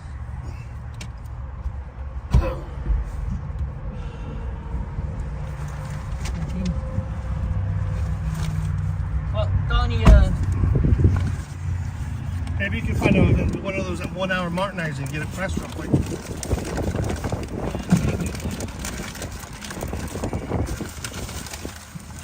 oh, I know, it's freezing out here.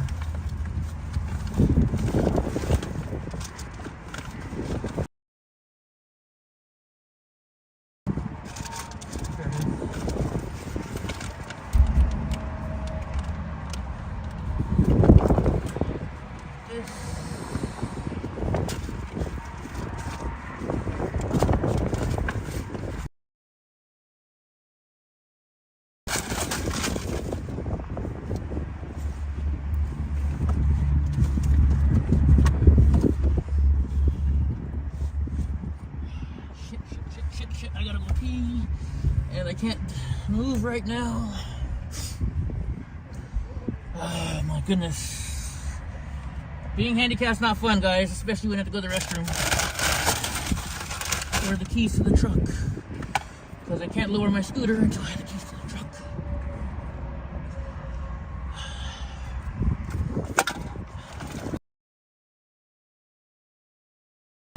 That's another bad thing about new vehicles, and they don't take the keys. Dude, what am I gonna do? Here, Ty, can you hold him for a second? I gotta do something in here.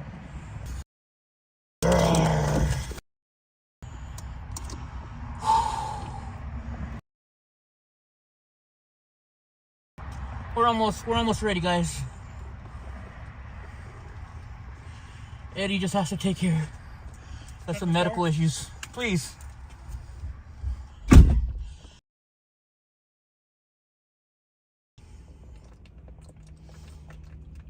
I can just tell you guys right now, it's one of the times when it's not fun to be handicapped.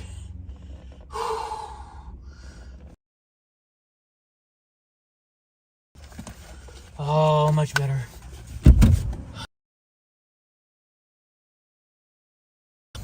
Whew. Being handicapped sucks, guys.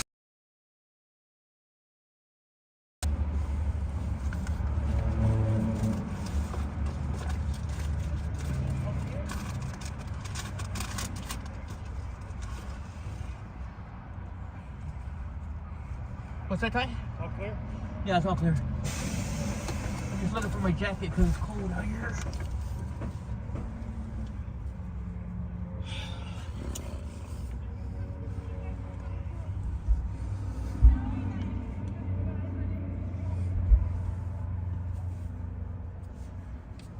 Let me just put my scooter down. I'll grab him. Shit. What did I do with that? Oh,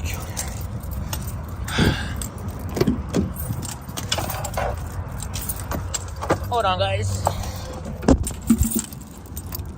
I just had it in my hand. Great. Oh, it's in my pocket. It's in my pocket.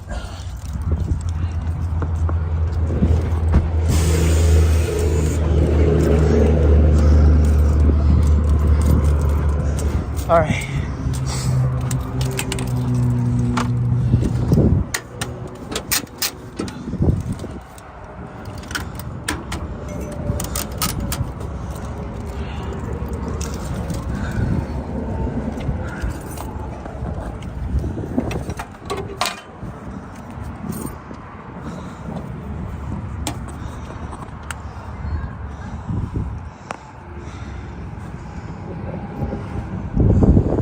Nope.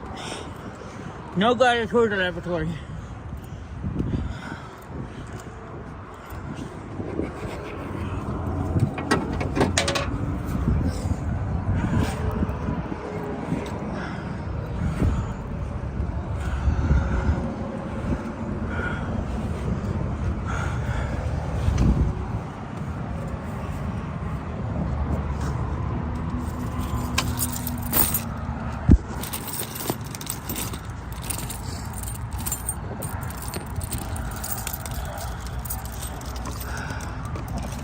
Alright guys, it's really hard for me to just... And now you guys figure out why I need a scooter. I mean, it's hard just getting to my scooter. Can you imagine me trying to get to the store?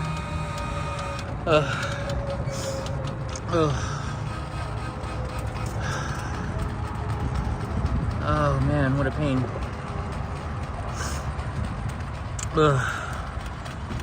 Sorry if I'm breathing hard, I can't walk very well. Part of the process.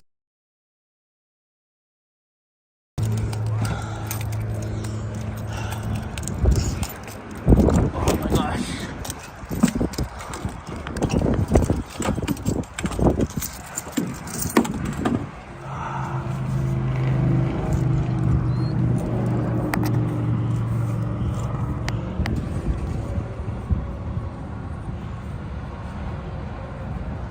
Ah, shit. I don't have the right attention.